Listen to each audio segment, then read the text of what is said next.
The story opens with an emblem representing the royal class, and the sun shines brightly on the building where this emblem is adorned. Inside the temple, there is a special class with a curriculum designed to cultivate talents in various fields for the benefit of the empire, and only geniuses are permitted to enter.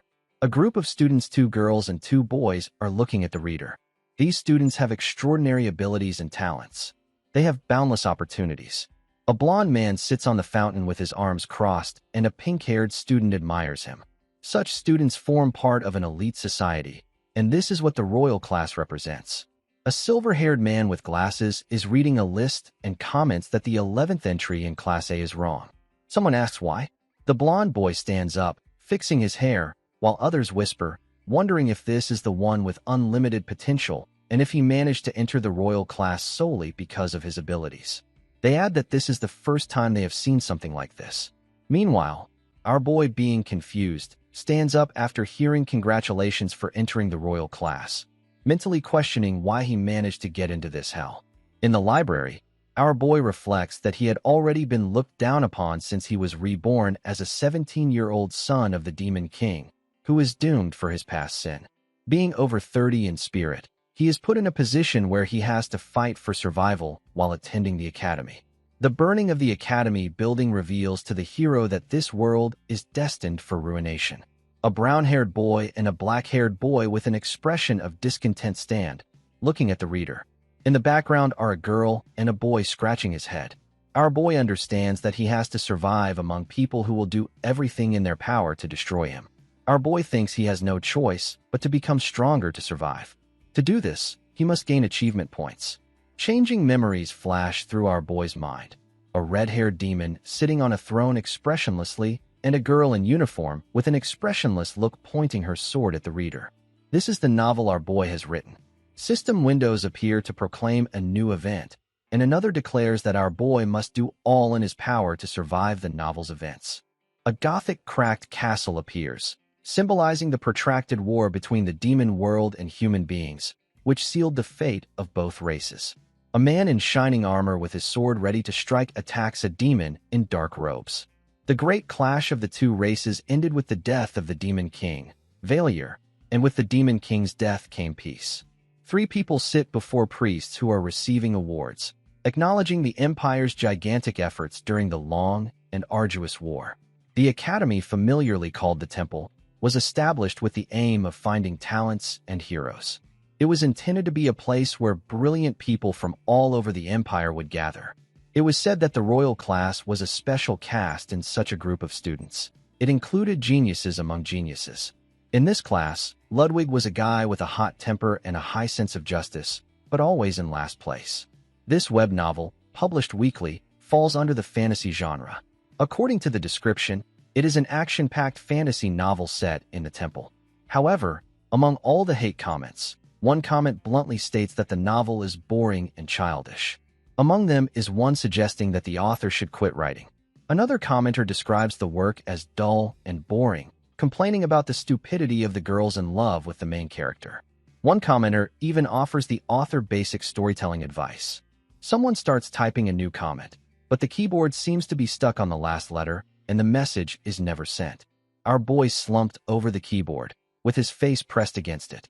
Our boy dies while reading hate comments on his novel that cause high blood pressure, and his soul looks down at his ghostly body. A pink-haired girl in business attire hands him the description of his death and begins to explain that he was brought down by cardiac arrest due to a sudden peak in blood pressure. The pink-haired girl is the agent of the Soul Management Department Grim Reaper named Kim. Kim handed over the document to our boy to confirm it. Looking around, he asks if he has really died and starts to reflect, realizing that he succumbed to high blood pressure while reading hateful comments. Kim becomes angry and points at our boy and sternly tells him to stop asking questions. Our boy admits that she must be right, and he doesn't want to hear it, but he has to face reality. As he recalls his vision fading before his last breath, he mentally complains about how stupid his death was. The Reaper tells him to stop wasting time and make his decision because she has much work to do. Our boy is still in shock from his unexpected death and grows more frustrated about being forced to make a strange decision so soon. The Reaper has explained that when someone dies, they need to first atone for their major sins in order to go to heaven. Our boy looks at the document with sadness as he reads about his worst sins that are endlessly releasing sequels to his novel and writing stories with terrible scripts. Immersed in his memories, he recalls sitting at his computer as our boy was a writer. He reflects on how irresponsibly he published chapters carelessly, and how, despite that, he had the audacity to write a new novel and release it from another account. Our boy acknowledges that everybody atones in their own different ways. Our boy asks Reaper if this even counts as a sin, while internally, he concedes that there is nothing to be proud of in his writing habits, but still tries to defend himself. Kim calmly explains that, while his sin may seem small when considering its impact on one person, it became significant because it happened repeatedly and affected many people. Our boy wonders, what kind of system is this? In the end, being an irresponsible writer, our boy had to atone for his sins. For the absolution of his sins, he must choose one of his completed novels, be reborn as one of its heroes, and stay alive until the very end. Filled with rage when he first hears what is in store for him, he wants to scream. In response, with a smile on her face, the Reaper asks if her offer is not better than spending eternity in hell. She says further that, since these are his own novels, he should know all that will happen, so, in truth, this would be a bonus and not punishment. Our boy with a worried expression responds that it is up to the novel. Our boy realizes that no matter how hard he tries to pick a good novel, all his novels are far from happy endings. A list of completed works appears. Our boy's #1 novel on the list is City of the Dead. It is a story about a zombie apocalypse where he will be eaten in less than a day. Survival in Ruined World is the second work. It is a story of survival in an apocalyptic world. Our boy realizes he has nothing to do with it, as he is already metaphorically dead upon merely reading the comments of haters on the internet. A Hunter Becomes a Manager is the third work, a modern action story about hunters. Our boy thinks that he will be torn apart within the first chapter. Somehow the game became reality, but my occupation is cleaner. The fourth book, which is a fantasy story whose description says 90% of mankind will die out through the invasion process of reality with the game, and our boy realizes that he will be one of them. Ripping his eyes away from the list, he glanced glumly to the side, realizing it didn't matter that these were his novels because he would die anyway. Again, staring at the list, our boy wonders whether he really has no other option. The fifth novel, The Death of the Demon King, is an ordinary fantasy story about learning at the academy. This is the only relatively normal novel among his depressive efforts. Our boy realizes that this is the best option for now, neglecting the fact that this novel is the cause of his death. Our boy thinks that it is just a cute, everyday story after the war, with much lower chances of dying, as the final boss dies at the very beginning of the story, followed by events after that. Our boy understands that it's a better choice. Our boy thinks that since everything will be decided randomly, he shouldn't hope to get the role of the main character. He just needs to become a student. Our boy tries to remember why his novel failed and realizes that something is wrong with the second part. The Reaper turns to him, saying that if he is going to drag things out, she will make the choice for him. She adds that her personal favorite is the City of the Dead. Abruptly turning around, he hands her the form and screams that he chose the death of the Demon King. The Reaper applauds and sends the man best wishes. She claps her hands, and our boy changes into a young man with red hair and horns and stands in the center of a lavishly decorated office. His face is impassive as he tries to comprehend what is happening, as he was just in his room, and now he is in an extravagant place. Our boy touches his horns and clothes with wonder. Our boy looks at the ceiling, realizing that he really got into his novel. He curses Kim for throwing him into this situation without any explanation. Suddenly, his thoughts are interrupted by a system window that appears in front of his face, forcing him to recoil in surprise and to think that it is a cliché development. The status window indicates that his age is 17, his stats range from F to C, his race is an archdemon, and his abilities include the power of a demon. His name is Valor Jr. Our boy, surrounded by questions, wondering what it means to be an archdemon and who's Valor Jr. When our boy realizes what it means, he screams with disagreement. Something suddenly pulls him out of his thoughts. He is startled and peers toward the window where some noise is coming from behind it. A brilliant yellow light falls across his face as he wonders what the noise is. A shell crashes into the castle and tears a tremendous part of it asunder. Screaming in agony, Our boy is tossed aside by the walls, shards of glass, stone, and debris falling from the ceiling. Lying on the ground in a concussed state. Struggling to his feet, our boy looks up and wonders what kind of explosion just occurred. A system window accompanied by its characteristic chime appears in front of him. He looks at it and sees that the prologue event has started. It says that the demon army is going to be destroyed, and he cannot do anything about it. The task is to get out of the castle of the Demon King. There is a reward of 100 achievement points for it. Something frightens him. He looks up and screams to see the defeated ogre hanging from the ceiling. He notices many monsters who have been defeated fallen in the hallway. Concluding that he actually did get reborn in his novel, The Death of the Demon King. Our boy runs down the corridor. He knows being chosen at random has brought him straight into the Demon King's castle as a character that was never in the novel.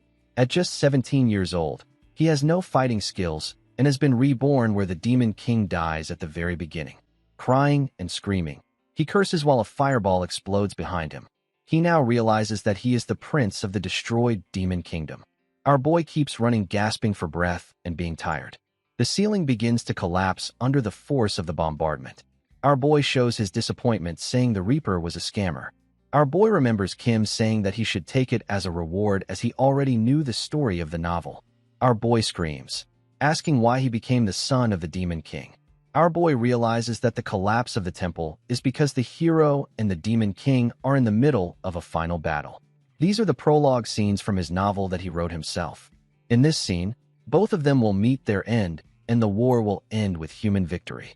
In that moment of desperation, our boy understands that, since he has become the Demon King, he will inevitably die once caught. Wiping off the sweat from his face, our boy thinks about how he should survive this situation. Glancing over at the system window floating behind him, he realizes it's following him, although such a system isn't in the original novel.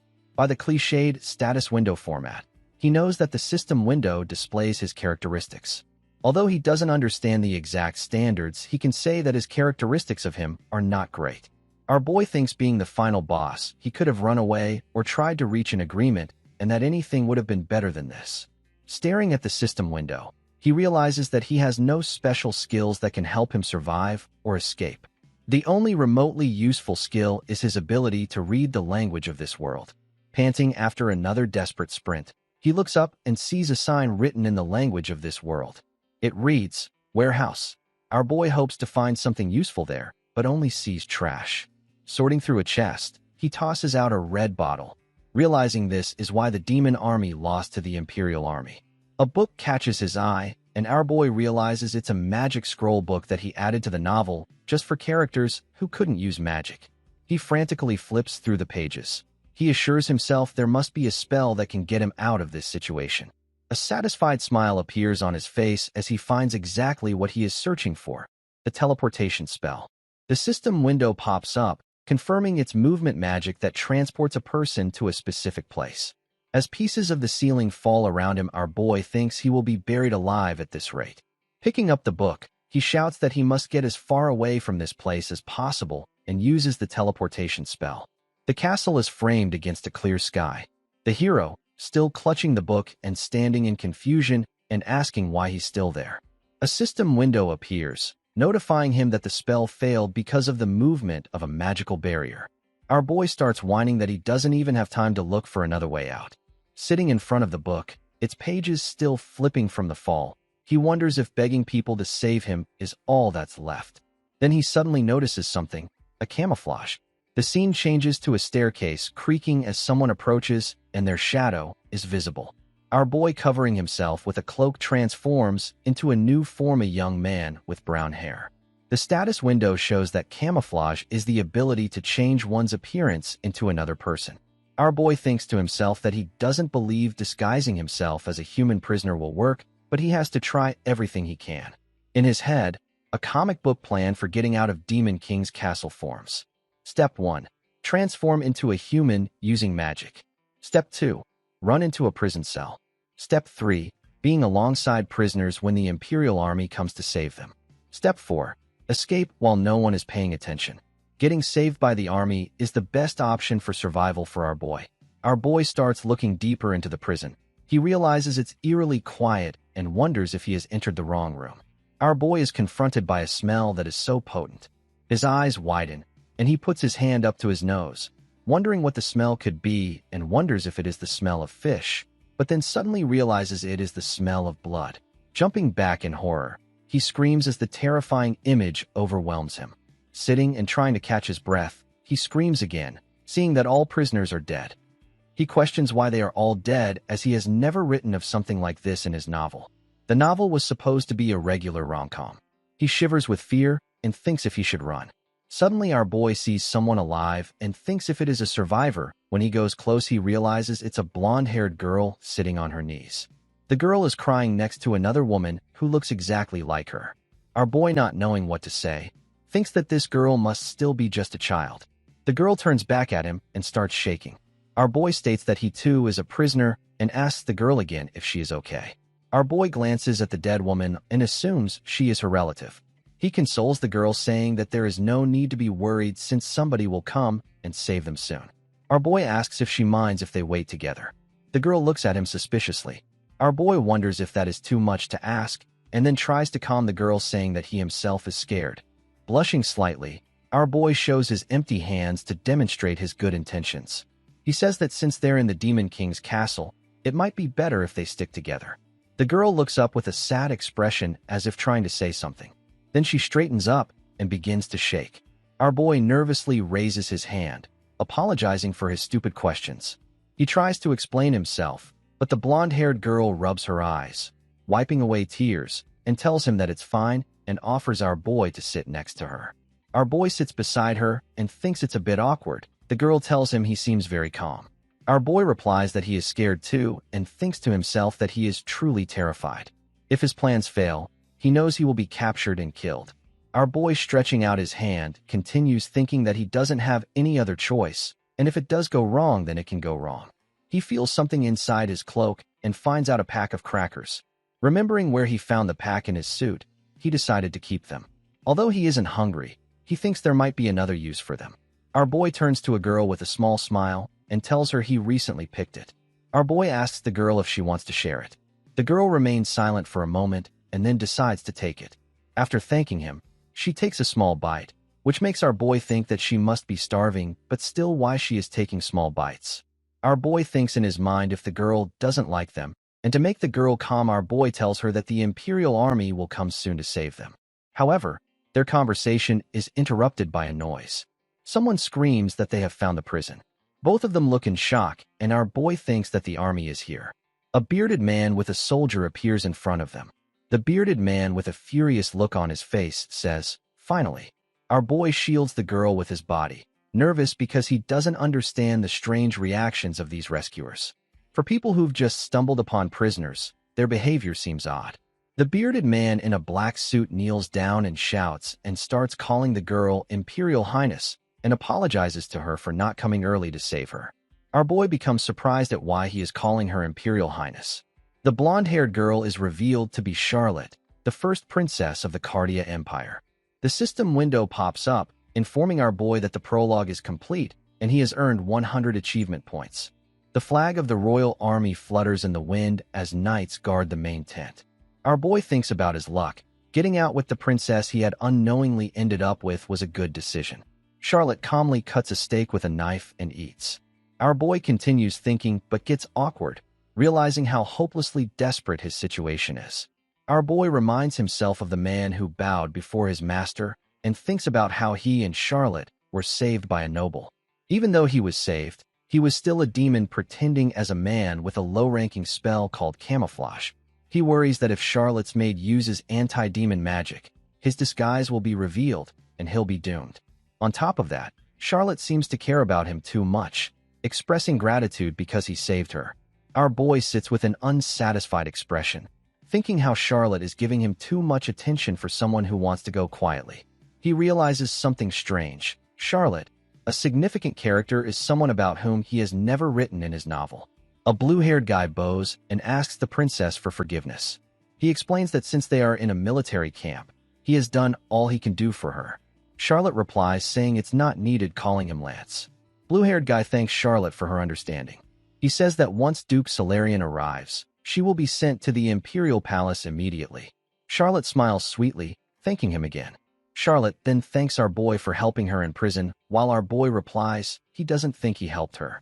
Charlotte insists that he helped her a lot, and, as a token of gratitude, she promises to make sure he gets home safely. Charlotte asks our boy where he lives. Struggling to come up with an answer, our boy tries to remember the names of cities or regions, but draws a blank. He feels someone staring at him, and our boy notices the blue-haired guy is drilling him with an angry look. Charlotte, with tears in her eyes, asks how it's possible for him not to remember. Our boy thinks that she is so stupid that she even believes that. Charlotte sadly tells him it hurts to hear that he must have gone through so much. Our boy thinks that it's good for him that she is so naive. Wiping her tears, Charlotte tells our boy not to worry anymore, as she promises she will help him recover his memories. Our boy bows and thanks her. The blue-haired guy protests the promise, but Charlotte responds that she has said it out loud and therefore cannot take back her words. She asks the blue-haired guy if he intends to make her out to be a liar. 9. Defeated, responds that he meant no such thing. Our boy's expression changes into anger as he calls Charlotte a liar in his head, because it is impossible for her to fulfill her promise because she will die soon. In the original novel, there was no description of the prison's conditions. That's why the background story is generated on its own, creating an establishment and likelihood for this world that even our boy doesn't fully understand. He wonders if the princess's existence is one of these possibilities, knowing he can't predict her future since he never wrote about her. However, his thoughts drift to Bertus, the prince he created, a character who would never let competition survive if it stood in the way of his succession to the throne. Smiling unhappily, our boy thanks Charlotte again. This simple-minded girl has no idea what will soon be sent her way. Our boy realizes that his life is a foreclosure, and he isn't even sure of what he could do to save this innocent girl. He feeds his rationalization by convincing himself it would be better for Charlotte to die because he needs himself to live. With clenched fists, our boy curses himself for being pathetic. At this very moment, our boy thinks that he should tell her that her life is at stake. He feels that he can win her trust, and that if anything strange happens, she will help him out. Charlotte exhales, says she thinks she is getting indigestion from eating too much, and asks a blue-haired guy to call a doctor. The blue-haired guy is taken aback and hesitates, but says it is his responsibility to ensure her safety. Charlotte smiles softly and reassures him, asking if he really believes she is in any danger after the news of the Demon King's death. Upon Lance's disappearance, Charlotte shut down her eyelids in distaste. She looked up at our boy with a statement of wanting to start with an apology. Our boy becomes shocked to see Charlotte in a completely different way than before. Charlotte fetched a mug while asking our boy to forgive her. Looking at him seriously, she says that he will die because of her. Our boy, being shocked, asks what she means. He is shocked by her sudden transformation in demeanor. Charlotte takes a sip and explains that she cannot tell too much about the imperial family, but believes that there is a high probability she will be killed in the near future if nothing is done. She looks down and says that her half-brother, Bertus, is likely to be her killer. Charlotte seems displeased as she adds that most of the people in this camp are probably her enemies. She observes that the fact they are holding her captive without letting her go is a clear indication that they are not going to let her deliver her message. An image of a thick cloak comes into our boy's mind as he recalls how Charlotte was covered when she was rescued. He realizes people probably do not know there were survivors among the prisoners of the Demon King's castle. Our boy, being surprised, listens as Charlotte theorizes that they may be waiting for an order to execute her or planning to poison her and claim her body was found in the castle. Charlotte puts the mug down and continues, saying that if she dies, our boy will also be killed to cover their tracks. Our boy and realizes they are both doomed. Our boy nervously asks if they can appeal to the knights for help, considering Charlotte's status. Charlotte, staring ahead sadly, replies that it is useless because she has no one to trust. This surprises our boy, who holds his head in frustration and recalls the blue-haired guy's suspicious behavior and asks if even he cannot be trusted. Realizing their situation is hopeless, our boy concludes they've been put in checkmate. Charlotte, seeing the distress on our boy's face, reassures him not to worry. Charlotte, while smiling, reminds him of her promise to help him recover his memories. She raises her finger confidently and declares that they will escape together. Our boy listens, amazed as Charlotte outlines her plan to distract their enemies. He presses his feet to the ground, realizing there's little time left. standing up and turning away. He struggles to comprehend the horrors unfolding in this novel. Running out of the tent, our boy thinks that his success and life are in his hands now. Inside another tent, our boy walks around muttering in shock why Charlotte trusted him with this job. Our boy inquires if Charlotte intends to leave when she is reluctant to do it. She crossed her fingers, confirming that the only way they both would survive was to bring Sir Francis with them. Our boy then asks who this Francis is, and Charlotte apologizes for not doing much of an explanation. A close-up of Francis flashes in Ron's mind as Charlotte asks if he remembers the knight who saved them in the Demon King's castle. Our boy admits that he found the knight rather scary. Charlotte explains that Francis is one of the rare representatives of the neutral faction, loyal only to the imperial family. Our boy clarifies that this means Francis is someone Charlotte can trust. Charlotte nods, continuing that it's unlikely Francis is aligned with enemies because, if he were, they would have been killed in the castle. Charlotte starts to describe Francis as a good, loyal knight. Our boy, looking bewildered, comes to understand that Francis may be their last hope for survival. Our boy clutches his fists, telling Charlotte he will be doing exactly as she says. Charlotte thanks our boy for believing in her. She hopes that they will return home safe and sound. Standing up from the table, having a knife clutched in a scary way, declaring it is time to create an escape route through tight security. Our boy, being confused, asks what she means. Charlotte nonchalantly points at herself and mentions that she would act as the bait. Our boy asks if that isn't terribly dangerous, but Charlotte assures him that she will probably be right until the one who decides her fate comes. Reaching out, she takes our boy's hand and advises him to speed up since time is running short. Our boy realizes he is in no position but to join up with her. Charlotte succeeded in distracting the knights for a few precious moments, and our boy left the tent and ran through camp looking for Francis. A man in armor notices our boy and asks who he is. Our boy tells hesitantly that he is looking for Francis. The soldier tells our boy that Francis just left for Demon King's castle, and our boy becomes disappointed because his plan is ruined now. The soldier further tells our boy that Lance, a blue-haired guy, a member of military headquarters, requested Francis to go to the Demon King's castle to clean up the rest of the demons. Our boy realizes that Lance is the knight who was with the princess before and thinks that he might have known the plans of the princess, and that's why Lance made the move immediately. Our boy thinks that he is left with only one way now. The soldier inquires again about what he needs to do with Francis, and our boy replies while screaming that this is important and tells the soldier that Francis's life is in danger.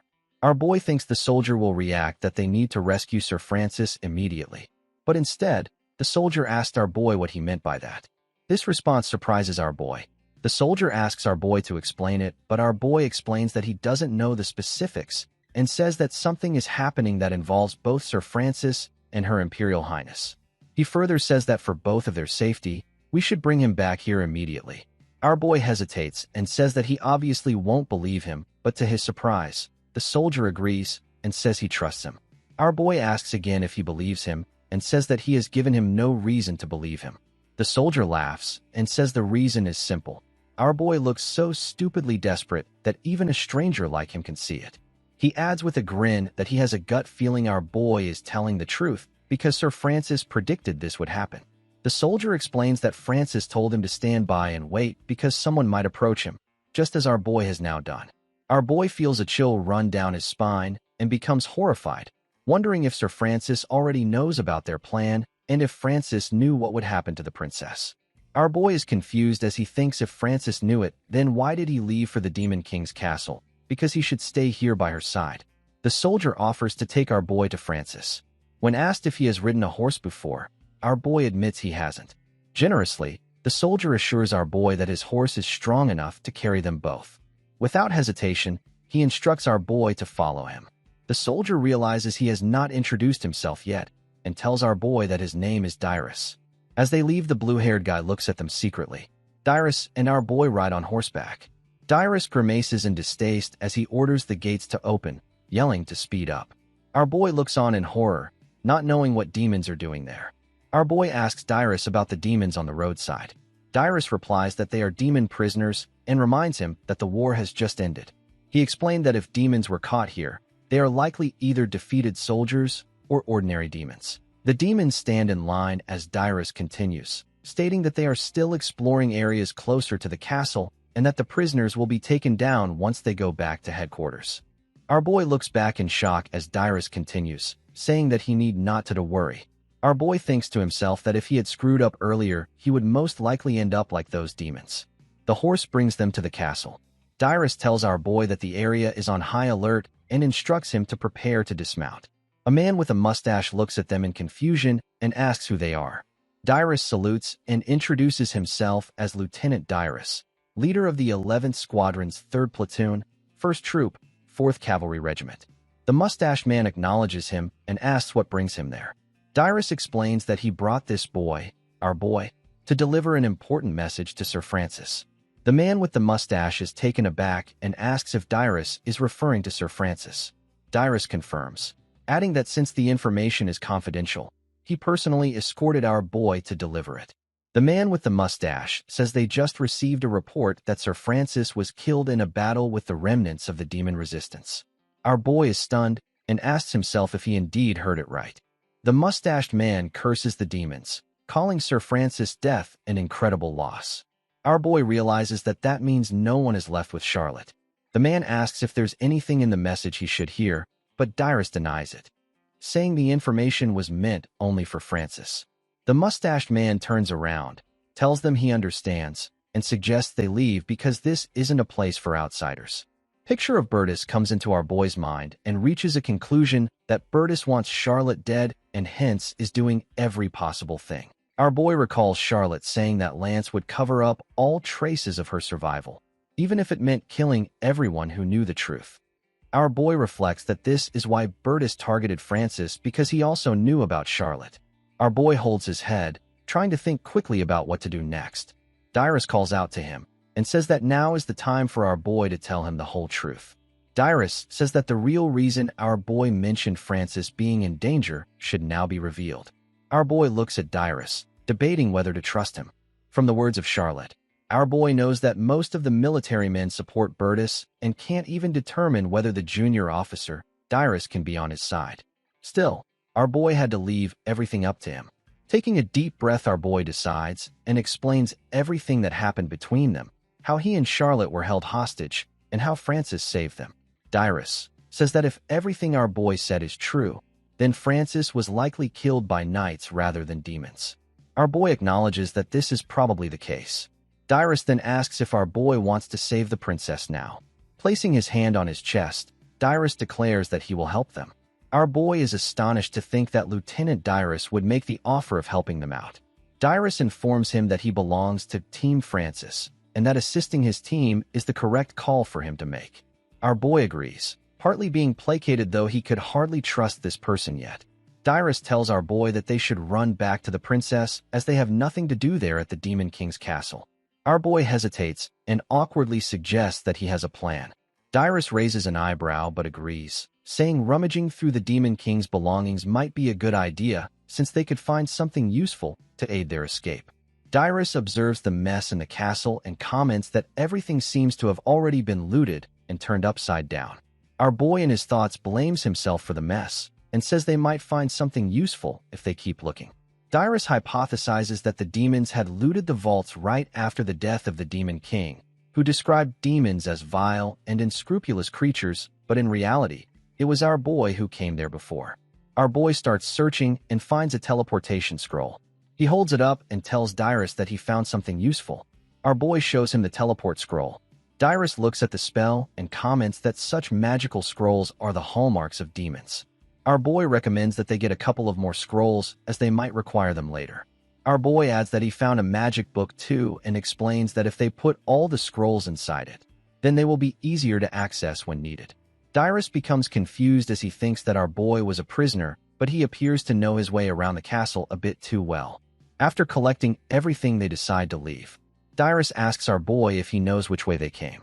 Our boy confidently points forward, but Dyrus grabs his hand, warning him to stay quiet. Around the corner, knights are patrolling the hallway. Voices echo as one knight says he saw someone enter the castle, and another calls them cowards for hiding inside. Dyrus comments that these are knights of the Silurian Duchy. They belong to Bertus' maternal family power, one of the strongest noble families of the empire.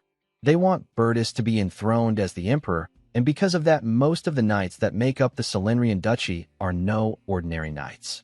Rather, they are high-ranking knights of noble status.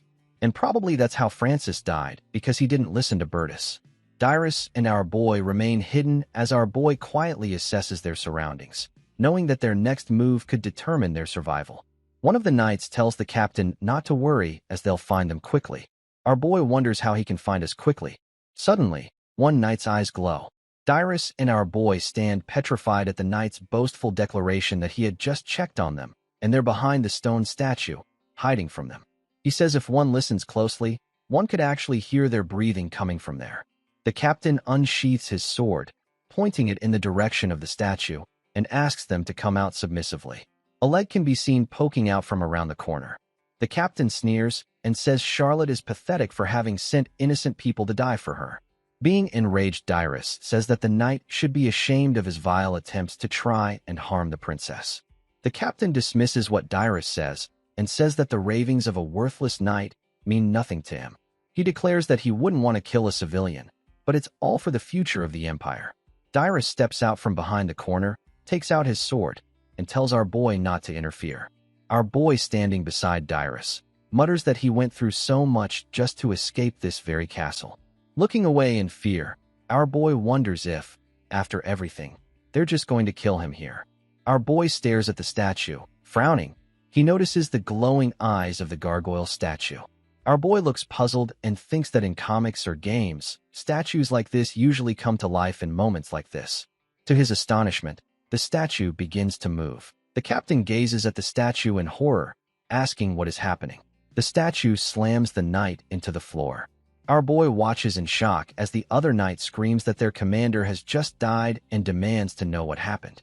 He panics as the statue begins moving toward him and kills him as well. Our boy is shocked, unable to know how the statue gained life, thinking instead that he only hallucinated it moving. Dyrus takes hold of Ron's wrist, informing him that this was their best opportunity at escape, whatever the reason. The two of them escape by riding a horse. Dyrus exclaimed why the gargoyle statue suddenly came to life, and our boy says he doesn't know either. But in his thoughts, our boy says it's a lie that he doesn't know, as our boy thinks about the status screen he had seen after entering this body.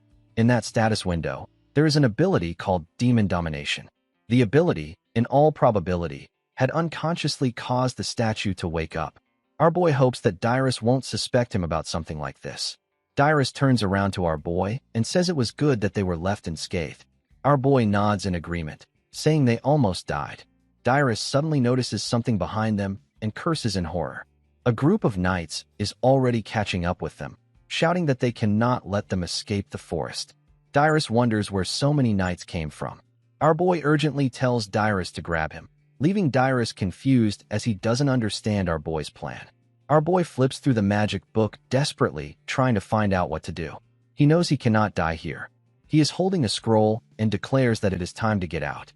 He casts a spell by using the scroll and accelerates the horse's speed by making it glow. The horse runs faster. Dyrus pays attention to the fact with astonishment that it is acceleration magic that our boy has done. He emphasizes that, at that distance, they can hardly try to catch them. Suddenly, an arrow bypasses from behind Dyrus to fly into it. It comes from a crossbow of some knight.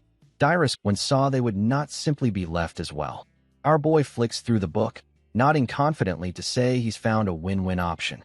Dyrus is suspicious, asking if our boy intends to use magic. Dyrus warns him that spells won't work on knights of this strength. Our boy says that he has written the rules of this world and knows that knights wouldn't be so easily defeated by ordinary spells. However, gets an idea of how to resolve the situation.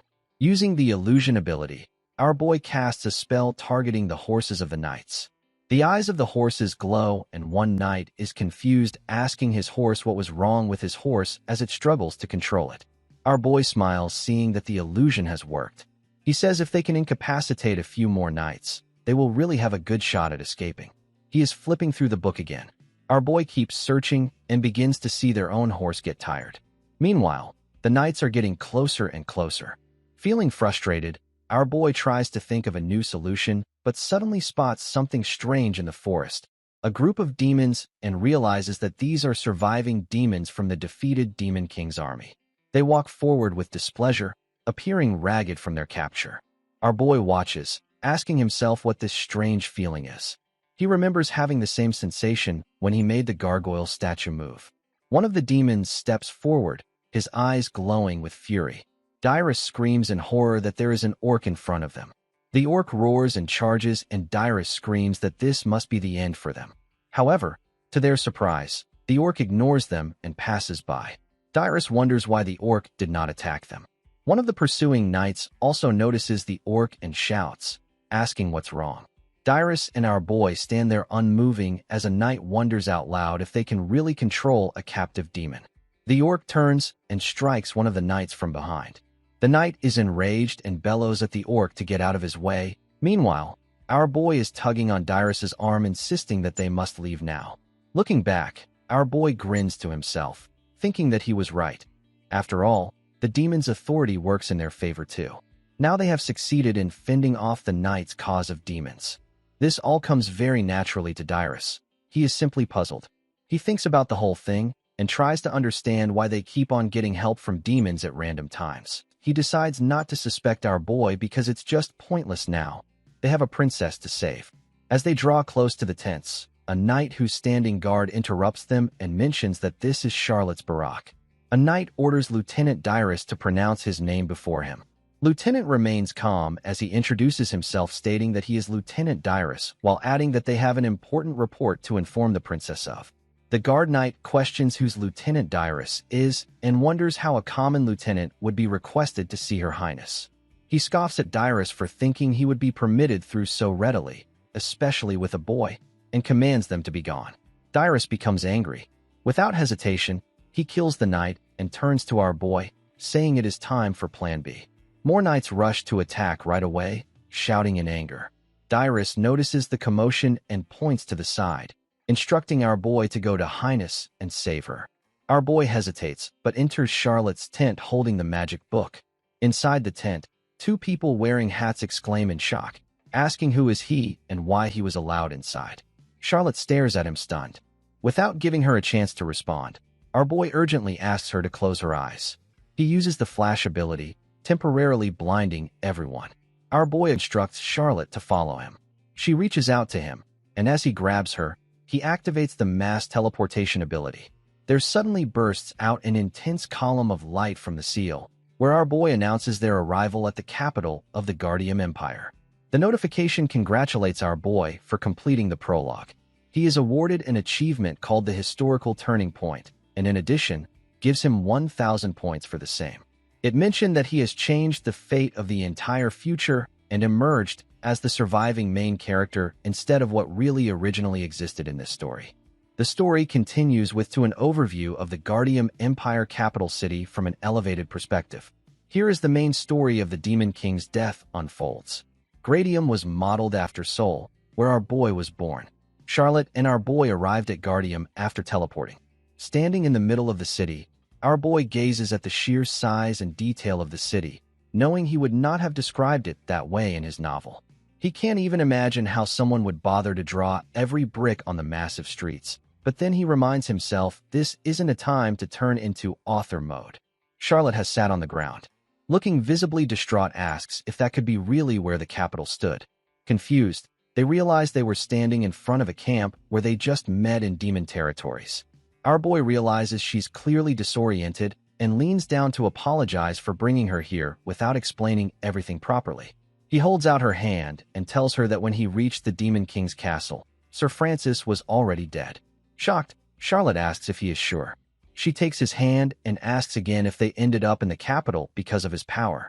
Our boy hesitates and explains that someone helped them. Just then, Lieutenant Dyrus steps in front of them. Our boy immediately asks if Dyrus is injured, but Dyrus tells him he is fine, stating that if they had stayed in the camp any longer, they would not have survived. The scene flashes back to the backup plan, Plan B. According to the plan, Dyrus made a diversion so that they could gain more time while our boy and Charlotte left. He proceeded then, following them through a teleportation scroll. Our boy frowns, thinking how lucky they were to have 2 teleportation scrolls. Without that second one, Dyrus would have definitely died. Charlotte approaches Dyrus and asks who he is. Kneeling, Dyrus introduces himself, and says it is an honor to meet the princess. He asks for her permission to explain everything to her. As they walk down the streets, Dyrus provides Charlotte with a detailed account of what happened, starting with Francis's death, the infiltration of the castle, and how they narrowly escaped from the Silurians' knights. Our boy, walking behind them, listens as Dyrus explains it and pauses to reflect on it. He remembers how the gargoyle took out a few of the knights in the castle by surprise, and how one of the demons they had caught started to go haywire, which gave them time to escape. Thanks to the teleportation scrolls, they arrived safely at the capital. Charlotte glanced back at our boy and found him suspicious in a small way. Our boy realizes that Charlotte is starting to connect the dots.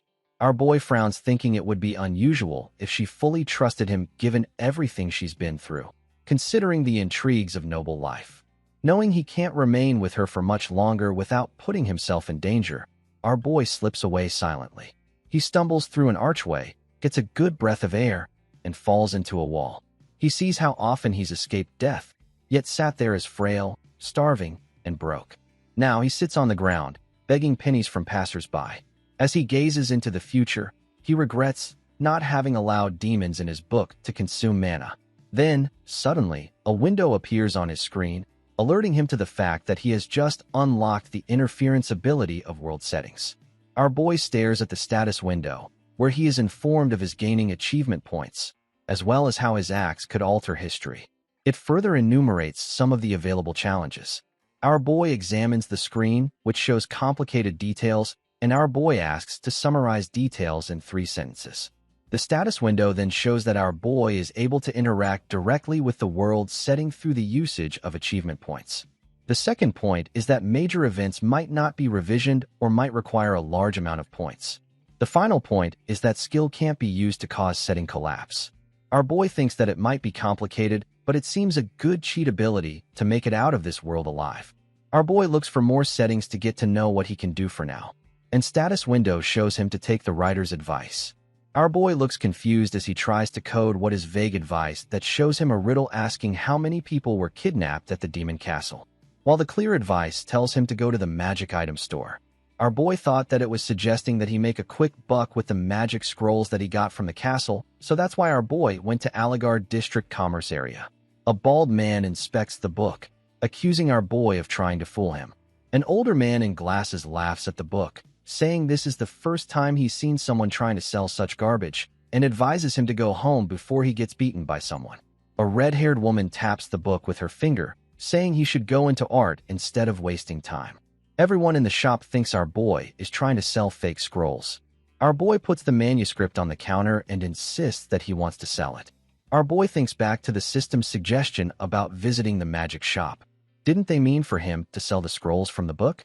He's left wondering why nothing is working out as planned.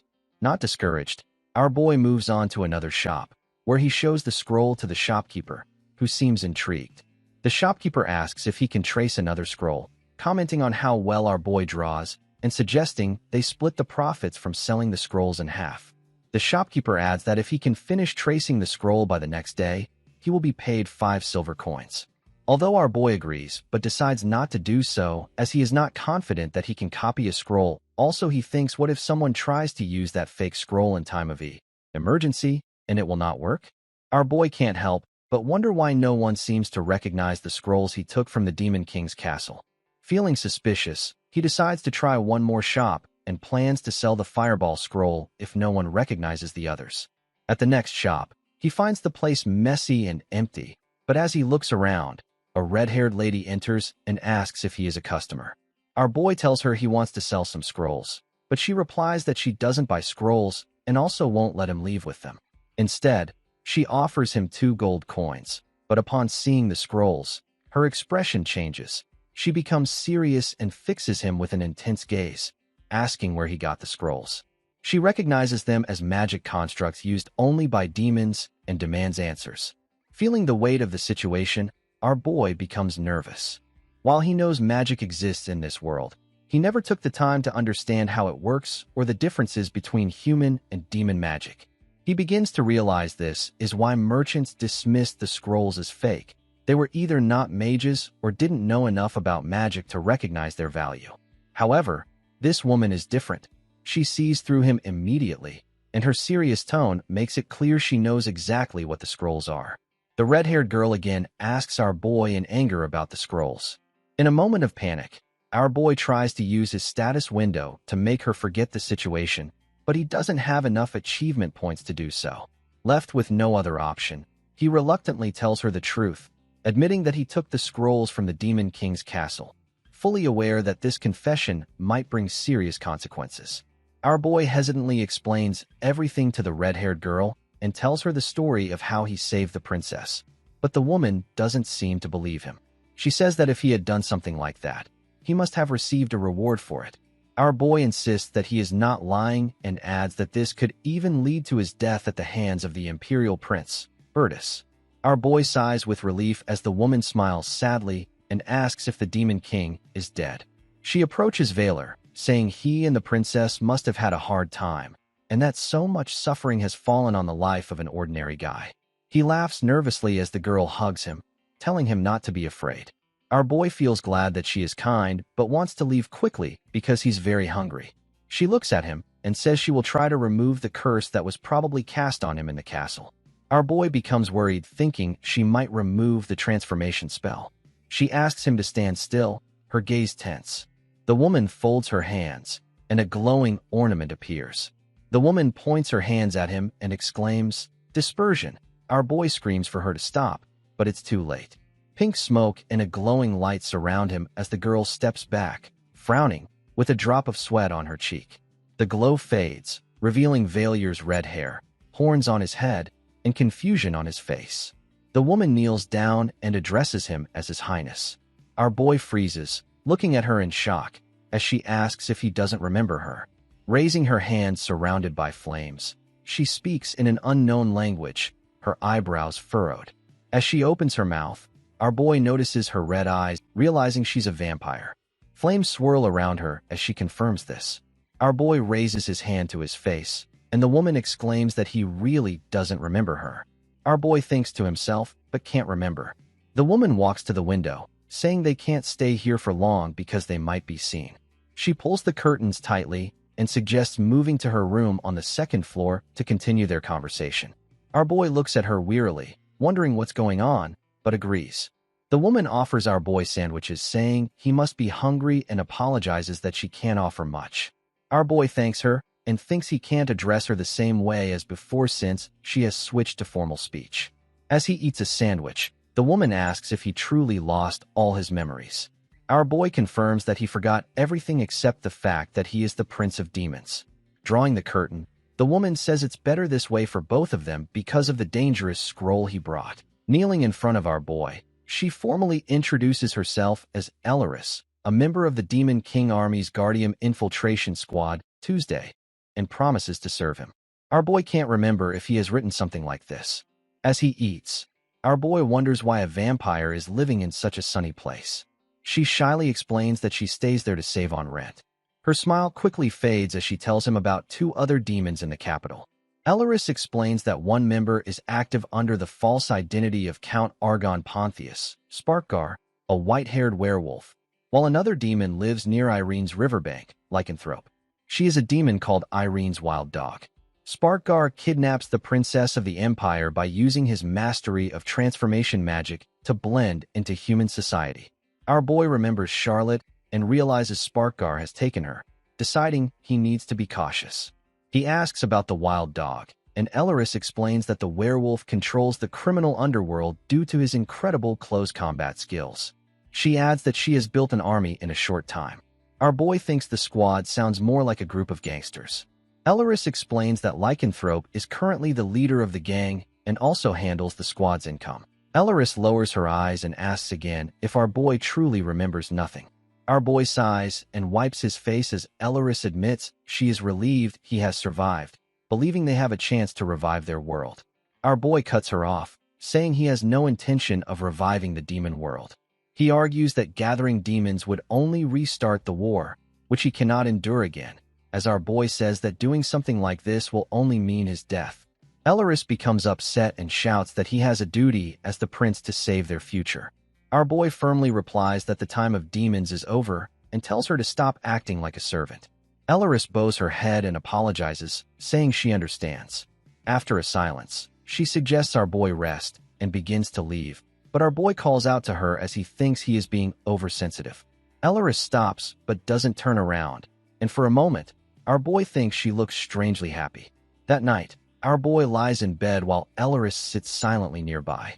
He glances at her and thinks about how vampires are supposed to be noble creatures of the night and thinks that she looks beautiful. He calls her name, but she addresses him as His Highness again. Our boy becomes frustrated and reminds her to stop calling him that. Our boy asks her what kind of person he was in the past, and Elaris seems nervous and smiles as she says he had been a proud and wonderful demon. Our boy can tell from her hesitation that it isn't true. He turns away and tells her to forget about it, saying they have to meet the other squad members tomorrow. He then asks where she plans to sleep. Moonlight illuminates the room as Elaris gently places her hand on his shoulder. Our boy realizes and feels embarrassed that they will share the bed. Watching her sleep, he thinks about how absurd his reincarnation is, though moments like this make it feel less like crazy. The next morning, our boy and Elaris set off into a capital alive with excitement. The news of the resurrected princess, the hero's death, and the demon king's fall has everyone rejoicing. Because the war that has taken so many lives is finally over, people are celebrating. Our boy walks among the crowd, following the princess, as shouts of "Long live the princess" echo around them. Instead of joining the celebration, our boy and Elaris make their way to a train in the Oligarch district and head south toward the Boar Boys Gate by the banks of the Irene River. Sitting on a bench at the station, they rely on Elaris's powers to avoid wandering through the streets and parks of the city. Our boy comments on how the area has turned into a street full of homeless people, and Elaris confirms his observation with displeasure, saying that this is, in fact, a homeless shelter. They approach a tent near a fire where water flows from a drainpipe in the wall. Elaris warns our boy to watch his step as they move forward in the dark. He mutters that it is creepy. A girl named Lawyer suddenly stands up from the fire, clenches her fists, and addresses Elaris directly as Her Highness.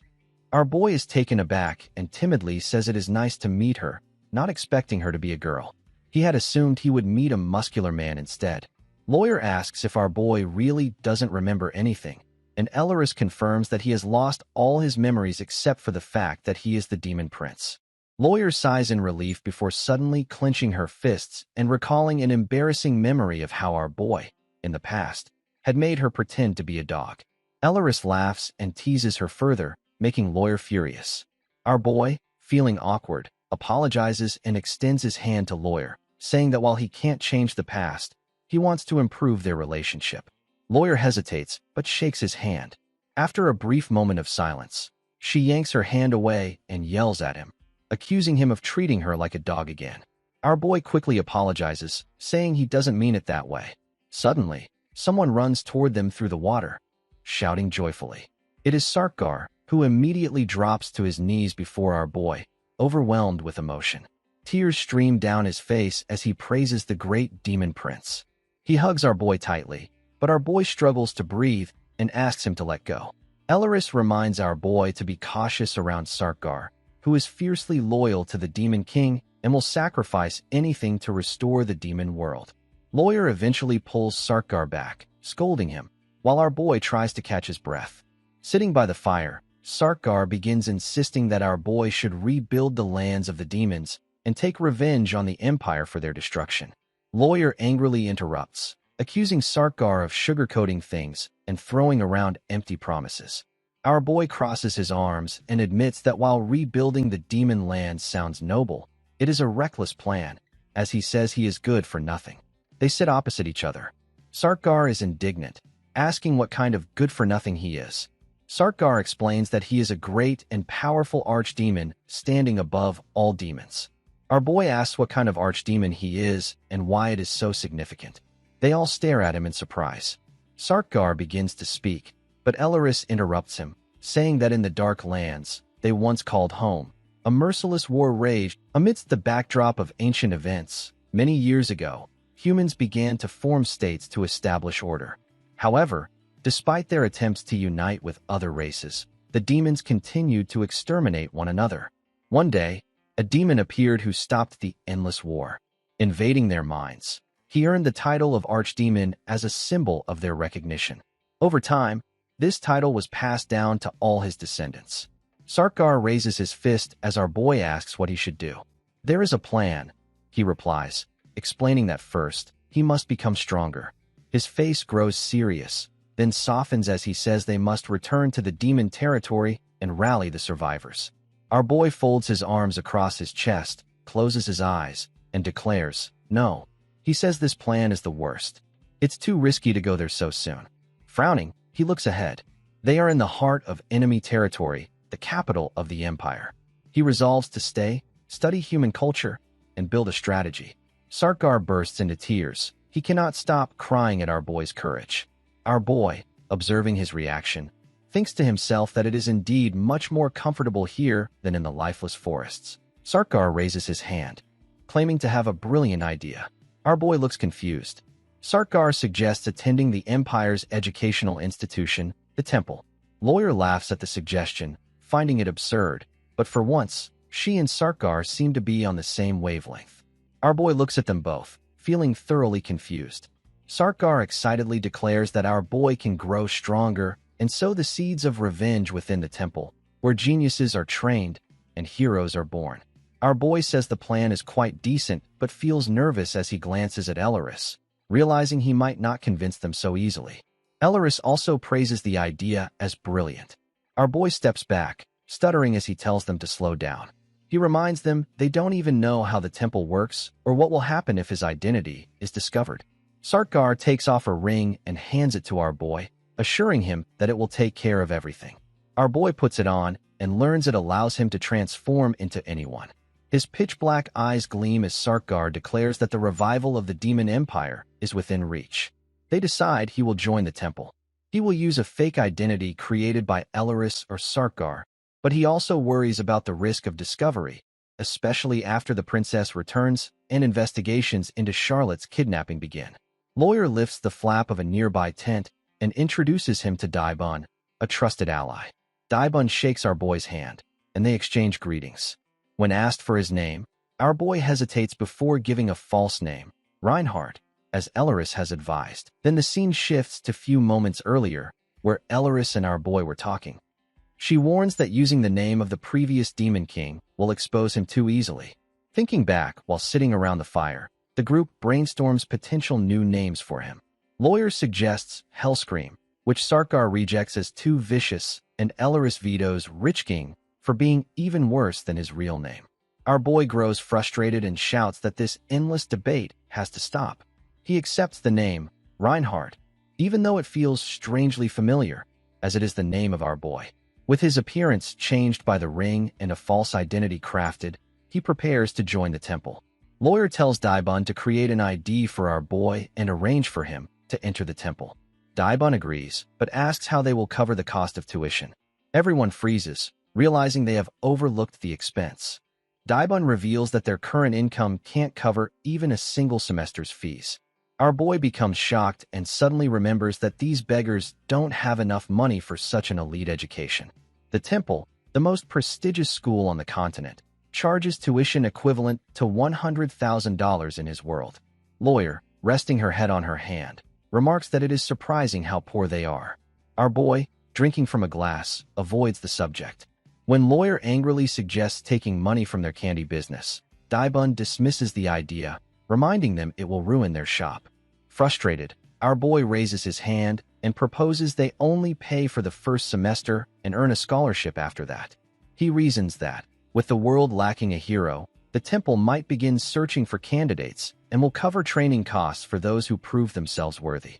Even as a low-ranking demon, he is still an archdemon and feels confident he can achieve at least one talent worthy of a scholarship. Lawyer exclaims at his determination, but our boy thinks to himself that if things go badly, he can always rely on his system points to buy talent. Daibun remains skeptical, pointing out that their current budget can't even cover the application fee. He explains that income from the Boar Boys Gate Bridge has been declining lately, leaving them strapped for cash. Our boy thinks for a moment, then asks why they don't look for opportunities elsewhere. He suggests that if customers aren't coming to them, they should go where the people are. The group considers the idea of selling on trains, where parents will buy toys for their screaming children regardless of quality. Lawyer, impressed, praises our boy as a genius for the idea. Our boy takes his hand forward for a handshake with Lawyer, but Lawyer pets and starts behaving like a dog, which surprises Daibon. Sparks fly between the werewolf and our boy as they bond over the plan. Daibon confidently declares they will make it work and ensure our boy is accepted into the temple. As they celebrate, the group raises their mugs in laughter. Daibon laughs and shouts for everyone a toast drink to their new family member. Everyone raise their mugs and cheer for our boy under the moonlit sky. As the celebration continues, our boy notices Daibon mentioning a group and asks who they are. Daibon casually replies that it's their group. Our boy frowns, remembering how Lawyer has a large organization that supports their operations, including the infiltration squad and a magic shop. Despite this, they still have money for casual evenings, making him suspect she is hiding something. Lawyer suddenly appears behind them, furious. Her glowing eyes create a menacing atmosphere. She grabs our boy by the shirt, drags him along the ground, and scolds him for not thinking about the consequences of his drunken actions. Our boy asks about her other source of income, suggesting she might be extorting money from others. Lawyer admits reluctantly that selling candy is just a cover and that her group occasionally helps the Thieves Guild gather information. She assures our boy that she can explain everything if he wants to know, but also that he won't need to deal with them after entering the temple, especially if he earns a scholarship. Our boy doesn't push further and goes to bed, knowing she won't tell him more.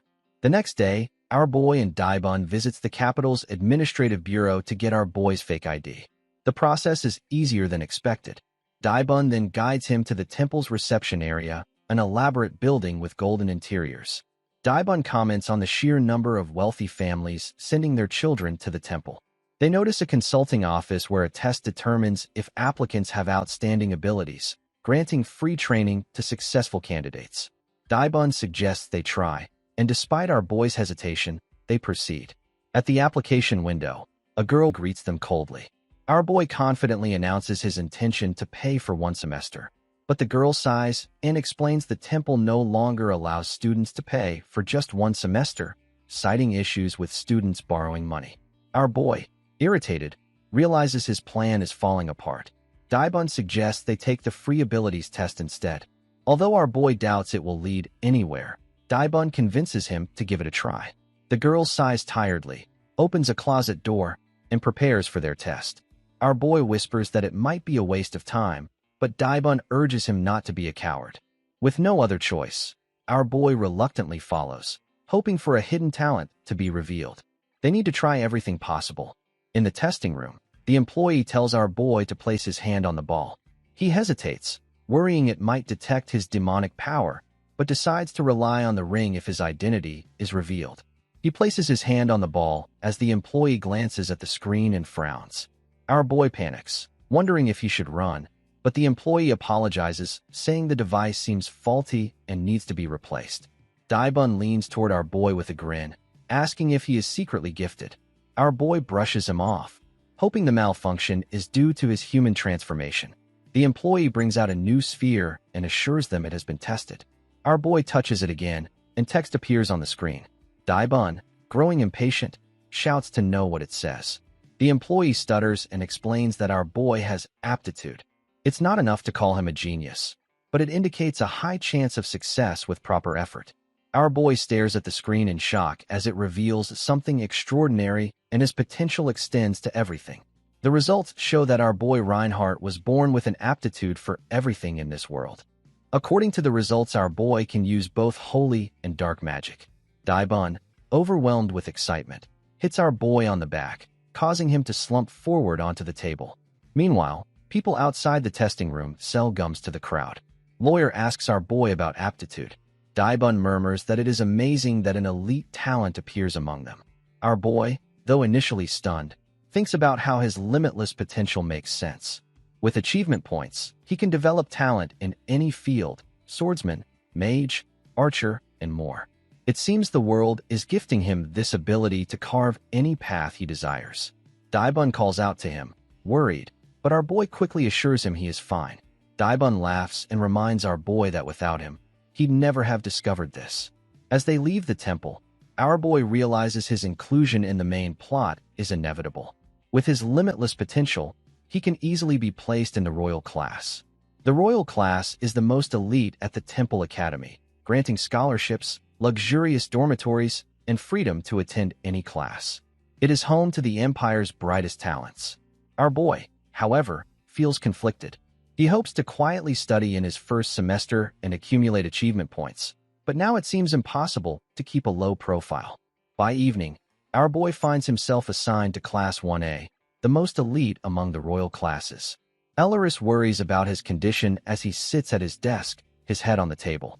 He can't help but think about his novel, Ludwig, a transfer student from Class 1B. Ludwig hates Class 1A for their arrogance, but eventually grows closer to them over time. Our boy sighs, knowing that most of his classmates are egotistical and cruel. While his limitless potential is a blessing, it comes with enormous pressure. Elleris encourages our boy, but our boy thinks about the villains he is going to meet in Class A. Elleris pours herself a drink as our boy watches her, still wondering why she is so insistent on sending him to the temple. Our boy, however, fears the opposite. What if his newfound power changes his mind and drives him to start another war? Elleris believes that if our boy spends enough time among humans, he might stop hating them. As he thinks this over, Elleris places a suitcase in front of him. It contains his clothes, reminding him that one school uniform won't be enough for his time at the temple. Fire appears in Elleris's hands as she places a necklace around our boy's neck. He takes it in his hand and examines it closely. Elleris asks if he remembers the nickname Tuesday. Our boy thinks back to when she first revealed it at her shop. She explains that the name comes from the 7 vampire clans known as the 7 Knights. The Monday and Sunday clans vanished long ago, and their magic is lost, but the remaining clans continue to develop their respective elemental powers and pass them down through generations. The necklace is the treasure of her clan, the Tuesday tribe, and the symbol of its leader. Our boy looks at the pendant, realizing Elleris is the leader of her clan. He wonders why she is giving him something so valuable. She explains that, just as he receives the ring of the Dreadfind house, she is giving him her clan's treasure. The necklace allows him to wield fire magic, depending on his mana reserve. Testing its power, our boy stretches out his hand, and flames appear. He stares at the flame in awe, but Elleris warns him not to get too attached to the power of Tuesday's flame. Its strength is tied to his emotions, particularly his enmity toward others. Our boy understands that she is giving it to him out of concern for his safety. Thanking her, he promises to protect it and use it sparingly. Elleris smiles softly, reassured by his words. Our boy then goes to the warehouse, where Lawyer hands him a bag containing his allowance. Since his scholarship covers tuition, the money is his to use as he wishes. Lawyer reminds him not to waste it on nonsense. Her words leave our boy momentarily shocked before he pushes her out and closes the door. As he bows his head, he remembers a significant problem. The genre of the Demon King's death is everyday life, a novel he writes to please fans who dislike his tragic endings. However, he lacks the talent for writing happy conclusions, and the plot becomes chaotic. Our boy recalls how, in the middle of the story, a gate opens to other worlds, leading to an invasion by a monster army. Our boy clenches his teeth, cursing himself for such a reckless twist. Our boy thinks about running away, but realizes the people of this world shouldn't suffer because of his poor decisions. Determined to take responsibility, he decides to study at the temple, grow stronger, and earn achievement points. He resolves to prevent the monster's invasion, even if it means entering battle himself. The next day, standing before the temple, our boy hears instructions for new students to collect their student cards and admission letters, with the royal class directed to the dormitory lobby at 13. He marvels at the capital, surprised by how much his hurried world building has created. As he enters the temple, overwhelmed by its size, a girl approaches him and introduces herself as Ceres Van Owen, the head of the royal class. She shakes his hand, checks his information, guides him to his dormitory, reminds him about the freshman welcome party, and tells him that attendance is mandatory, so he should come. Our boy thanks her before heading off. When our boy finds his room, he scans his ticket, and the lock vanishes. Entering, he is shocked by how luxurious the space is. It is far larger than anything he imagines. He unpacks the welcoming gift, which includes a map of the temple, dormitory rules, a snack, a pen, and a notebook. Sitting on the bed, he thinks about all the important characters in the story he writes. The sun illuminates the room as he begins preparing himself for the days ahead. Our boy lies on his stomach, writing in his notebook and thinking about the characters, Bertus and Ellen. The royal class students are called to gather, and time passes faster than our boy realizes. Turning to his notes, he admits that while he doesn't remember every character, his notes help him recognize who is who. Sitting in the lobby, he notices girls admiring a boy while two boys nearby grumble. Our boy looks at them, but can't recognize more than half of the faces. He glances away, only to see older students glaring at him. Their expressions are intense and hostile, which confuses him. Seniors usually aren't interested in first years. Someone suddenly steps on his foot, and our boy falls to the floor in pain. The person apologizes and offers his hand to help him up. Scratching the back of his head, the boy introduces himself as Ludwig. Our boy shakes his hand and immediately recognizes him as Reinhardt. Before he can dwell on it, the announcement is made instructing newcomers to take seats in the center of the lobby. As our boy finds his seat, he notices that Class B has 11 students instead of the 10 from his story. He wonders if this is due to his unexpected appearance in the plot. Some boys approach him, questioning how he manages to get into the royal class. Our boy already knows what is coming: mockery and tension. An announcement is made for the students to introduce themselves. Our boy thinks it would have been easier to end up in Class B, 11 instead. One of the boys introduces himself as A1, the top-ranked student, Bertus de Gardius. Our boy recognizes him as someone who, in the original plot, thinks he was supposed to enroll under a fake identity. Other students begin introducing themselves. Harriet is A4, and Kayer is A10. When our boy stands to introduce himself as A11, all eyes turn to him. Whispers about his unlimited potential fill the room. Bertus smiles silently, and our boy feels embarrassed by whispers. Feeling awkward, he covers his face as a girl named Charlotte stands up, smiling, and introduces herself as B1. Our boy becomes shocked after seeing the princess there. Charlotte introduces herself, and Ludwig notes that the temple is independent of the empire's authority, meaning even members of the imperial family have to prove their abilities to enter. Our boy recalls that, apart from Bertus and Charlotte, no other members of the imperial family are in the royal class. Our boy emphasizes that this fact alone means enormous power awaits Bertus if he graduates with honors. Our boy imagines Bertus on the throne, realizing he is the hidden villain of the Demon King's demise. He thinks about how both the first prince and the first princess entered the same temple in the same year. This deviation makes our boy uneasy, as it is not what is written in the novel. Our boy thinks it might be because he and the princess were meant to die, but they survived. Bertus has already revealed his identity as the first prince of the empire, contrary to the original plot, where he keeps it secret. Bertus awakens 3 abilities through massive funding and effort by the empire, becoming a master of swordsmanship, magic, and mana control. He is a perfectly engineered hero, but our boy thinks that without all these traits, he wouldn't have become the empire's greatest swordsman. Our boy sighs, knowing Bertus isn't his biggest concern. Instead, he is more worried about Charlotte, the first princess. She is in Class B, which makes him wonder if she isn't on Bertus's level. Our boy assuring that Betrus's skills are not according to A1 class. He questions if the teachers are nervous about having 2 imperial family members in the royal class for the first time.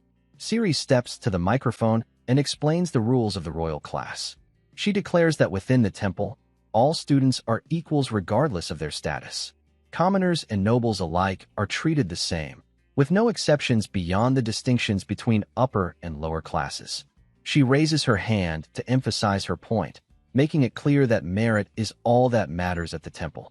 Ceres addresses the students, asking if they all understand that the temple cannot function if feuds over family power are allowed. Frowning, she warns that anyone using their status to pressure others will receive a reprimand from the student council president. Too many reprimands will lead to a sub-council deciding on disciplinary action, possibly resulting in expulsion. The room falls silent as Ceres continues, revealing a letter from the Imperial Palace of Guardias. She explains that, while such letters are rare, she will read it due to its importance. She reads aloud that if Princess Charlotte is harmed, regardless of severity, the responsible party will lose their right to the throne forever. Series notes that this is a direct order from Emperor Nello. Our boy realizes the letter isn't just a warning, but a message for both supporters and rivals of the imperial family to tread carefully. Our boy smiles, interpreting the message as an instruction to protect one another and compete honorably. Our boy figures this will prevent Bertus and Charlotte from being at each other's throats for now. Our boy sees Bertus begin mingling, asking a guy Lefairy if they are truly equals. Lefairy hesitates, holding his head in disbelief. Bertus intervenes, asking if things will get harder if reprimanded, to which Lefairy reluctantly agrees. Our boy observes how smoothly Bertus manipulates the conversation, endearing himself to others while subtly asserting dominance. Then Bertus approaches a girl, Ellen, to introduce himself. She seems indifferent, replying that she doesn't care about trivial rankings, even though she has been demoted to A2 from A1 by Bertus. Our boy notes that Ellen is so good that she can be in Class A, and her real surname is Aratorius. She is Regan's younger sister, the hero who sacrifices himself to overthrow the Demon King in the original story. Meanwhile, Ludwig tries to make conversation with the class, but his awkward approach leaves many annoyed. Ludwig greets Reinhardt, and then he approaches Harriet, another student, but she lashes out, calling him an idiot and declaring that Class B students don't belong there. Bertus steps in, gently reprimanding Harriet for overreacting. Harriet, embarrassed, apologizes but is clearly flustered. Our boy observes her and recalls that she is Duke Alan's daughter, highly talented in magic and protective of her reputation. Bertus introduces himself to Ludwig. Bertus smooths things over with his usual charm, offering Ludwig assistance if he needs it. Ludwig, meanwhile, earns disapproval from the class for his antics. As our boy watches the interactions, he receives a notification from his system, 100 achievement points for completing his first day at the temple. Surprised, he checks the list of rewards, but his excitement fades when he realizes how expensive talents are. He mutters to himself that he only has enough for one small reward for now. He browses the list, tempted to buy a magic talent, but sees he is still far from affording it. Squinting at the options, he thinks about what to prioritize next. For now, his goal is clear. He needs to work harder, gain more achievement points, and survive the chaos ahead.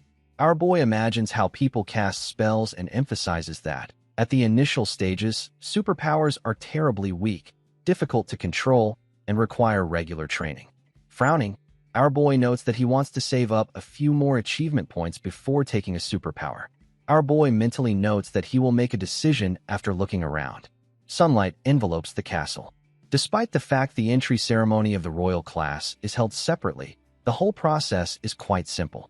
Our boy sits at his desk as the headmaster introduces each class to their homeroom teacher, and then they are taken to a private class building near the dorms.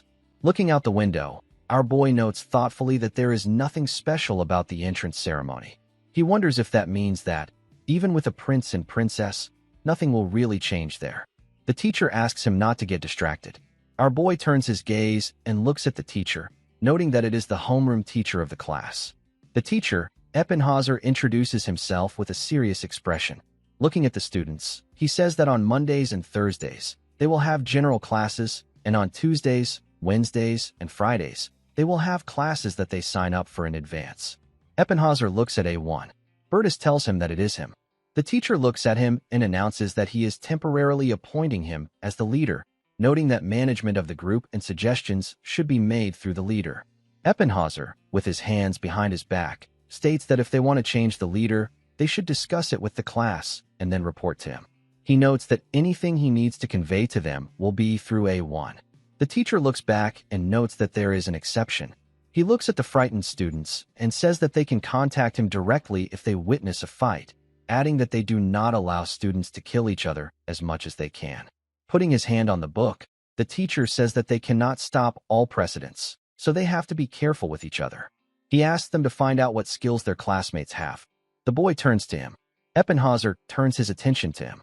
Kono raises his hand and asks what the teacher will do if they have to intervene. Eppenhauser adjusts his glasses and says that they are treated specially in the temple and that while they are of particular value to the Empire, they can also be dangerous to others. He asks if they have been warned before joining. Kono is taken aback and asks again. Eppenhauser says, with a serious expression, that to put it simply, as the head of the royal class, he has every right to immediately punish students who have a special attitude. The boys are scared. Raising his hand, Kair asks if Eppenhauser can do it. The teacher looks at him and replies that it is because he can do it and that he has been doing it for 10 years. He remarks that he hopes they now understand what he means by the words, "Be careful." Stunned, Kair mentally asks if teachers have to be so cruel. Eppenhauser takes the paper and says that this is unusual and turns to our boy. Surprised, our boy asks if it is him. Eppenhauser looks at him and asks him to follow him. Our boy, being stunned, mentally asks why they come to the teacher's room. Eppenhauser is sitting opposite him, saying that he has unlimited potential. Despite this, he still does not have a single talent. He pulls out the paper and asks our boy to look at it. He looks at the documents of the two boys, after which the teacher says that Grants, a 3, has a superpower and Cliffman, a 5, has a fighting talent. He says that Grants will take lessons in meditation and control of superpowers, and Cliffman lessons in close combat. Eppenhauser seriously notes that, in other words, their classmates have specific abilities and obvious ways to develop them.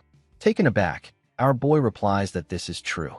Adjusting his glasses, the teacher says that our boy has potential in any area but lacks talent.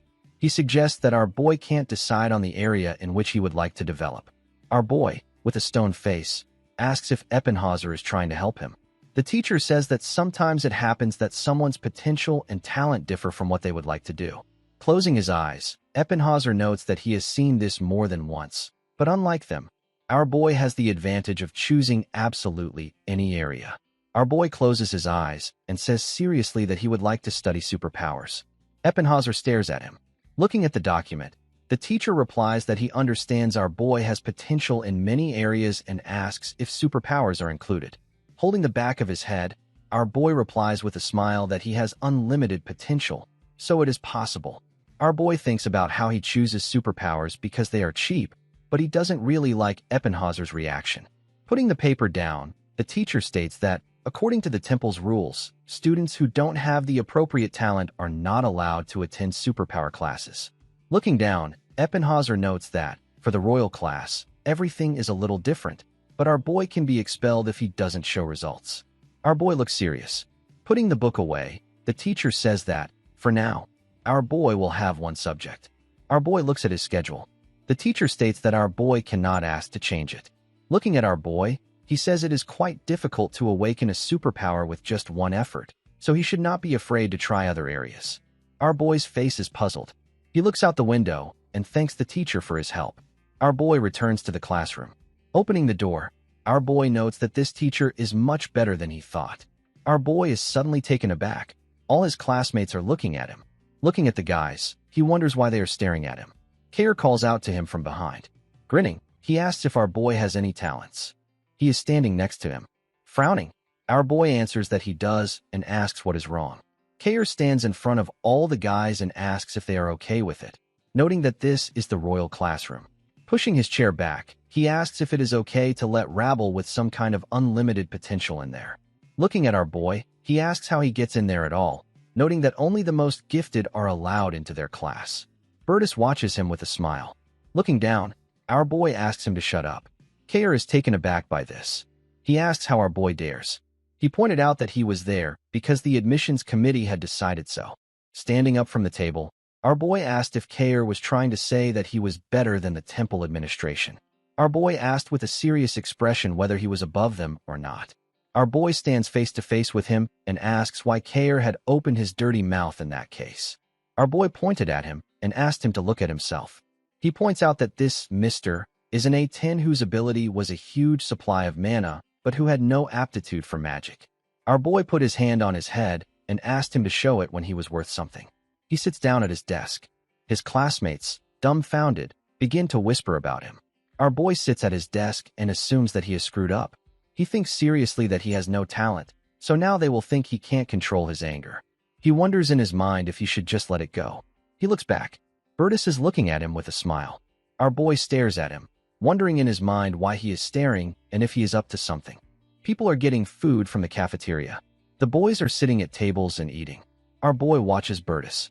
Looking at him, our boy notices that he can't concentrate because of his gaze. He looks at his fork and thinks that he shouldn't have gotten into a fight with Kair. He wonders why everything is going the way he expects. He writes in his notebook. Our boy starts coughing loudly. A dark aura hangs in the classroom. While there is a scary atmosphere in Class A, everything is joyful in Class B. Our boy sits alone at the table and thinks that, as soon as he takes the place of the fool, the atmosphere in the classroom immediately begins to deteriorate. Bertus asks Harriet if she has a talent for magic. She answers with an embarrassed look that she does. She asks if Bertus has control over magic and susceptibility to magic. Our boy shifts his gaze. Harriet guesses that they have pretty similar abilities. Charlotte raises her hand and says she doesn't like fatty foods. She looks at a piece of meat, and Ludwig tells her that she needs to eat more meat if she wants to recover faster. Our boy watches them and wonders if he is working himself up for nothing. Our boy frowns and thinks that introverts like him don't need to worry about extroverts. Boys run around the square. The teacher looks at the students and tells them to run and stick together. Our boy becomes exhausted mentally and asks if there are 20 laps. After eating, our boy runs after the teacher, who shouts that they must be in excellent physical condition no matter if they specialize in close combat, magic, or have a superpower. He notes that if they do not meet the standards of the Empire, they are finished. Harriet runs at the end and says she is going to die. The teacher catches up with her and asks if she really feels like she is on the verge of death. He says with a furious look that if this were a real fight, she would already be dead. Our boy is suddenly called out and turns around. Ludwig runs up to him and asks if our boy is tired yet. He runs away from our boy and asks him to push himself. Our boy thinks about how hard it is for him to be friends with energetic people like Ludwig. He wonders if this will be the case for him throughout the semester. Ellen runs past them. Our boy looks at her and notes that this is to be expected. Our boy runs after her and thinks that she is the same in the novel, and Ludwig can only match her in endurance. His eyes turn red. The guy starts doing sit-ups. Our boy, dumbfounded, wonders what kind of devilish workout this is. He suddenly sees Charlotte sitting on a bench. Watching her, our boy notes that he envies her even though she is sitting out because she hasn't fully recovered. Our boy watches as the teacher yells at the crying girl. Our boy, dumbfounded, mentally notes that if the teacher finds out he is slacking, she will give him 10 more laps. He begins to try to get up with all his might. The boys are changing in the locker room. Kono is too tired to open the closet. Our boy, looking exhausted, takes off his t-shirt. Frightened, Kono says the same thing awaits them on Thursday. Putting away their things, our boy assumes that he will die on Thursday.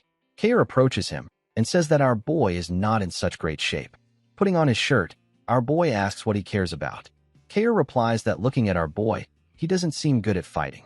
Smirking, he asks why our boy is acting tough in class. Our boy looks at him and says that Kair is the one who picks on him first. Kair pushes him and asks how such a simpleton dares to treat him like that. The boys watch the fight. Kair says that our boy won't be able to say any more nonsense. Kair closes his eyes and says it is nonsense that our boy has managed to get into the classroom. Our boy grabs Kair and, swinging his fist, our boy punches Kair right in the face. The boys fight in the locker room, and the people around them shout that they need to be separated as soon as possible. Bertus and Ludwig pull our boy away with all their might. The blue-haired boy pulls away an enraged Kair, who yells at him to take his hands off and that he will kill his opponent. From behind the closed doors, they can hear shouts for someone to break them up and call the teacher. Eppenhauser looks at them, frowning. The boys sit in the teacher's office opposite him, displeased. Kair points at our boy, yelling that he hits him first. Our boy looks away and frowns, imagining Ludwig. Thinking that it is true they have fought, he wonders how their teacher gets there so quickly. He figures it is the work of Ludwig's ally, who called the teacher. The teacher lowers his head in front of the indignant boy and tells Kair to shut up and not say anything he hasn't been asked. Looking up tensely, Eppenhauser asks our boy if it is true that he hits first. Our boy frowns as his opponent joyfully points at him. Our boy decides to add to his words. He says that Kair has said things that undermine the reputation of the temple. Kair gets angry when he hears this and clenches his teeth. They sit at the table opposite the teacher. Kair, spreading his arms, asks when he does this. Eppenhauser frowns and asks our boy to explain in more detail. Our boy looks at the teacher seriously and says that his rival repeatedly says that the admissions committee is doing its job in bad faith. The teacher looks at him in surprise and asks him to continue. Our boy lowers his head and says that he tells Kair that a student has no right to criticize decisions made by the temple.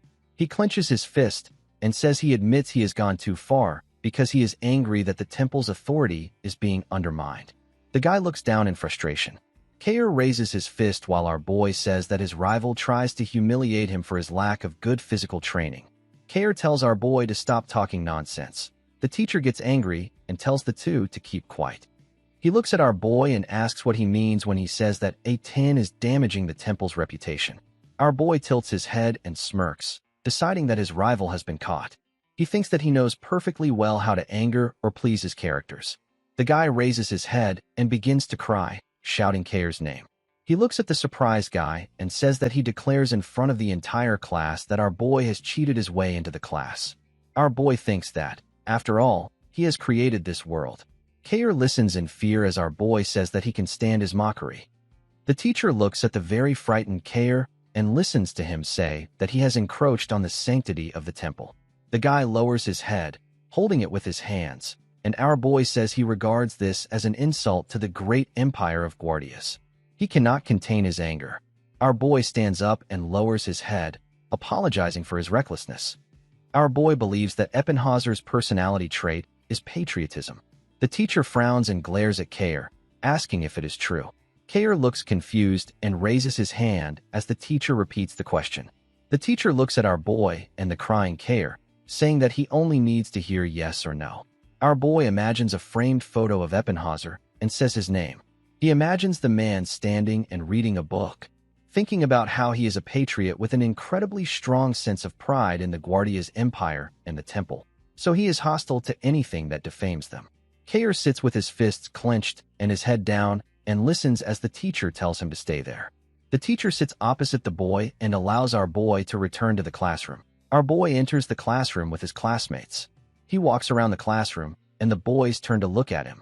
Our boy sits down at his desk and, closing his eyes, thinks about how he can already sense that a rumor will spread in the two royal classes that he is not only untalented, but also terribly aggressive. He looks out the window with frustration, leaning his elbow on his hand, and thinks. A notification about completing the fight challenge appears in front of the turned-away boy, for which he receives 200 achievement points.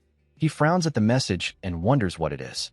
Our boy decides that, at least, he won't have to hit the prince in the face anymore. A notification appears with a new challenge. It is necessary to get the best result for the physical education exam. Our boy gets angry and thinks he will get it only if he breaks Ludwig and Ellen's legs. Another window appears with a challenge to get into the top 10 for the midterm exam. The boy gets angry and clenches his fist, wondering how he will do something he could not even accomplish on Earth. The system reports that he needs to get a love confession. Our boy is furious and thinks that for this, only 1,000 points? Because it is unlikely to ever happen. A list of challenges appears, consisting of writing a love letter and getting rejected, skipping classes, getting punished by the teacher, and drawing graffiti at night. He looks in surprise as the teacher enters the room and asks for silence. Kair, being frustrated, closes his eyes and walks past the desks. Our boy frowns and, looking at how sadly his rival is sitting, decides that, judging by his expression, he is unlikely to pick on him again. Epenhauser stands in the center of the room and asks if everyone is there. He looks seriously at the surprised Bertus and asks him to collect the pre-registration forms. The man watches as the boy approaches the desks with the forms and asks everyone to prepare their forms for him. The teacher takes a stack of papers and says that those who are not completely sure can stay here. The rest are free to go. No one should forget to get permission from the dorm leader if they want to go outside the temple. Our boy holds a form, looking at the class and thinking about how about half of them are still deciding. He writes on the sheet, looking away with displeasure. He looks at the door and hears Leferi shouting. He frowns and thinks there is only one reason why he is yelling like that. He looks out into the corridor and sees Leferi shouting at the red-haired girl, saying she is already annoying. How many more times does he have to tell her to stop getting annoying him?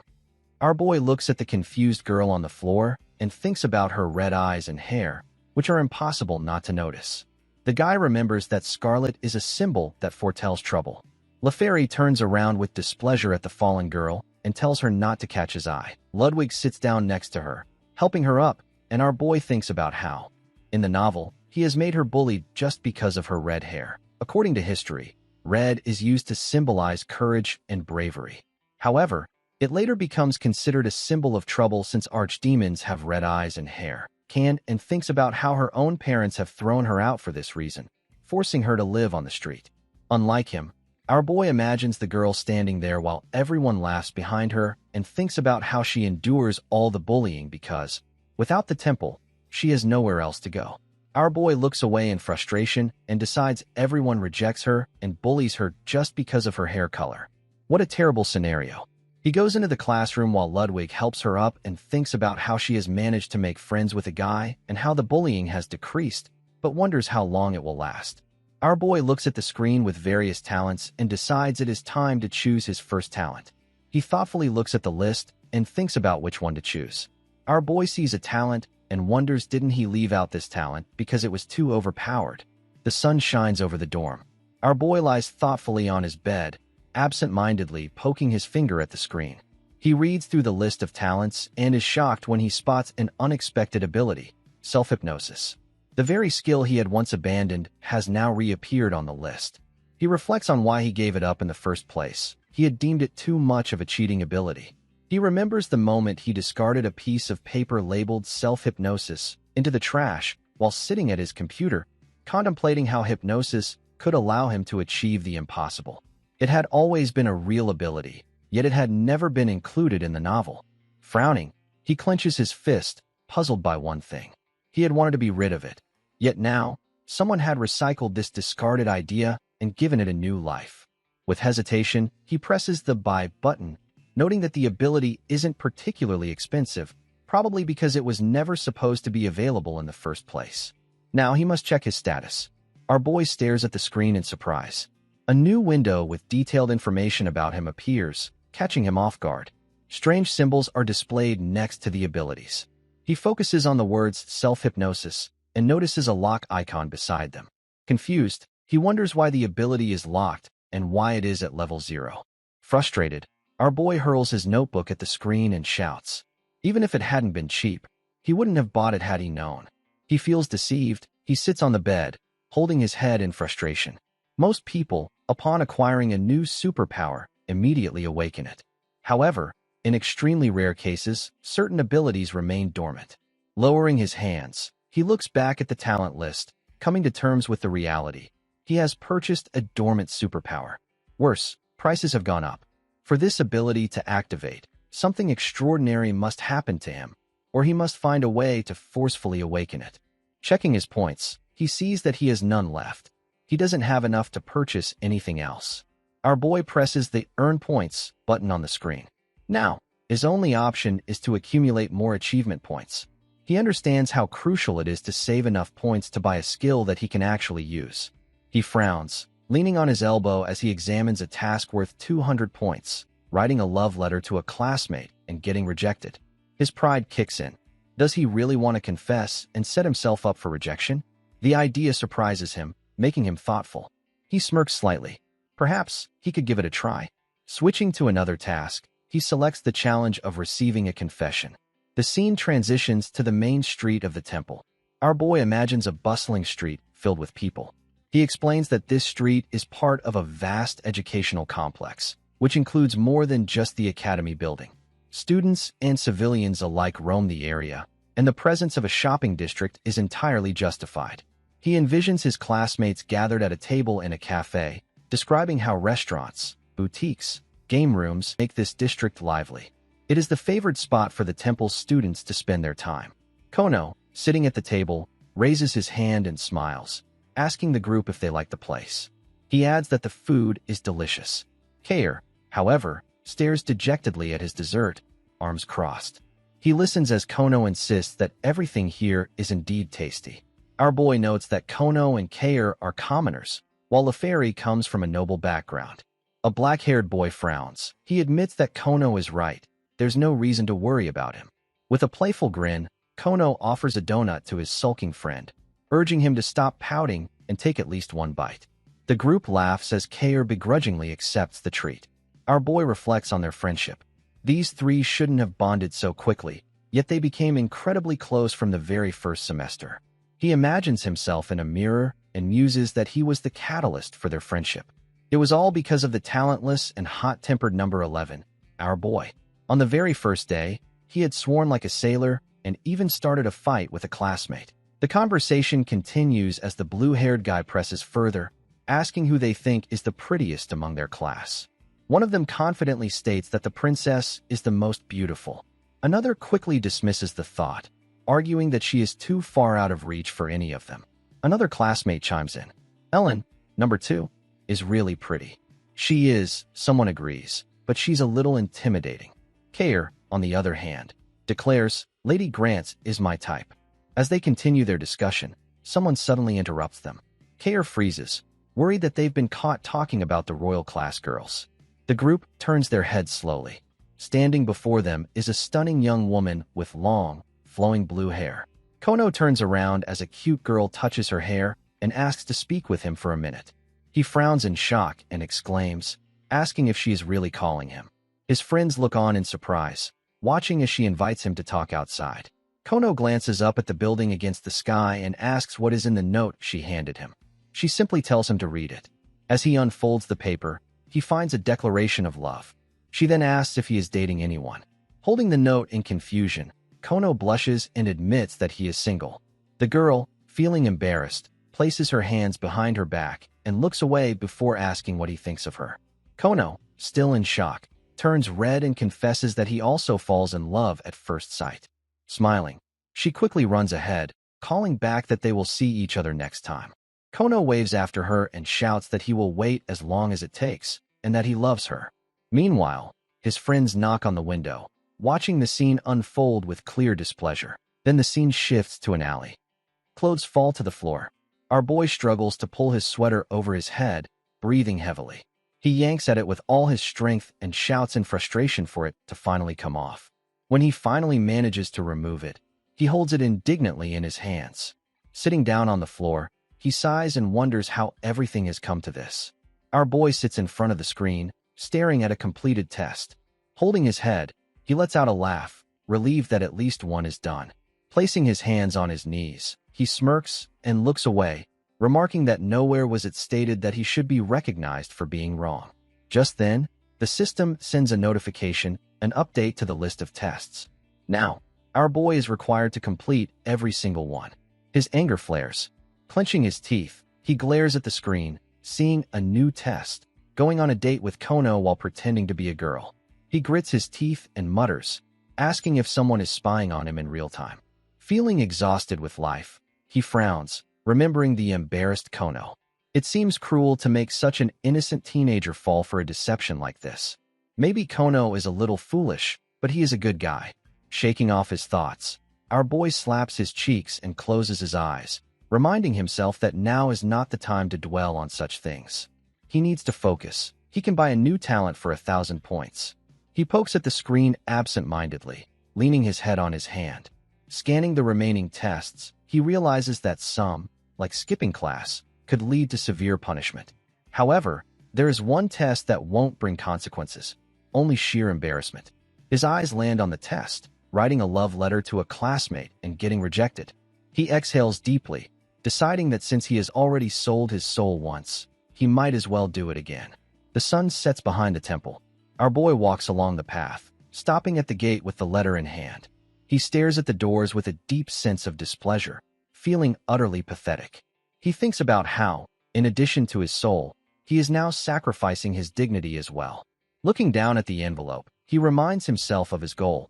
He must collect 1,000 points as quickly as possible to purchase a new talent. Carefully, he chooses his target, ensuring that the risk of humiliation is minimized. He is confident that she won't care about him at all, even after this. Our boy opens the door, realizing that even if he is rejected, there will be no rumors spreading about him. Peering from behind the door, he watches as Ellen Artorius strikes a training dummy with precision and force. Our boy enters the training area and sees her wielding the sword, continuing her practice. He frowns and calls out to her. Ellen turns to face him, her expression unreadable. Our boy glances at her sword with concern, wondering if she will use it to kill him when he confesses. He frowns again but reminds himself that achievement points are crucial. It's all for the future. Placing one hand in his pocket, he looks away and extends a letter toward her, stating that it contains his feelings. Ellen, taken aback, accepts the envelope and examines it. He watches as she calmly opens it. Without much hesitation, she refuses and hands the letter back. Our boy, unfazed, opens the door and leaves. Ellen resumes her training, and as he steps outside, he smiles at the notification confirming the test is complete. Exhaling in relief, he hopes they won't cross paths again anytime soon. The plot moves to the next day. The teacher points her finger at the students and shouts that their swings should be sharper. Watching the boys practice, she declares that wielding a sword means facing the enemy directly. If they are this slow, they wouldn't even be able to hit a turtle. Our boy, sweating and frowning, stands next to Ellen, thinking he is on the verge of insanity, while she remains completely unfazed. He lowers his gaze in frustration, recalling the previous day's swordsmanship lecture. Sitting next to her during the class, he had become so frustrated that he broke his pencil, questioning why he convinced himself this was worth an achievement when all he feels now is shame. The lecture and the subsequent practice session on swordsmanship seem like an endless cycle, fueling his embarrassment. The teacher approaches him, snapping him out of his thoughts. She scolds him for daydreaming, declaring that he has become too relaxed. Yelling, she tells him he is hopeless, instructing him to stretch his arms properly, brace himself, and fix his stance. Meanwhile, the assistant teacher scratches his chin, watching Ellen's swings. Laughing, he praises her, saying that her form is excellent, as expected of a royal class student. Even after numerous strikes, her stance remains perfect, reminding him of his younger self. Our boy glances at her with irritation. From behind, the teacher yells at him again, demanding that he stand properly, stretch his arms, and focus. If this were a real battlefield, she tells him, he would already be dead. The boys continue swinging their swords as the woman scolds our boy, while the assistant teacher watches Ellen with approval. The assistant teacher then notes that another royal class student attended the lecture. Holding a piece of paper, he looks between our boy and the instructor, calling him out. The teacher asks if he is from the royal class. Our boy inwardly groans. She just did roll call moments ago. The assistant teacher, arms crossed, suddenly suggests a sparring match between the royal class students. All eyes shift toward our boy, who is petrified, and Ellen, who simply nods in agreement. The other boys sit in a semicircle, eager to watch. Our boy stands frozen, listening to them excitedly talk about how this is a battle between the elite and how witnessing this fight is a once-in-a-lifetime event. He inwardly scoffs. They are expecting too much. In reality, she will knock him out in less than a second, and they need to stop placing high hopes on this match. The teacher places her hands on her waist, smiling, and tells them that they have plenty of time to showcase their skills. Our boy frowns in fear as she instructs them to get ready. Ellen stands calm and focused. The teacher announces the start of the match. Our boy grips his sword tightly, frowning, gritting his teeth, and wondering why they are taking this so seriously. Suddenly, Ellen vanishes from sight. His eyes widen in shock. Where did she go? Before he can react, she appears before him, swinging her sword. The impact lands directly on his head. He clenches his teeth in pain as she steps forward, sending him flying backward. Dazed, he closes his eyes, looks at his hand, then at Ellen, considering her utterly ruthless. If she was mad about his confession, she could have just said so. When our boy regains consciousness, he opens his eyes and frowns. He finds himself lying on a bed, staring up at the ceiling, fear creeping back as he recalls what happened during the sparring match. Sitting beside him, Ellen listens to his groans. Without emotion, she informs him that he didn't regain consciousness even by the end of the lecture, so she carried him to the infirmary. She then looks at him and casually mentions that it is lunchtime. Our boy, still groggy, turns around and asks if it is already that time. Sitting up, he raises his hand and mutters that he will go get food. Then, to his surprise, Ellen suddenly approaches him. Without warning, she throws his arm over her shoulders. He protests, insisting that it is unnecessary. Ellen, looking down in confusion, grips his hand and states that if he had properly parried her blow, she would have let the sword slide before finishing him with a strike to the neck. She admits she hadn't realized he had no experience in handling a sword. Our boy stares at her in confusion before realization strikes. She is doing this out of guilt. Stepping aside, he raises his hand, declining her support, and clarifies, "Didn't you just say it's lunchtime?" He looks at the girl and suggests having lunch together, convinced it wasn't his fault. Ellen looks down and agrees, and he reassures himself that, no matter how one looks at it, he is not to blame for what happened. Our boy smiles, considering a little payback for the hit on his head. He mentally rejoices at the idea. As he leads the way, he explains that since students from all over the continent come to the temple, the variety of restaurants is vast. He glances toward a tall building resembling a restaurant in the square, mentioning that some students hail from a region called the East, which is practically identical to East Asia on Earth. One of the staple dishes of traditional Eastern cuisine is changukchang. Our boy eyes the table with steaming Korean soup, licks his lips, stirs it, and comments that his mouth is watering. He recalls how he passed by the restaurant last time when he was disguised as a girl for a test. Smirking, he hands a spoon to the hesitant Ellen and encourages her to try it. She sniffs it suspiciously and states that, judging by the smell, it is inedible. Our boy grins sweetly, closing his eyes in mock sincerity, and assures her he would never offer something inedible. Meanwhile, he secretly enjoys the thought of this as retribution for the earlier hit. As she leans in to take a bite, he playfully tells her to open wider, like a train entering the station.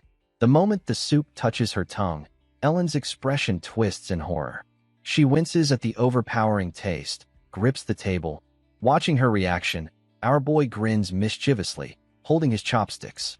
He teases, asking if she would be willing to give her life for something like this. He muses about how she is usually so composed and unapproachable, a dignified, beautiful 17-year-old high school student.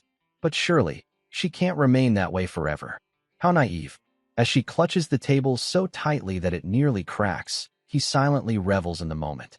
They sit at the table, and Ellen hurriedly gulps down water, demanding to know why the soup smells so awful. Our boy, still amused, asks her to at least hold back her strength a little. He scoops up a spoonful, licking his lips, and decides that since justice has been served, perhaps he should try it himself. After all this time, he will finally taste something from his homeland again. However, as he brings the spoon to his mouth, his expression changes. Ellen, reluctantly preparing for another bite, puts the food into her mouth and forces herself to remain composed. Our boy, stunned, he watches her in shock, realizing that she must be so hungry that she is willing to endure the taste. Her expression is a masterpiece of concealed suffering. A cough echoes nearby as they both glance toward the sign outside the restaurant. Our boy smirks and remarks that no one else could possibly devour chongjang with both cheeks stuffed like that. He playfully offers her more.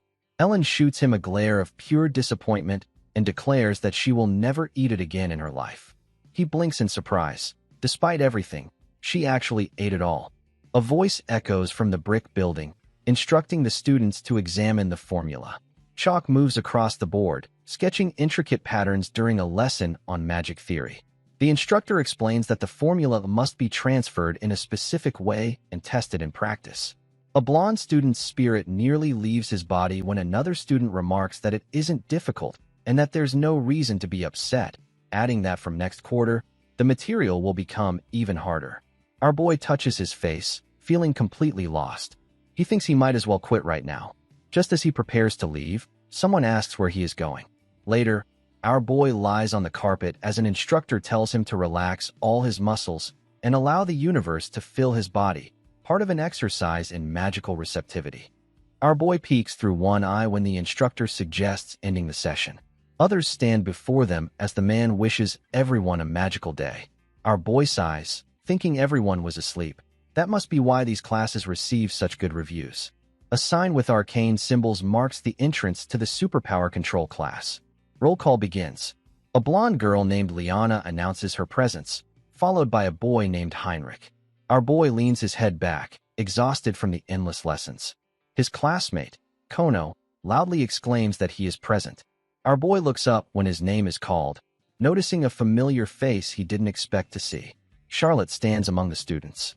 When her name is called, she responds calmly, looking straight ahead. Electricity crackles in her palm. Standing next to Liana, an excited instructor declares that Charlotte has the best control in the class. Charlotte thanks him as students watch from a nearby bench. Someone suggests she increase the strength of her lightning. Our boy stares ahead, realizing that Charlotte has awakened a superpower, as he considers how not even all the teachers know about her ability. After all, She always leaves with the instructor for private lessons as soon as class begins. Heinrich raises his hands in front of him, fire flickering between his palms. Our boy watches, suspecting that others are not allowed to know about Charlotte's power. The instructor praises Heinrich, telling him he is improving and that they will now test how long he can maintain his flames. Our boy closes his eyes, wondering if Charlotte entered the temple by pretending to have an ability she didn't actually possess. Elsewhere, two students stand on opposite sides of a wall. One asks the other if they want to get pancakes on Main Street for lunch. Meanwhile, our boy wonders whether Bertus knows about Charlotte's ability.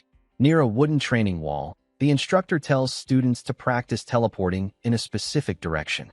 Our boy senses something suspicious. Either Bertus is aware of Charlotte's power, or he has no idea that she might not have had any talent to begin with. A girl turns to our boy and calls his name. Watching the students ahead, she asks what they should do, given their limited options. Our boy exhales and tells her to push him to his limit. A classmate steps forward and wonders aloud what would happen if a superpower only awakened when someone's life was in danger. He then suggests they put our boy in a life-threatening situation. The girl beside him scolds him, exclaiming that he shouldn't even ask such a thing. If that were true, people with superpowers would be everywhere. The instructor tells our boy while she allowed him to attend these classes, he should understand at this rate. He will achieve nothing. Our boy lowers his head. Sunlight reflects off the windows as he responds that he understands. He realizes he has no other choice. As students walk through the corridor, our boy averts his gaze when his number is called.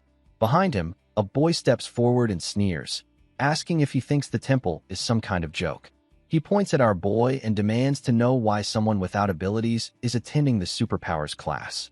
Heinrich's mouth drops open in disbelief as he repeats the question. Our boy replies bluntly that it isn't obvious. The students all turn their attention toward him as Heinrich scoffs, questioning whether our boy truly believes he can accomplish anything just because of his delusional belief in unlimited potential. Our boy responds that he is here because he feels he has a predisposition for it. The dark-haired student and turns away, warning him to stop attending the superpowers class. He adds a final threat. If he ever sees our boy in class again, he will teach our boy a lesson. Our boy replies that all Heinrich can do is talk. The dark-haired boy turns back around and asks again, stepping closer. Our boy raises an eyebrow and questions why Heinrich thinks his ability is useful when even a simple lighter is more dangerous than the sparks he produces. Heinrich's expression darkens, and he asks if our boy realizes he just insulted a member of the First Dynasty. Smiling, our boy tells him to apologize and reminds him that he cannot use his status to intimidate others. He warns that if Heinrich doesn't apologize immediately, he will report him to the teacher's council.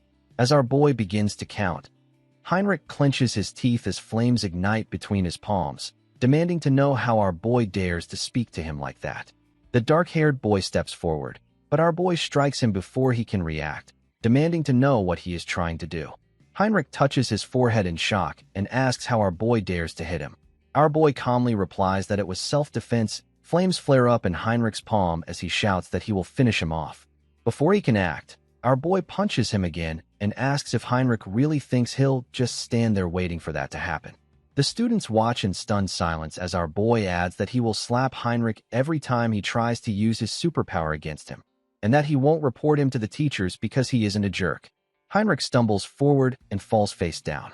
Furious, he charges at our boy, hurling insults, but he crashes to the floor once again. Our boy smirks and asks if he really thought that would work.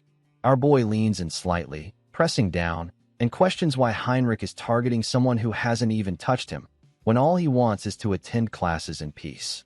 Then, with a casual tone, he tells Heinrich that he should be grateful that he hasn't awakened his own superpower yet. The dark-haired boy's eyes widen in realization.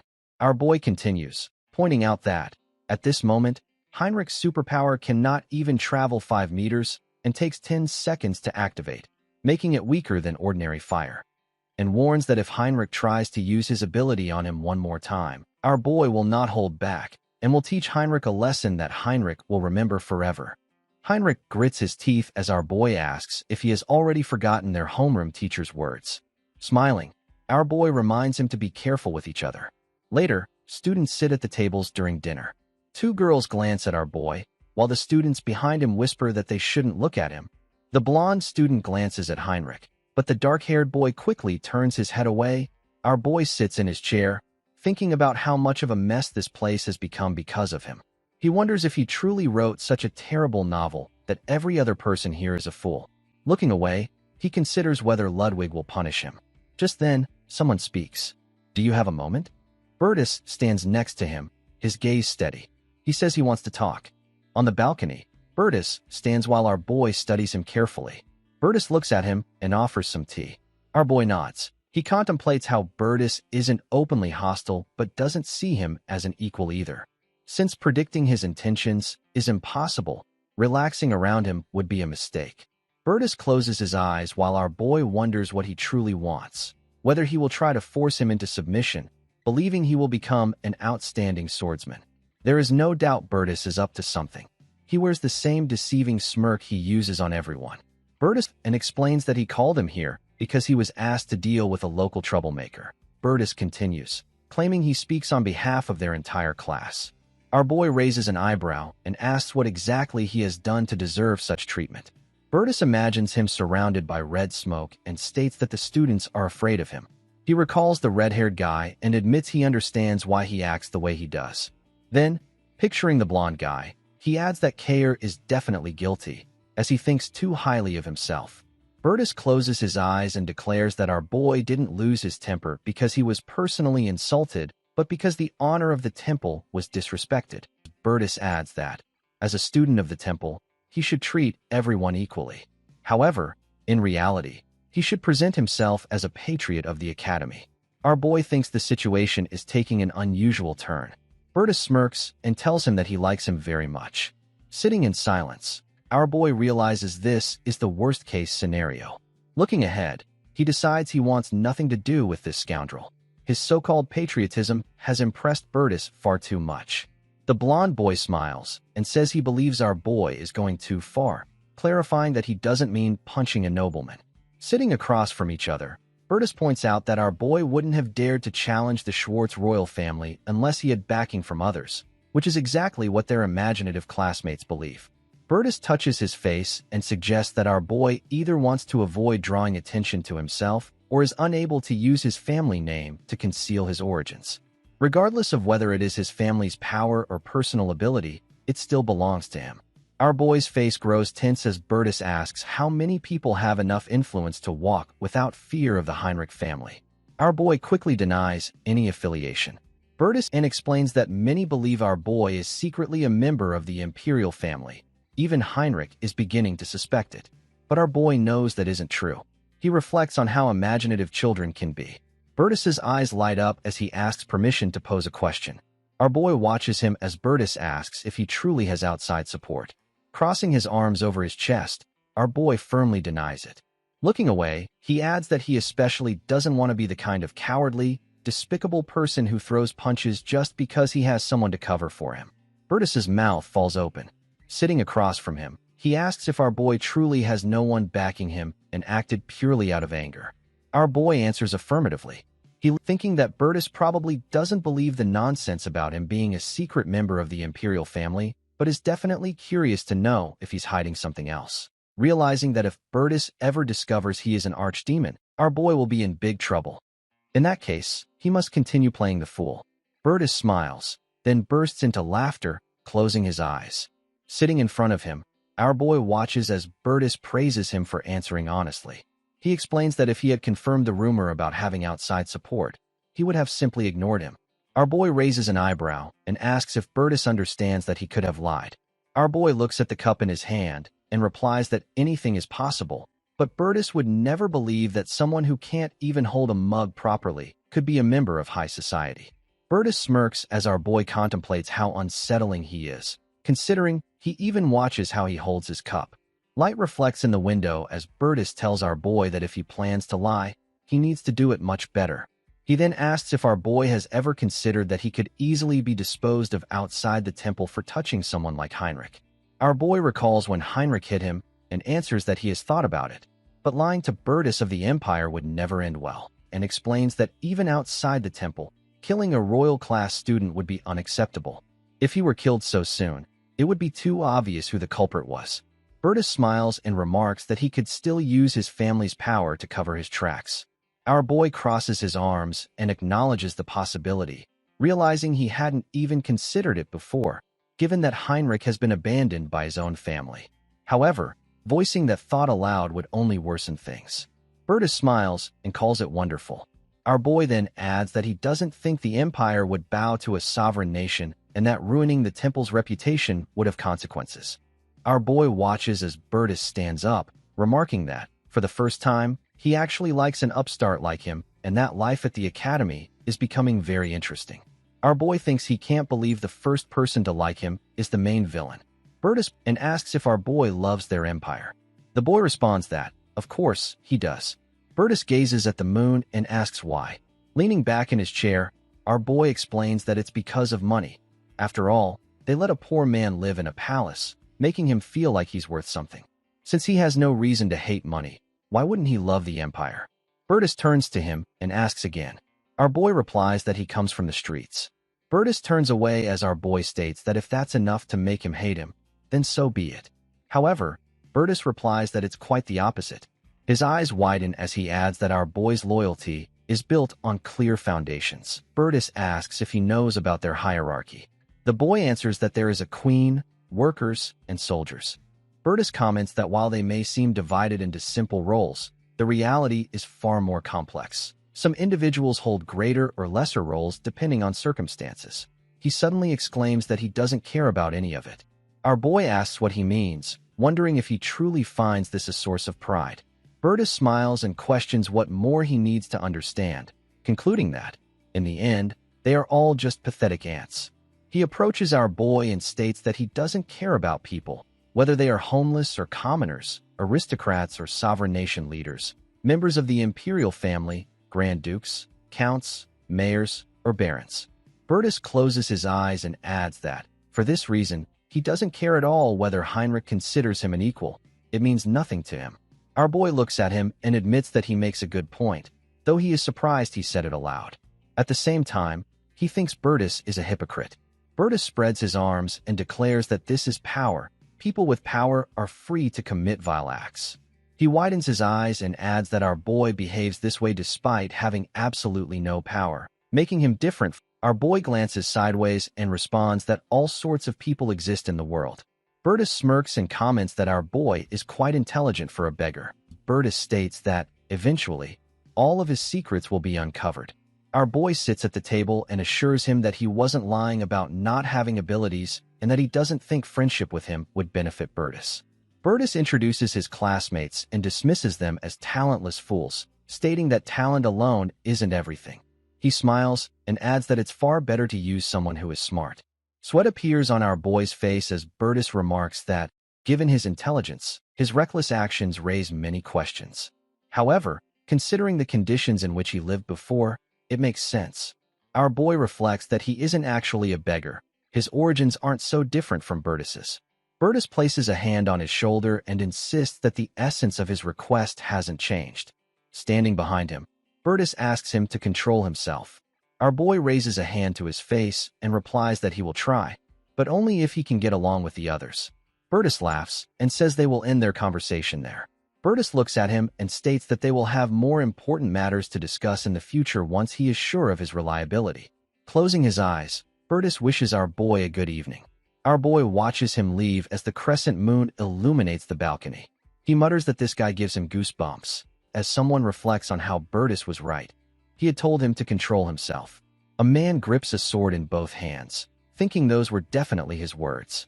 Opposite him, another man, stating that our boy has no ability and no outside support. Behind the man with glasses, students observe as he smirks, questioning the point of all this hesitation. Our boy clutches the sword before dismissing it, realizing he should have listened to Bertus. The sun shines over a tall building as our boy notes that the long-awaited day has arrived. It's the first day off at the academy, and 2 days have passed since his conversation with Bertus. Our boy places his hands in his pockets, reflecting on how he never actually denied the rumors about himself. While they can't be called friends, he believes they have reached a point where they can at least talk casually. Our boy recalls two students and considers how everyone must be saying that Bertus is so kind that he can even befriend a scoundrel like him. If that was his goal, then he truly is a genius. Our boy remembers how everyone moved away from him and realizes that, thanks to these rumors, absolutely everyone is avoiding him, except for Ludwig. He looks up at the shining clouds, thinking that today is a day off, which means there's nothing for him to do in the dorm. He also acknowledges that he still hasn't been able to awaken self-hypnosis and decides that he should visit his guys and tell them about his first week at the academy. As he walks away, someone watches him from behind. Lawyer asks our boy about his life at the academy. Our boy replies that it's not bad.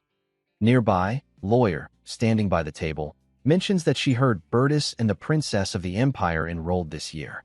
Our boy confirms it, impressed that she found out so quickly, that she asks if it's too dangerous to stay there with them. He replies that nothing major has happened yet, but he thinks Bertus likes him. Lawyer comments that it's already quite dangerous. Our boy remarks that if things go wrong, he can always escape with the help of the ring. Setting his mug on the table, he adds that, if possible, he'd like her to investigate something for him. Lawyer asks what exactly. Our boy introduces Charlotte and states that she probably has a superpower, but very few people know what it is. Lawyer asks him again. Our boy tells Lawyer that there is not need to rush. He just feels uneasy when someone around him has an unknown background. The girl nods and replies that she will contact Sarkar. Lawyer frowns and warns him not to try reaching out to Elaris or Sarkar directly. Our boy's eyes widen as he asks why, noting that it would look suspicious if he were seen associating with people he supposedly has no connection to. Our boy stands behind Jessie as she agrees, adding that he has been followed this whole time. The boy immediately asks if someone is watching him. Lawyer looks down at the steps and notices people quickly walking away. She assumes they are his classmates and advises that they don't need to take any action for now, but that he should be extremely cautious. The crescent moon hangs in the sky as our boy realizes he has been careless, allowing himself to be followed. He has a strong suspicion about why they are doing it. Standing in a brightly lit room, he considers that they probably want to find out what makes him so confident. For now, he decides to avoid meeting Jesse's group, as there's a possibility Bertus could assign spies to watch him. Our boy looks ahead with confidence when someone taunts that the beggar has finally returned. Standing before him are other students. Kayer opens his mouth and mockingly asks if he really spent the day under a bridge with homeless people. Eric then questions whether he is not even a commoner, but just an ordinary vagrant. Our boy shoves his hands into his pockets and casually confirms that he really did live on the streets. Sweat appears on the students' faces as our boy suggests that they are making all these scenes just to mock his poverty. Then Enrich asks our boy that where he gets so much confidence. Our boy remarks that they still haven't calmed down and just keep spouting nonsense. At this point, they're really getting on his nerves. Kayer and Eric look in the same direction as our boy warns that if he were in their position, he wouldn't dare mess with someone like him, especially after learning about his past. The red-haired boy scoffs, questioning what a beggar like him could possibly do to them.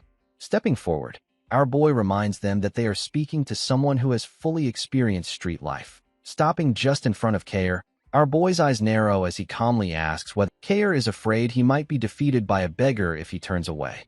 Kayer grits his teeth, his fear becoming apparent. Our boy advises him never to antagonize someone with nothing to lose, and then questions whether Kayer truly believes he can get away with nothing more than an apology. Turning his attention to Eric, our boy demands to know if they are waiting for him to apologize. He challenges them to give him even one good reason why he should. Eric, momentarily stunned, asks if he has heard that correctly. His expression twists with anger as he shouts that maybe our boy should apologize, then asks what exactly he can do to them. Without hesitation, our boy grabs Eric by the jacket, points at his face, and coldly threatens him. Eric stumbles backward, collapsing next to Kayer. Our boy glares at them and asks if they truly believe he will tolerate their insults just because they are more talented or come from noble families.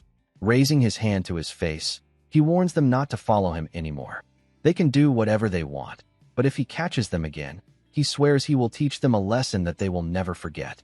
Our boy pats the dark-haired boy's head and smirks, saying that it should be an honor. The last thing they will ever see is him. He raises his hand and waves, suggesting that if they have so much energy to waste on the weekend, they should at least go outside and kick a ball. After all, Children shouldn't interfere in adult matters. Our boy heads for the door and sarcastically advises his classmates to enjoy the weekend. The students stare at the slammed door. Harriet clenches her teeth and mutters that he's insane. A table sits in front of the window as Kayer and Eric continue watching our boy. Lying on his bed, he reflects on how this will now lead to rumors that he is also a bum. He recalls how Burtis asked him to control his temper, but he still thinks it would be best if these scoundrels simply avoided him. Staring at the ceiling, our boy shifts his focus to something more important, figuring out how to unlock self-hypnosis. However, he has no idea what steps to take. A knock interrupts his thoughts. Annoyed, he stands in front of the door and wonders why someone needs him again. Have they been provoked so much that they actually want to fight him? Standing before him is Chloe. He frowns and asks what she's doing here, wondering if she came because she wanted to eat again. The girl and replies that they are being called into the hall. Our boy looks ahead and asks who is calling them. Near the window, students are doing push-ups as Chloe explains that she doesn't know, but it's probably the older students. The blonde girl standing ahead turns to look at our boy and Chloe, asking if they are the last ones. She places her hands on her waist and demands to know why they are just standing there, then orders them to lie down on the ground. She frowns, asking if they are refusing. Chloe remains silent and walks toward the other students. The blonde girl stops in front of our boy and demands to know why he is still standing there. She glances at a trembling student and sarcastically suggests that their friend must have hearing problems. Harriet lifts her head and asks our boy why he isn't following orders. The blonde and commands him to quickly get on the ground and do what his elders tell him. Our boy places a hand on his neck and glares at her serious look. He asks why he should listen to someone as insignificant as her. The girl freezes, then demands that he repeat himself. Our boy stands firm as she asks what he is doing. He smirks and asks if she really wants to know. The girl in front of him starts trembling. Then, he asks what he should do. The blonde clenches her fists and warns him that he should know who she is. Our boy simply shrugs and fires back, asking if she knows who he is. Then, he adds that he doesn't care. Our boy advises her to leave before he flicks her on the forehead. Her eyes widen in shock. She angrily demands to know how he dares to speak to his elders like that. Behind her, the other students continue doing push-ups. Our boy coldly replies that if she wants to be treated with respect, she should act accordingly. Besides, lights out is approaching, and it's time for obedient little kids to go to bed. Furious, she screams that he will pay for this. Then, she vanishes. Our boy turns to the remaining students and casually asks why they're still doing push-ups. Facing his classmates, he demands an explanation. Wondering what kind of nonsense this is, and if they are really trying to claim that this is some kind of tradition for the first years of Class A. Our boy imagines the blonde girl stamping her foot, and recalls that an upperclassman of common origin was assigned disciplinary duties with the first years to prevent students from abusing their status. He assumes that they also intend to warn them not to lose to Class B, as failure would mean the end for them. He envisions the laughing upperclassmen, realizing that their reluctance to share recognition with Class B stems from the pressure imposed by senior students. Meanwhile, he assumes that Class B doesn't even care about such things, most likely spending their time peacefully drinking tea with their seniors. Harriet stands behind our boy, arms crossed. She demands to know if he is prepared to take responsibility for what will happen after his speech. He casually places a hand in his pocket and questions what responsibility she means and what could possibly go wrong. The girl warns him that the elders might come to despise them. Her eyes widen when he retorts that it wouldn't change anything. Their classmates shift uncomfortably as he adds that their studies would continue. They could still sleep at night, and if the upperclassmen resorted to bullying, they could simply report them to the teachers. He then questions why they are acting so weak and whether they are truly that afraid. Harriet closes her eyes as our boy challenges them, asking why an ordinary guy from the streets has more pride than they do. Frustrated, she exclaims that it's all his fault, insisting that she only follows orders and is not guilty of anything. She then threatens that if her training at the temple is ruined because of him. Her eyes widen in shock when our boy questions her. He looks at her with a menacing glare and demands to know if she truly thinks she can threaten him. He mocks her, asking if she believes herself to be a king or a god. Harriet flushes with anger and trembles, stammering in disbelief at his audacity. The doors suddenly burst open as she exclaims that he has become completely insolent. A dark-haired upperclassman grits his teeth and demands to know where the scoundrel who humiliated her is. Harriet points straight at our boy and accuses him without hesitation. He assumes that she dragged her older brother into this because she was incapable of handling it herself. He shifts his gaze to the approaching upperclassman, who coldly asks for his name. A guy with spikes steps forward and declares that he doesn't care about our boy's noble status, claiming that the first year clearly doesn't understand how the royal class is structured. Before he can continue, our boy interrupts, stating that he is not a noble. The guy with spikes hesitates, then repeats his question. Our boy simply looks ahead and affirms once more that he is not a noble. The upperclassman narrows his eyes and asks if he comes from high society, to which our boy responds negatively. The guy with spikes then speculates that he must be from the imperial family, but our boy cuts him off, pointing out that no one ever said such a thing. Our boy gestures toward himself and clarifies that he is nothing more than an ordinary homeless person from the streets, neither a noble nor a member of the imperial family. He then asks if there is a problem with that. The guy with spikes questions if our boy truly behaves this way despite not belonging to high society. Our boy shrugs and counters, asking whether a person's status should matter if they refuse to do something they don't want to do. A guy with spikes clenches his fist before abruptly striking our boy in the stomach. Pain surges through his body, and he grits his teeth, quickly realizing that a guy with spikes is far from weak. Doubling over, he struggles to stay upright as a guy with spikes coldly states that, in this case, a few broken bones might help him understand the rules properly. Without hesitation, the dark-haired upperclassman punches our boy again, explaining that as a student of the royal class, he is expected to follow traditions. Moving swiftly, guy with spikes lands another blow to our boy's chin. Our boy stumbles backward. His vision blurs, but he forces his eyes open and clenches his fist. Seeing the incoming strike, the guy with spikes dodges effortlessly. He then grabs our boy by the hair and smirks, taunting him for daring to fight back. Senior drives his knee into our boy's stomach, calling him a pathetic weakling. His classmates watch the scene in silence, some looking away in discomfort. Chloe remains motionless, observing quietly as our boy struggles to remain on his feet. Senior his fist once more, but suddenly stops, deciding that this is enough for today. However, our boy refuses to let it end there. Ignoring the pain, he swiftly grabs the jewels of the senior. The senior face contorts in agony as he gasps, his breath hitching. Our boy smirks, tightening his grip, and sarcastically asks if the senior is done talking nonsense. Senior is in shock and can't believe what is happening before he lets out a piercing scream, demanding to be let go. Our boy tilts his head and remarks that since Senior asked nicely, he might consider it. Smirking, he warns the upperclassman not to struggle, or he might actually damage these jewels. Closing his eyes momentarily, our boy thinks to himself that this is the extent of what a high school student like his senior can do. Students rush forward, pleading with our boy to stop. The upperclassman, now on his knees, howls in agony, begging for mercy. Our boy chuckles darkly, pointing to the senior who is now compromised state. He then issues a final warning. If anyone dares to take another step, they should be prepared for their senior to never be the same man again. Sweat appears on the faces of the gathered students as our boy mockingly explains the correct way to beg for salvation. Harriet calls our boy crazy. Tears stream down the senior's face as our boy finally declares that this should be enough for him to understand his place. Standing over him, he warns the senior if he ever dares to approach him again, he should be prepared to say goodbye to his dignity. Our boy scoffs, shaking his head at how ridiculous the situation has become. Without hesitation, he kicks the senior and orders him to take his followers and leave. His gaze shifts to the blonde and the other students, questioning why they are still standing there since he has no intention of carrying their defeated leader. Reina closes her eyes in frustration and calls our boy a pervert. He thanks her for the compliment. As our boy turns away, someone calls out to him. He stops and asks if anyone else still hasn't left. A girl steps forward and questions whether he should act a little more nobly. He then asks if she truly expects him to endure such treatment without retaliating.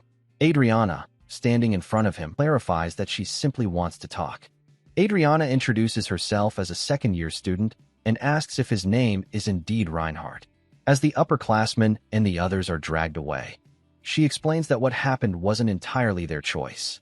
She describes how the tradition has been upheld for generations, with upperclassmen pressuring them to enforce it on first years as well. She notes that Reina, being soft-hearted, likely struggled with hurting others but was forced to participate. Our boy questions why they didn't simply refuse, asking why they agreed to something that hurt others. Adriana introduces the dark-haired boy and explains that if they hadn't carried it out, a third year would have, and upperclassmen often struggle to control their power. That means the consequences could have been far worse. Our boy tells Adriana to tell the seniors to come here. Adriana is surprised to hear this. Our boy states that if her seniors told them to do this, Adriana hesitates before warning him that if he continues like this, he will inevitably get into trouble with the third years. Sweat appears on Adriana's face as our boy orders her to tell the third years to come to him. Not today or tomorrow, but Monday night. A cup is set on a table as Bertus sits in a chair, contemplating. He remarks that they will soon find out if the third years can make Bertus obey them. Holding his mug, he inquires about our boy using his name. Seated across from him, our boy confirms it without hesitation, which makes Bertus wonder why he says it with such pride. Raising his cup, Bertus states that he recently learned about the royal class traditions and had been wondering why no one approached him. He assumes they must have been cautious. He then questions our boy about his decision to invite them on Monday, suspecting he intends to mock him in front of his elders. Our boy replies that there's a high probability they will ignore his invitation, but if they do accept, it will be amusing. Bertus asks what makes it amusing. Our boy grins and explains that he is curious to see if they actually dare to lay a hand on Bertus of the Empire if he refuses to submit. Propping his head up with his hand, Bertus accuses our boy of using his name for personal gain, emphasizing that he referred to him as a prince rather than a classmate. Our boy looks ahead and nonchalantly asks if that matters, while internally debating whether he should activate the ring and escape. Pouring himself more tea, Bertus muses that the traditional punishment for such a transgression would be the extermination of 3 generations of his family, though he would prefer to avoid that. He then wonders if it would be fair to use our boy in return, since our boy had used him. Our boy introduces Charlotte, prompting Bertus to acknowledge that he has crossed paths with his half-sister in some lectures. Our boy takes his cup with both hands and agrees when Bertus asks him to keep an eye on her and report anything unusual. Bertus then questions whether our boy has improved his behavior toward his classmates. Our boy replies that by his standards, they have managed to get along. After all, he even saved them today. Walking down the hallway, our boy recalls how he had insulted Harriet. He also remembers Bertus commenting that it wasn't exactly friendly to call the Duke's daughter that, leading our boy to suspect that Harriet had already gone crying to Bertus. As he moves forward, he notices her standing nearby. Harriet looks at him, closes her eyes, and chuckles. Our boy catches her subtle reaction and unexpectedly blushes. He finds himself thinking that, despite her noble status, her childish reaction makes her incredibly cute. Unable to hold back, he calls out to her. She turns to the side, visibly flustered, and demands to know what he just said. Standing in front of her, he repeats the name he had called her. Harriet picks up her cup as our boy admits that he said it absent-mindedly, but she has already managed to turn it into a conflict. He repeats the insult, causing her to slam the cup down on the table. Standing in front of him, she accuses him of trying to provoke her and use his status to punish her. He dismisses the idea, claiming it never even crossed his mind. Covering his ears, he complains that she is yelling, finding the whole situation amusing. Harriet, frustrated, demands to know why he is doing this to her and what is wrong with him. She stands behind him as he comments that her reaction changes every time, and if their roles were reversed, he wouldn't pass up the opportunity.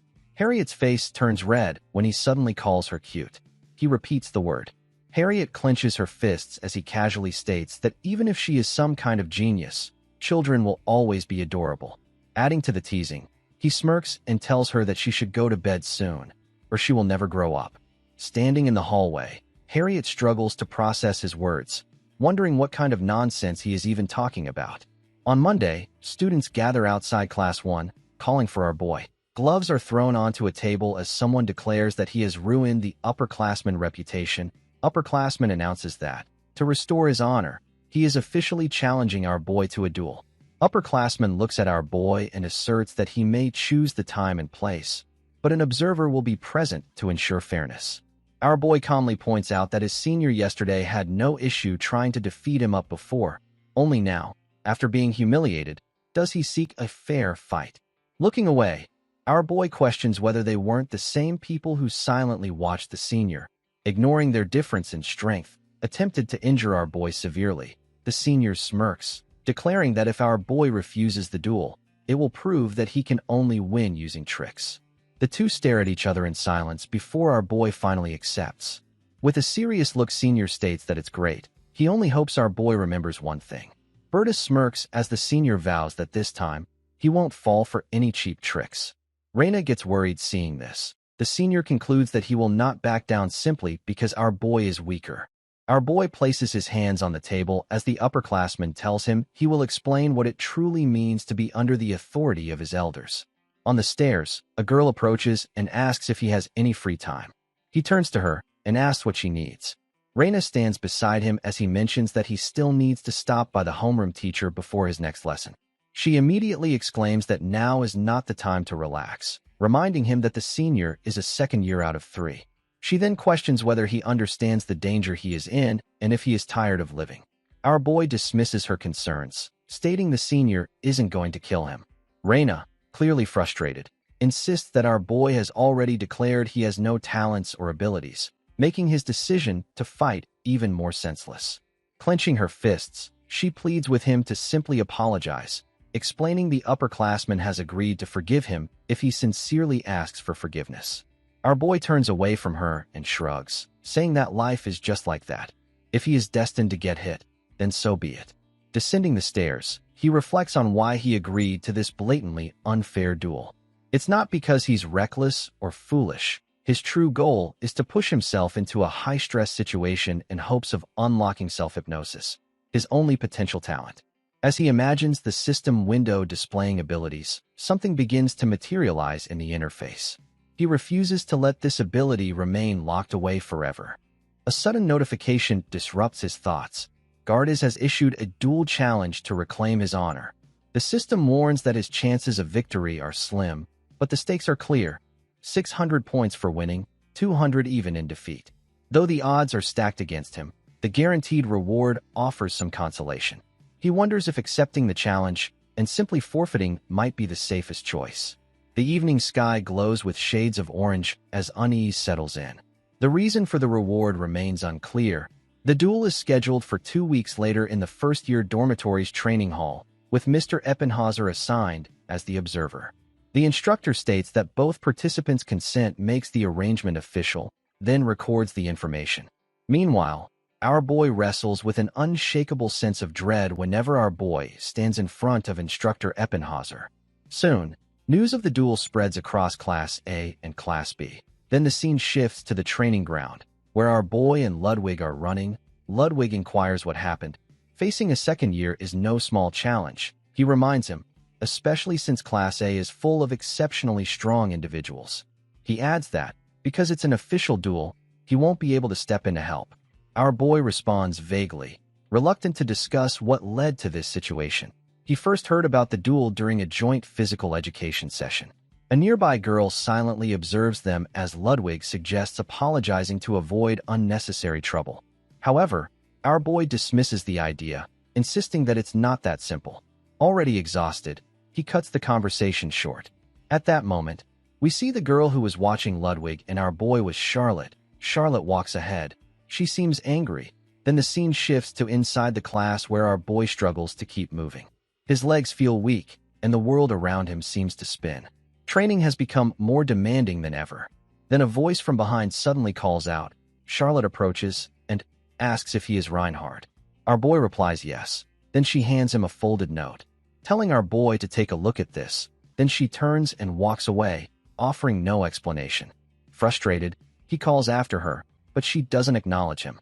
Our boy recalls Bertus's warning not to let his guard down around her. Curious, yet wary, he unfolds the note. Though he isn't sure what to expect, the message catches him off guard.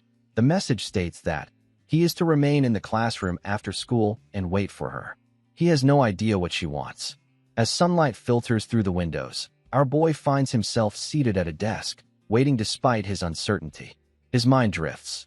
This will be the first time they've spoken since the incident at the Demon King's castle. Thinking of Charlotte, He wonders if she always carries such an unsettling expression. At that moment, Charlotte comes in the classroom. Our boy states that she is finally here, and our boy inquires why did Charlotte give him some note and run off, as if that explains everything. Charlotte comes closer to our boy and tells him to stop talking nonsense. And with a serious gaze, Charlotte tells our boy that she knows Reinhardt's true identity. Our boy stares at Charlotte, taken aback as she confidently declares that she has uncovered his true identity. His breath catches as he tries to process her words. Finally, he demands to know what she means.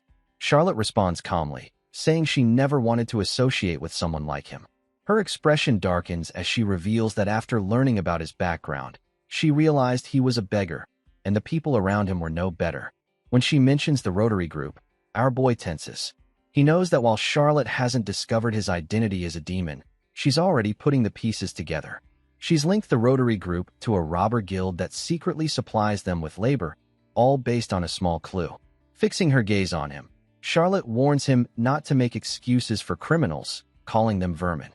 Stepping closer, she threatens to have the guards remove them all if he dares to defend them. Frustrated, our boy asks what she wants. Instead of answering, Charlotte pulls out a photograph and orders him to find the person in the image. As he looks at it, he realizes it's a picture of himself. Charlotte demands to know if this person is alive, and if so, where he is now. If he's dead, she wants to know where he's buried and who is responsible. Her tone grows more intense as she insists this isn't a routine investigation, it's urgent. She expects our boy to report his progress regularly. Before turning away, she delivers a final warning: do not involve Bertus. If he does, she swears to destroy his entire organization herself. No matter what, our boy must find the person in the photo. The scene shifts to his room, where he processes Charlotte's words. She has asked him to find himself. She believes the boy he once pretended to be, a street beggar, must still be out there somewhere. As someone who once lived that life and then became a student at the temple, Charlotte thinks our boy is the best person to search for him. Though he expected more from her, her emotional outburst reveals a lack of rational judgment. She has uncovered much about his past, but remains blind to the full truth. Our boy wonders if Dyrus planted the doubts that set her on this path. Rather than appearing collected, Charlotte looked desperate, like someone searching for someone incredibly precious. She's obsessed with finding Valier but hasn't once suspected our boy. Yet if she stopped to think more objectively, she would notice many suspicious points. A boy who disappeared after saving her from the Demon King's castle, and an unidentified beggar who appeared right after. Left alone with his thoughts, our boy admits that his lies will eventually catch up to him, not only endangering himself, but everyone around him. Looking away, he realizes he must speak with the others: Elleris, Lawyer, and Sarkar. A voice snaps him out of his thoughts. He turns to see Harriet nearby. She glances away before mentioning his upcoming duel, noting that his opponent could leave him seriously injured. Our boy casually responds that death is a possibility too. Intrigued, Harriet asks if he's afraid. Still staring at the ceiling, he admits he's terrified. Her expression hardens, and she demands to know why he accepted the duel if he's so scared. Shooting him a sharp look, she declares she'll be there to watch him get beaten. Without another word, she walks away. He remains seated, staring at his hands. At that moment, nothing feels more important than the duel. Rising from the couch, our boy reminds himself that if he does nothing, all his efforts, his inventions, his talents, will be wasted before they even take form. Watching students train outside, he realizes strength is his only path forward. He resolves to start learning the sword. Gripping a wooden sword, our boy knows the others will never acknowledge him unless he earns it. He takes a stance, but his movements are unsteady and clumsy. He glances around at the others. Time passes, and the training grounds gradually empty, but our boy remains. As night falls, exhaustion sets in. Eventually, our boy's body gives out, and our boy collapses onto the floor. Our boy's hands, covered in blisters and cuts, begin to shake. Staring at his wounded hands, our boy knows this pain is necessary, something our boy must endure. Our boy exhales tiredly, gaze drifting to the sky, when a presence catches our boy's attention. A senior girl stands before our boy, watching quietly. Adriana expresses relief at finding our boy, then explains that Redina asked her to help our boy. Redina, in tears, asks Adriana to stop Reinhardt from going through with the fight. Our boy chuckles softly, feeling sorry for Red Ina. Still composed, Adriana asks if our boy has a strategy, pointing out that with only 2 weeks left, our boy won't be able to defeat Ard. Adriana states that it's a matter of factly that our boy will lose, and it will be brutal. Adriana urges our boy to apologize before things escalate, assuring our boy that avoiding the fight wouldn't make him a coward. When our boy insists that our boy at least has to try, frustration flickers across the Adriana face, but Adriana says nothing. Instead, Adriana suddenly turns to our boy's sword. Our boy watches, confused, as Adriana picks it up. Before our boy can question her, Adriana dashes across the training ground, wielding the sword with expert skill. Our boy remains frozen, struggling to understand this unexpected display. Adriana stops and shifts her gaze toward our boy, and, offering our boy the sword, tells him to try this move. Our boy hesitates, uncertain about what he should repeat. With his grip tightening on the sword, he reassures himself that no challenge is beyond his reach. Taking a deep breath, he lunges forward, but within moments, he loses his balance and crashes to the ground. Senior Adriana watches in disappointment, unimpressed by the failed attempt. Instead of helping him up, she emphasizes that relying on brute strength is meaningless and will only result in unnecessary injuries. As our boy processes her words, an intense glow suddenly radiates from his hands. The senior calmly explains that this ability is fundamental among the Holy Knights. By channeling her power, she has alleviated his fatigue and pain. Observing him carefully, she proposes another attempt, confident that his body will now respond more effectively. Acknowledging her guidance, our boy steadies his breathing and refocuses.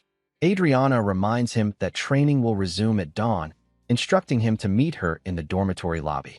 Morning arrives, and our boy sits on a bench, yawning. Rising earlier than usual has left him exhausted. As our boy grumbles about his fatigue, a familiar presence approaches. Adriana greets him with enthusiasm before instructing him to begin a warm-up run. Struggling through his pull-ups, he questions whether she might face consequences for assisting him. Meeting his gaze, Adriana firmly states that at the very least, he needs to build basic strength. Frustration flickers across her face as she sharply reminds him to stop overthinking and focus on himself. His current condition, she declares, is beyond weak. He is caught off guard by the remark, but says nothing. Without hesitation, Adriana signals for him to start running. Pushing forward, he quickly feels exhaustion creeping in. She maintains her pace effortlessly, warning him that his situation is far more critical than he seems to understand. The instructor urges him to increase his speed, remarking that his sluggishness could put someone to sleep. Fighting against fatigue, he tries to push himself harder, but suddenly feels an unusual sensation. Despite his protests, Adriana dismisses his concerns, cutting him off before he can explain further. With a teasing edge to her voice, she recalls stories about his younger brother, who was known for his extraordinary speed at the temple. He mutters a reluctant response, stating that his brother was simply born with that talent. For 3 grueling hours, they continue training, building endurance, developing strength. When his legs finally give out, he collapses. Adriana steps forward, using divine energy to aid his recovery. Watching from a distance, Adriana sighs and comments that if this level of exertion is already overwhelming, he must start eating properly. Still catching his breath, he mumbles that it isn't just physical exhaustion, it's mental fatigue weighing him down. Forcing himself to his feet, he stumbles through the corridors, already dreading the long wait for lunch. Then, another thought crosses his mind: the royal class's private kitchen. Unlike the regular dining hall, the private kitchen provides high-quality meals prepared by the best chefs in the empire. Even at night, food remains available, ensuring students have access to proper nutrition. However, that isn't the only reason for his sudden interest. Upon entering, he immediately notices Ellen seated at a table. He hadn't expected to find her there, but the sight made sense. Given the intensity of her training, she must rely on this kitchen frequently. Glancing at her plate, he wonders if that is all the food that remains. Ellen offers a brief response, confirming that there is more. Watching her closely, he questions whether the meal even tastes good, but her expression reveals little enthusiasm. His expression darkens as he insists that she should eat more. Taking her portion wouldn't sit right with him. As our boy looks around, he notes how spotless the kitchen is. Gathering a few ingredients, he decides to prepare something light. Soon, the fire crackles, spreading warmth through the space as the rich aroma of food fills the air. Ellen eats quietly, though her gaze shifts away, her expression unreadable. Irritated, he tells her to stop choking on her meal and eat properly. Handing her a fork, he mentions that the dish contains plenty of eggs and meat. She seems surprised, admitting she has never tried anything like this before. He scoffs at the thought, remarking that dismissing something before even tasting it is foolish. Turning away, he dryly adds that if someone lacks a skill, they should learn instead of avoiding it. Without warning, Ellen begins devouring the food at an alarming pace. Watching in disbelief, he urges her to slow down and actually enjoy the meal. However, when he glances back, nearly everything is already gone. Staring at the empty frying pan, he mutters in frustration that he only meant for her to try it, not consume every last bit. She hesitates, unsure how to respond, while he sighs and reminds her that they have a joint lesson later. At least she'll get lunch then. As he steps away, a small smirk forms on his lips. Later, alone in his room, our boy pulls up his status window, carefully analyzing his stats. His strength has improved. That's a good sign, but it's still not enough. Clenching his fists, he reminds himself that the duel is just 2 weeks away. He has no natural talent, and he's well aware of it. Others likely view his efforts as nothing more than a futile struggle, a desperate attempt to achieve the impossible. But their opinions don't matter. His body will adapt. He makes up his mind. His self-hypnosis skill needs to awaken as soon as possible. Ellen remains in the dining hall, forcing herself to eat despite showing clear reluctance. Watching in surprise, our boy tells Ellen there's no need to continue if she doesn't want to, but Ellen keeps chewing, looking irritated. Narrowing his eyes, our boy studies Ellen closely. It almost seems like Ellen has an unusual fixation on free food. Frustrated, our boy points out that Ellen has already eaten more than half of what he prepared. Ellen hesitates before suddenly stating that next time, she will cook. Our boy laughs, remarking that as long as they keep sharing meals, they'll have more chances to learn from each other. Despite the light-hearted moment, a dark thought lingers in our boy's mind. The destruction of the gate, an event that spiraled into disaster, all because our boy had lost control, like a chained beast suddenly set free. As our boy walks through the corridor, he reminds himself that his relentless training isn't just to defeat someone ranked slightly above him. Staring at his trembling hands, our boy clenches his fists, trying to shake off the intrusive thoughts that creep in again and again. Leaving the office, our boy frowns at the mess around him. His expression darkens further as he enters the kitchen, where Ellen sits at the table, surrounded by an enormous pile of sausages. Scanning the shelves for something to snack on, our boy freezes in shock. There's nothing left. His confusion grows as he turns to Ellen, questioning how she can eat cold sausages straight from the pantry. Without hesitation, Ellen offers our boy some, but he only stares at the plate, baffled. Rather than taking one, our boy asks why Ellen doesn't cook them first. Holding his head in frustration, our boy mutters that warming them up would make them taste much better. Ellen, unfazed, continues eating. Our boy's voice carries through the kitchen as he declares that from now on, Ellen will eat whatever he cooks. Grabbing a knife, our boy begins chopping onions while glancing at Ellen, surprised by how effortlessly she handles her own blade. Noticing Ellen's skill, our boy tells Ellen to cut some carrots as well, standing beside her and guiding her through the process as they add various ingredients. Soon, a dish with sausages is ready. Smirking, our boy remarks that he wants Ellen to appreciate the effort put into it. However, Ellen simply comments that the dish is difficult to eat. Shocked, our boy warns Ellen not to take a bite just yet. The food is still too hot. Ignoring him completely, Ellen takes a mouthful and immediately winces in pain. Watching in disbelief, our boy suggests waiting for it to cool down, assuring Ellen that it will taste even better. Instead of listening, Ellen bangs her head against the table in frustration. Quickly grabbing a glass of water, our boy places it in front of her and asks if she's okay. Ellen takes another bite, chews thoughtfully, and finally admits that our boy's cooking is actually good. Our boy stares at Ellen in shock, struggling to believe she just gave him a compliment. Ellen lowers her gaze to her plate, casually pointing out that they made the meal together. For a moment, our boy freezes, eyes widening, before turning away. Entering his room, Our boy lets out a sigh, exhausted. As he surveys the space, his attention suddenly shifts to a figure standing near the door, a maid. Confused, our boy wonders why the maid is here so late. The maid steps closer, prompting our boy to instinctively take a step back and demand to know what she wants. Bowing slightly, the maid nervously admits that she has been watching our boy for some time. Then we see that it's Sarkar, who has disguised himself as a maid. Our boy inquires how Sarkar managed to get into his room. Sarkar replies that it wasn't difficult, and adds that he shall try to visit our boy personally from now on. He then mentions the princess's supernatural powers, something Reinhardt had asked him to investigate. Our boy asks if Sarkar found anything. Sarkar responds that he might be able to uncover something if he takes significant risks.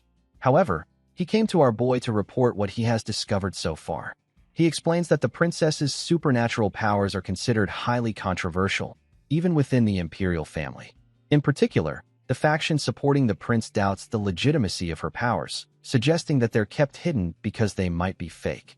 Hearing this, our boy notes that this implies even the prince doesn't know what supernatural ability Charlotte possesses. That narrows it down to just two people, aside from the emperor, who are most likely to know the truth: Class B's homeroom teacher and the instructor in charge of the princess during the supernatural power class. Our boy then asks what Sarkar meant by great risks. Sarkar explains that if the princess has confidants, people she has trusted with her secrets, he could try disguising himself as one of them. But secrets known only to a select few are hard to draw out, especially if they involve delicate matters.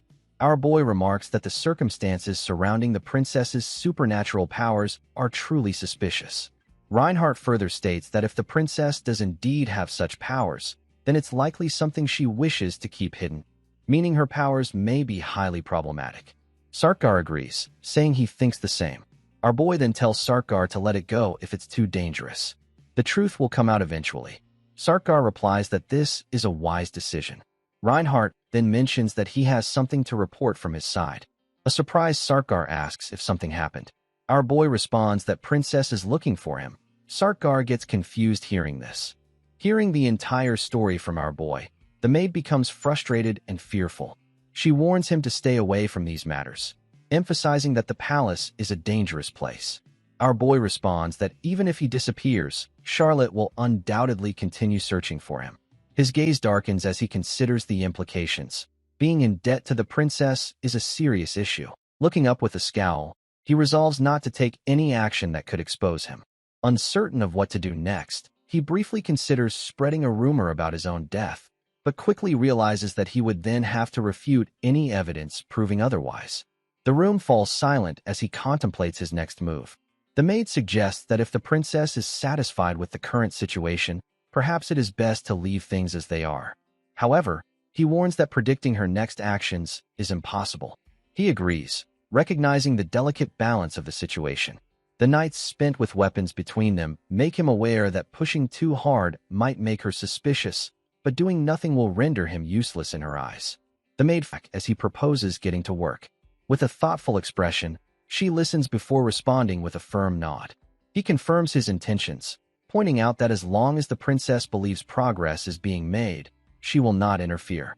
Making Charlotte his enemy is not part of the plan, but he understands that both the prince and princess, hidden behind their polished facades, will only pay attention to him as long as he remains useful. Covering his mouth with his hand, he leans forward, remarking that as long as they are considered useful, they will receive protection. The moment that changes, elimination becomes an option. Though the situation is far from ideal, it is worth considering. At the very least, they have not yet been caught between Bertus and Charlotte. The maid exhales sharply as a dark aura surrounds her. Our boy notes that with the right moves, they could manipulate both sides to their advantage. A sinister gleam flickers in the maid's eyes as she praises his insight.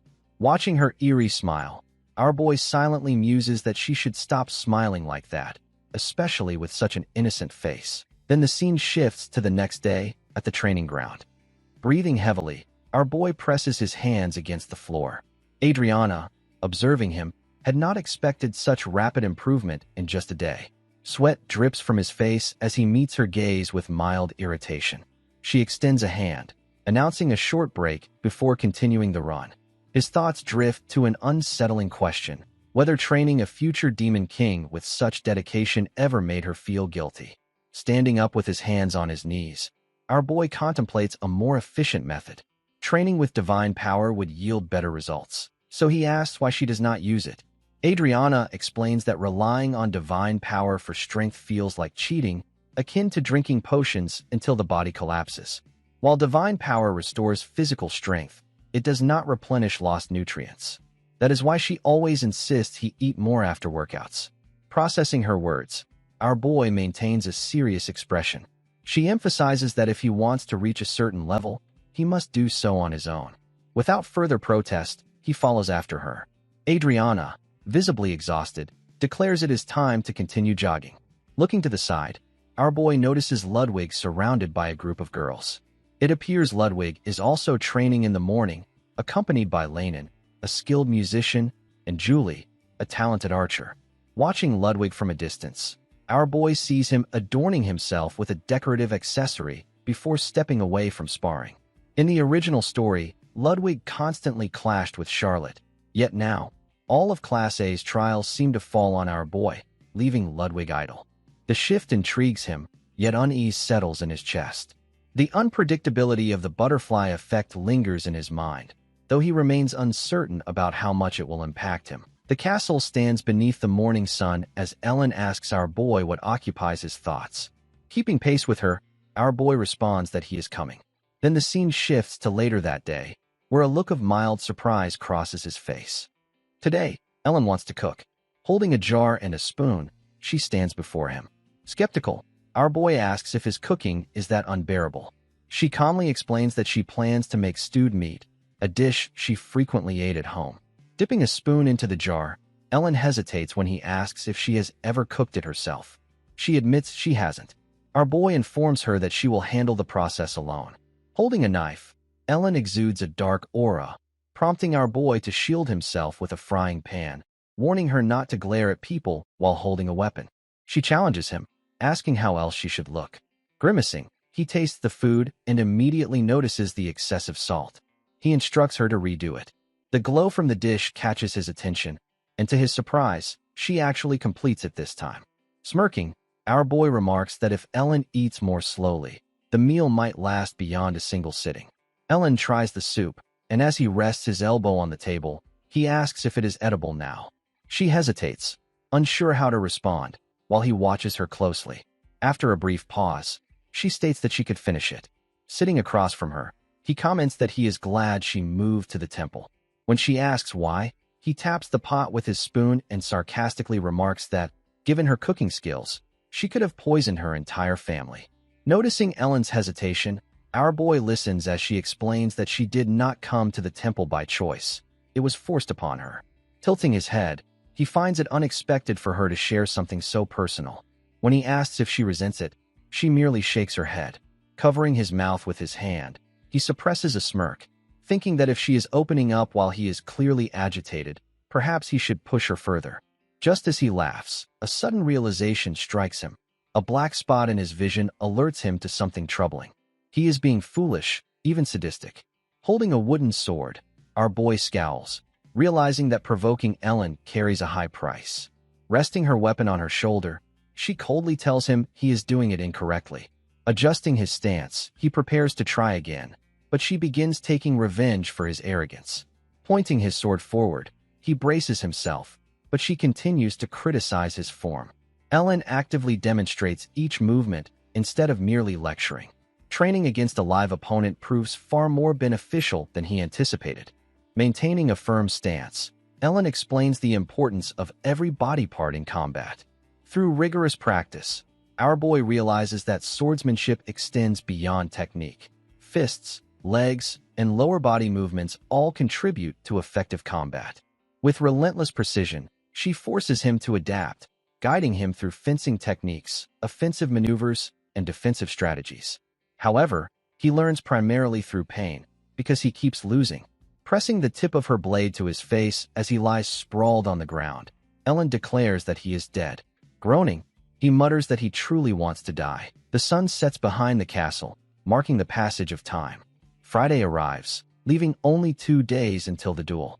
Ellen disarms him with a swift, calculated strike, knocking his sword from his hands. She bluntly states that all his training is meaningless if he cannot maintain his grip on his weapon. Tightening his hold, he listens as she informs him that today's focus will be strengthening his grip. His grasp remains weak, so they will continue this exercise until the duel. She steps in front of him and raises her hand. A flash from her weapon follows as she reminds him of the most crucial rule: never release the sword. Frustrated, our boy exclaims that she is going to rip his hands apart. Eventually, the wooden sword snaps under pressure, breaking just as he loses track of time. Looking down at the shattered weapon, he notices something odd. It does not hurt. Instead, he feels a strange sense of satisfaction. Examining his hands, he acknowledges the strain and endurance he has developed. Ellen explains that training swords are deliberately fragile, making breakage normal. A skilled fighter, however, can transform even a weak weapon into a formidable tool. Our boy begins to suspect that she possesses real combat experience. As our boy leaves to retrieve the new sword, Ellen tells him never to let go of his weapon. Our boy replies that it's easier said than done. As he walks to the other side, Ellen tells our boy that he's going to lose this duel. Our boy picks up the wooden sword and responds that he already knows he's going to lose. Ellen then asks if Reinhardt wants to win. Our boy replies, "Of course. Who would actually want to lose?"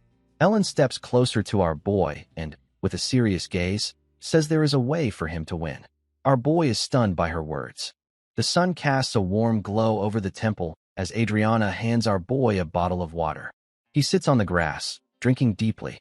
Watching him closely, Adriana tells him he is trained enough and there's no need to push himself too hard before the duel tomorrow. He's already in good shape. Wiping his mouth with the back of his hand, our boy thinks about Ellen's cryptic words that there's only one way to win. She had refused to explain, only telling him to think carefully about what a duel really is. Now, as Adriana studies his troubled expression, he finally speaks up. Resting his elbows on his knees, he explains that Ellen told him there's only one way he can win. He asks if Adriana knows what that could mean. She pauses, thinking deeply, before admitting she isn't sure. That answer only frustrates him more. If even Adriana doesn't know, maybe losing is inevitable. The time for the duel arrives. An orange status screen appears, summarizing our boy's progress from weeks of intense training. His physical condition has improved a lot thanks to Adriana and Ellen, but despite all their efforts, his combat rating is still a miserable F. He grips his weapon uncertainly and hesitates at the door. Resting his sword on his shoulder, he wonders if he's really ready for this. As he steps into the lecture hall, he quickly realizes the crowd is much larger than expected. All the first years have gathered to watch. Ellen sits quietly, hugging her knees, while Adelia sits beside Harriet. Ludwig raises his fist in encouragement, and the guy next to him reassures our boy that they all believe in him. Meanwhile, Charlotte watches him with an unreadable expression. Scanning the room, our boy notices that almost everyone is present, except for Bertus, who is nowhere to be seen. Opposite him stands a young man with brown hair and a sword, Gartus. His serious expression shows he's completely prepared for the fight. Among the crowd, a large group of second years has gathered, though none from Class B are present. The only familiar faces among them are Gartus, Arianda. At the podium, the duel's overseer surveys the scene, making sure both duelists are ready. But before they begin, the rules must be reviewed. Holding a sheet of paper, Eppenhauser steps forward and begins reading the official reason for the duel. According to the report, the conflict started when our boy insulted Gartus's honor. As Eppenhauser continues, the hall falls silent, until laughter erupts behind him. The accusation is absurd. Gartus looks at the teacher, who reminds both fighters that the victor has the right to demand something from the loser. Gartus speaks first. With a firm, commanding voice, he declares that if he wins, our boy must kneel before him and sincerely apologize for his disgraceful actions. He must learn to respect his elders properly. Unfazed, he responds that if he wins, then these so-called elders need to stop forcing their ridiculous traditions on him and his classmates. Naturally, he expects them to apologize to him in return. The teacher stands at the podium, his hands resting firmly on it, and agrees to the terms, calling upon Al, the god of war, to witness the duel. Gartes raises his fist and reminds everyone that every duelist has the right to name a champion, then turns to our boy and asks him to declare his own. Our boy, uncertain, glances nervously at Eppenhauser, silently questioning what a champion even is. A student stands behind the group, his hands tucked into his trouser pockets, as Gartes announces that his champion will be Meyerton, a formidable third-year student. A shadow partially obscures Meyerton's face as he grins in amusement while accepting a weapon from Gartes, remarking that he had expected to be called upon, especially with the prince watching. As he approaches our boy, he taunts him, stating that he will soon find out whether our boy is as skilled with a sword as he is with his words. Our boy glares at his opponent, realizing that while he had anticipated second years seeking revenge, he had not expected third years to involve themselves. Yet it seems even they were provoked enough by his actions to want to deal with him personally. As he processes this, his eyes widen, and he recalls Ellen's advice to think about what a duel truly is. Sitting with her hands on her knees, Ellen remains composed, and our boy suddenly remembers that a person who voluntarily fights in place of one of the duelists is called a champion. It becomes clear that she was implying she could serve as his. She lifts her head slightly, and the realization strikes him. This is his only way to win. With Ellen's skills, victory would be nearly guaranteed. Our boy flinches as Redina shields herself from the fiery glare of a senior girl sitting beside her, who clenches her fist. He wonders what is wrong with her and why she seems so angry, and does she also wishes to fight instead of him. The boys stand opposite each other as Eppenhauser declares that if there are no objections, the duel will commence, with the fight ending only if one of the duelists admits defeat or is unable to continue. Meyerton lowers his head slightly before turning to the professor and proposing a rule change. The teacher waits for him to continue. Meyerton suggests that the duel should only end when one of them admits defeat, removing the possibility of stopping. The professor sees no issue with this adjustment. Meyerton then confidently points his sword at our boy and declares that while the outcome is already obvious, he wants the younger student to learn some manners. Eppenhauser looks at our boy and asks if he agrees to the new conditions, to which our boy confirms his acceptance but states that he, too, would like to set his own condition. As he contemplates his next move, he scans the faces of the girls who might be willing to fight for him, weighing his options carefully before finally making his decision. However, instead of selecting a champion, he surprises everyone by declaring that he will fight the duel himself, effectively putting his opponent at a disadvantage. A vein bulges on Meyerton's forehead as he grins mockingly, questioning whether our boy seriously intends to face him alone. Adriana, appearing concerned, watches the situation unfold, while Ellen remains silent in the last row.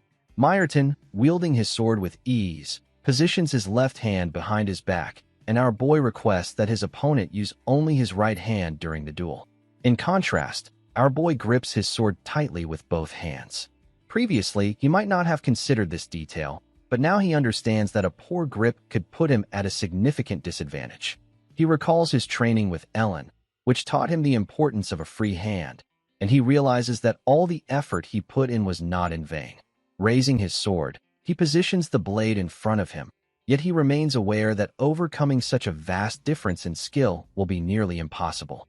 Eppenhauser formally announces that both duelists are now ready and declares the fight's commencement. The boys prepare to strike, and Meyerton, pointing his sword at our boy, smugly asks if he is ready, clearly not believing in his ability at all. Determined, our boy charges forward, swinging his sword with all his strength, aiming for Meyerton's blind spot, while his opponent remains overconfident.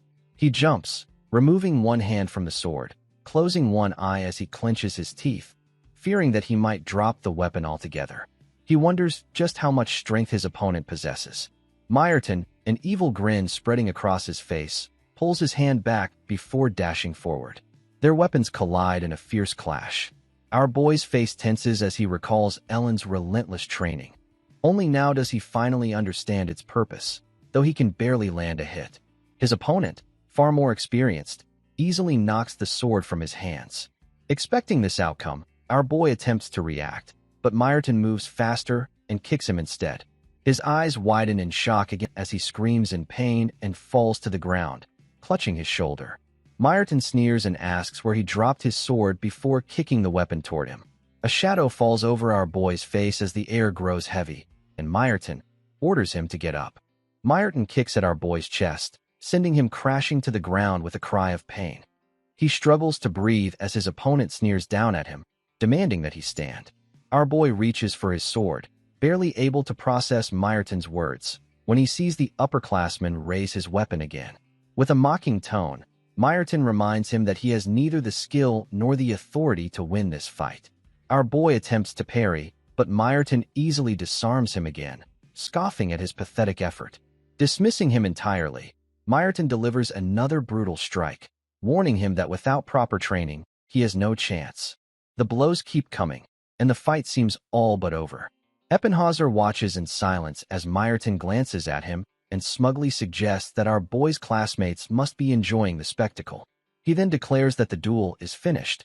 Our boy should just admit defeat.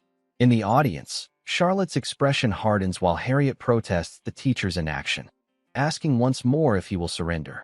Despite the pain coursing through his body, he forces a smirk, muttering that he simply didn't have enough time to prepare mentally. His grip tightens on his sword.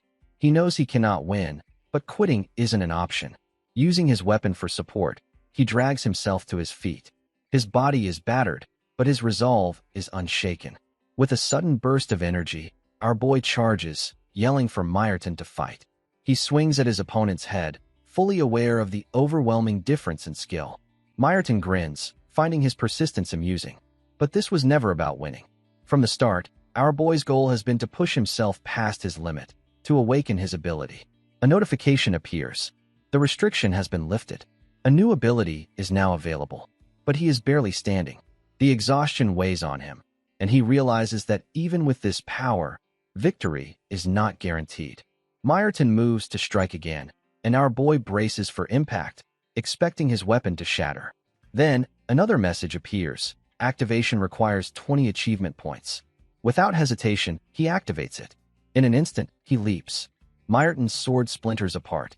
Before his opponent can react, our boy lands a devastating blow to his head, sending him reeling. Without pause, he delivers another strike. This time, a ruthless kick to the groin. Gardas recoils in horror.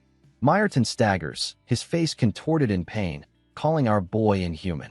His broken weapon flies from his hands toward the teacher. But before he can recover, our boy rushes him, landing a final, crushing strike to his back. Myerton collapses. Our boy grips his sword as Myerton struggles to rise. Our boy retaliates with another kick. Seeing an opportunity, Myerton kicks our boy, pushing him away. Enraged, Myerton shouts in frustration, refusing to accept defeat. He staggers back up, sneering as he asks if our boy is finally ready to surrender. Instead, our boy declares with certainty that he is going to win. His determination only fuels Myerton's rage as he demands to know what trick his opponent has planned this time.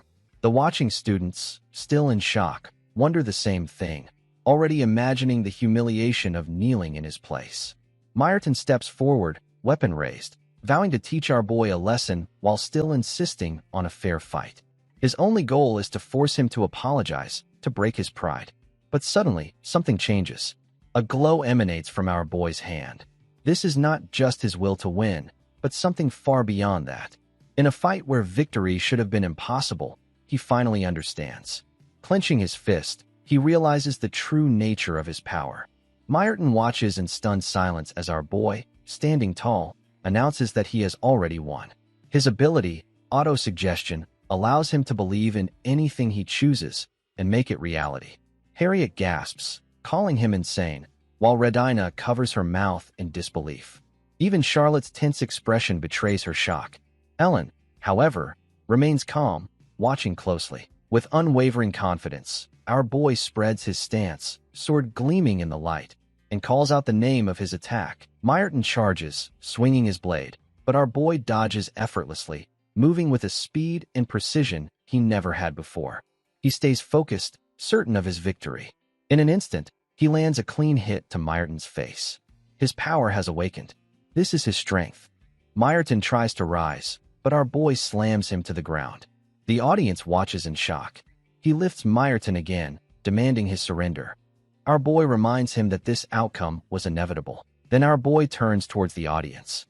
He mocks him, declaring that despite all his advantages, he is nothing more than a loser. When Meyerton remains silent, our boy threatening to continue. Trembling, Meyerton finally admits defeat. The teacher declares our boy the winner as his opponent collapses. A system notification confirms the duel's conclusion, awarding 600 achievement points. Exhaustion overtakes him, and he blacks out just as Adriana calls his name. When he wakes, he finds himself in the rehabilitation ward. Adriana checks his condition, relieved that he is fine. She informs him that he won, but passed out. As he listens, he realizes the dormitory has medical facilities along with training rooms. Remembering Meyerton, he assumes his opponent must be here too, but Adriana clarifies that he is in another room, teasingly asking if he expected them to share one. Adriana recalls how she had been ready to take his place before the duel, smirking at the memory. Our boy, embarrassed, admits he hadn't noticed. She scolds him for his recklessness, pointing out that he chose to awaken his abilities on the verge of death. Frustrated, she warns that taking a few hits to activate his power isn't a reliable strategy, picturing him being mocked by upperclassmen for relying on such a method. Ignoring her concerns, he dismisses the issue, confident that his primary ability has awakened and the rest can be acquired with achievement points. She warns him not to act arrogantly toward his seniors just because he won, promising to personally beat him up if he pulls a stunt like this again. He half-heartedly agrees, pulling the blanket over himself, but after a moment, he sincerely thanks her for her help. She bluntly responds that she prefers juniors who get along with others rather than ones she constantly has to protect.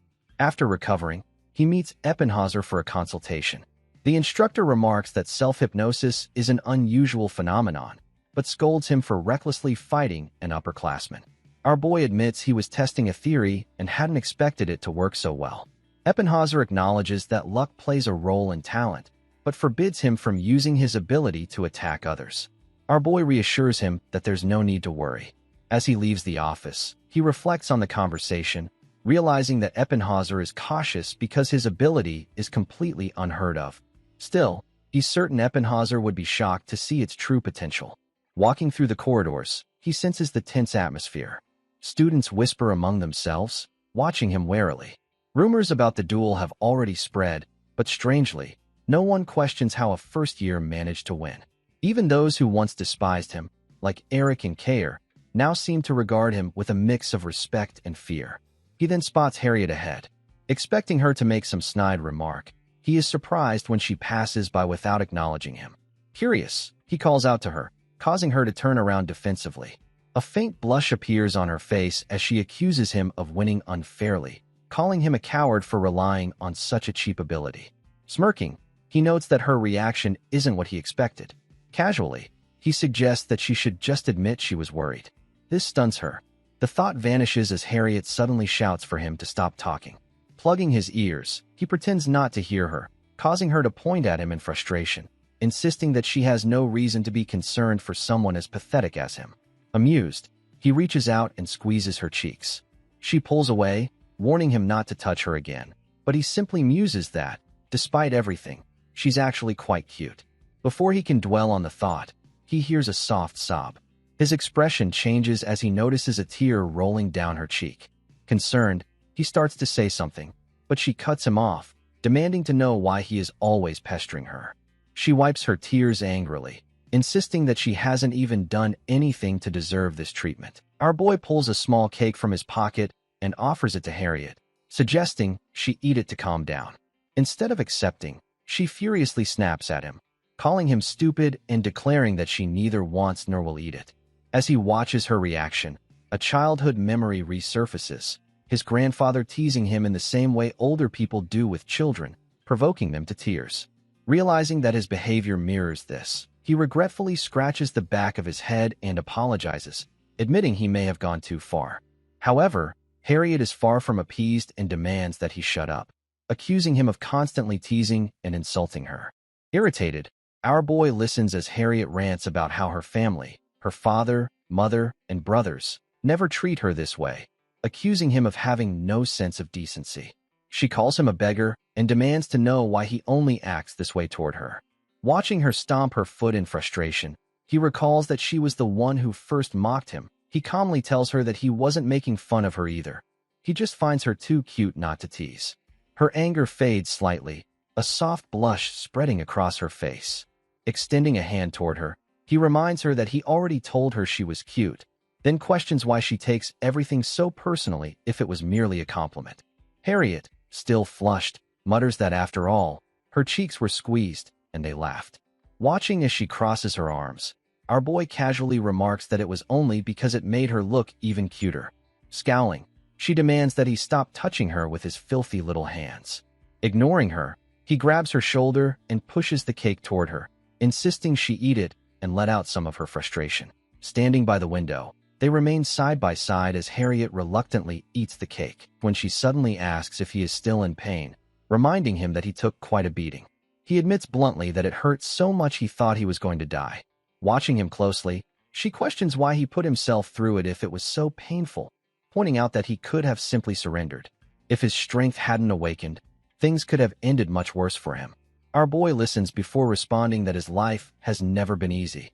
He recalls himself on his knees during the fight, acknowledging that he has backed down many times before. But this time, he knew he wouldn't be able to forgive himself if he lost to someone like that. His expression darkens as he remembers how his opponent tried to turn his suffering into a spectacle. The idea of losing under such circumstances is unbearable. Harriet lowers her gaze, quietly remarking that if he continues down this path, life at the temple will become a nightmare for him. Our boy admits she may be right, but this time, things didn't turn out so badly.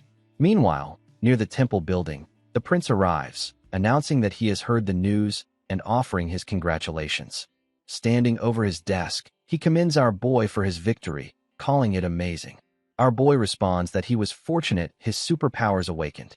Just then, someone calls out our boy, drawing everyone's attention. Gardes approaches and, standing before our boy, acknowledges that he has fully recovered. Our boy, in turn, asks if Gardes still wants to fight, but instead, Gardes bows his head and apologizes. Lowering his gaze, he admits that since he lost the duel, he fully accepts his guilt and vows never to make unreasonable demands or resort to violence against his juniors. Our boy watches him in disbelief, recalling how Adriana once said that Gardes wasn't bad by nature. Perhaps he had no choice but to introduce Myrton instead of himself due to external pressures. Meanwhile, Redina sits among her classmates, laughing, and our boy wonders how much pain someone as kind as her must have experienced after the seniors ordered the younger students to be punished. Standing beside Gardes, Harriet looks on in shock as our boy ignores the orders of the seniors, realizing that he went against their will. Gardes, too, looks horrified, fully understanding the second-year student's predicament. As he rises from his chair, he realizes too late that he should have understood it sooner. Bowing slightly, our boy apologizes, admitting that he also went too far. Henry and Kono react with surprise, as does Gardes, who, after a moment, smiles kindly and thanks our boy for his words. Turning to the window, our boy realizes that he will have to apologize to Redina later. Eppenhauser suddenly slams a folder onto the table, catching the students' attention. He announces that next week, they will begin preparations for the Festival of Improvements. The students cheer excitedly, knowing that the festival is one of the few historical events celebrating victory over the demons. However, the atmosphere shifts when Eppenhauser clarifies that, due to the Academy's curriculum and tuition, it will only be closed for 5 days instead of a full month. Kair and Kono exchange glances while our boy observes them. The blue-haired student remarks that 5 whole days of rest sound amazing, while his classmate complains that he thought he would die from all the morning runs. Thinking about Elaris, our boy smiles, realizing that he will see her soon and regretting that they haven't met in a long time. However, Eppenhauser calls our boy's name, snapping him out of his thoughts. Eppenhauser announces that our boy come with Eppenhauser after class. Taking his folder, Eppenhauser moves toward the exit, instructing our boy to follow him. Shocked, our boy wonders why he was punished. Sitting on a bench next to his teacher, he waits while Eppenhauser informs him that someone will be arriving soon. Gazing at the empty pool, our boy wonders why the Academy doesn't heat it with a universal magic stone, considering there is hot water in the temple. When he voices this thought, Eppenhauser agrees that it's a good idea, but explains that running a heated pool year-round would be expensive and that students wouldn't want to swim in the same water all year. Suspicious of our boy's sudden interest, Eppenhauser asks if he wants swimming lessons even in winter. Someone called his name. Turning, he sees Rolindria, who previously tried to help him awaken his superpowers. She approaches, remarking that his powers have indeed awakened, which is an extremely rare occurrence. Picking up a folder, she explains that today's session will be more of a test than a lecture. As they begin, Rolindria times our boy's run and notes that his speed has increased significantly. Rolindria states that after applying self-suggestion, our boy took exactly 8 seconds, faster than before. It means it's working. She tells our boy that she was initially worried her power might affect external factors as well, but it seems it's currently limited to enhancing our boy's physical abilities. This is the first time Rolindria has seen such an ability, a power that influences reality through a simple act of self-suggestion. Meanwhile, our boy feels completely exhausted. Self-suggestion is an ability that allows one to realize a suggestion placed upon themselves. If a person imagines themselves as an athlete while sprinting, they can exhibit similar or even superior capabilities to that athlete. Once their supernatural ability has reached a certain level, assuming, of course, they truly believe it. Our boy reflects that it's similar to possessing a certain mentality. Then, Rolindria asks if there's a problem. Our boy replies that it's becoming mentally harder to endure. Rolindria reassures him that he doesn't need to feel disheartened. His ability is impressive. Our boy responds that he doesn't think it's that great. Rolindria replies that while it might seem insignificant at this stage, there's something else worth recognizing. Our boy is exceptionally skilled at using his supernatural ability. Even if its effects are still weak, he can activate it instantly. It's safe to assume Reinhardt was already quite familiar with the activation method before actually awakening his power. Excitedly, Rolindria adds that, in other words, our boy is a natural talent when it comes to self-suggestion. Our boy thinks to himself that Rolindria is definitely complimenting him. She then tells our boy that her examination is complete and encourages him to attend her class diligently moving forward. The scene shifts to later that night in our boy's room. He is lying on his bed when, suddenly, he receives a call. The person on the phone asks him to come down to the main lobby. We then see that it's Charlotte, who says she has something she wants to check. Sitting on the bench, Charlotte asks Reinhardt how he feels after developing supernatural abilities overnight. Without hesitation, Reinhardt replies that he is fine. Charlotte then brings up the nature of his powers. She's heard that his supernatural ability is called self-deception, meaning he can make anything happen as long as he truly believes he can. Reinhardt confirms that this is indeed the gist of his power. Curious, Charlotte asks if he can convince himself to know the whereabouts of a certain someone, hoping he might be able to locate him. Reinhardt flinches slightly and takes a deep breath. He explains that his ability doesn't quite work that way, but he promises to try, for Charlotte's sake. She shows him a picture, suggesting it might help. As Reinhardt looks at it, he believes Charlotte is the one truly desperate for answers. He thinks that if he can handle the situation calmly, both the Rotary Club and himself could buy more time. But that thought is crushed the moment he sees the image. He freezes. The photograph is of himself, exactly how he looked before altering his appearance. A chill runs through him. Has Charlotte been carrying this picture the entire time? The realization makes it impossible for him to lie to someone like her. Reinhardt places the photo gently on his lap.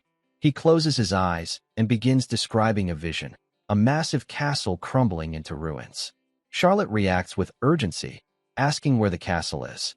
Reinhardt continues, saying he sees a man on horseback fleeing for his life, being chased by others.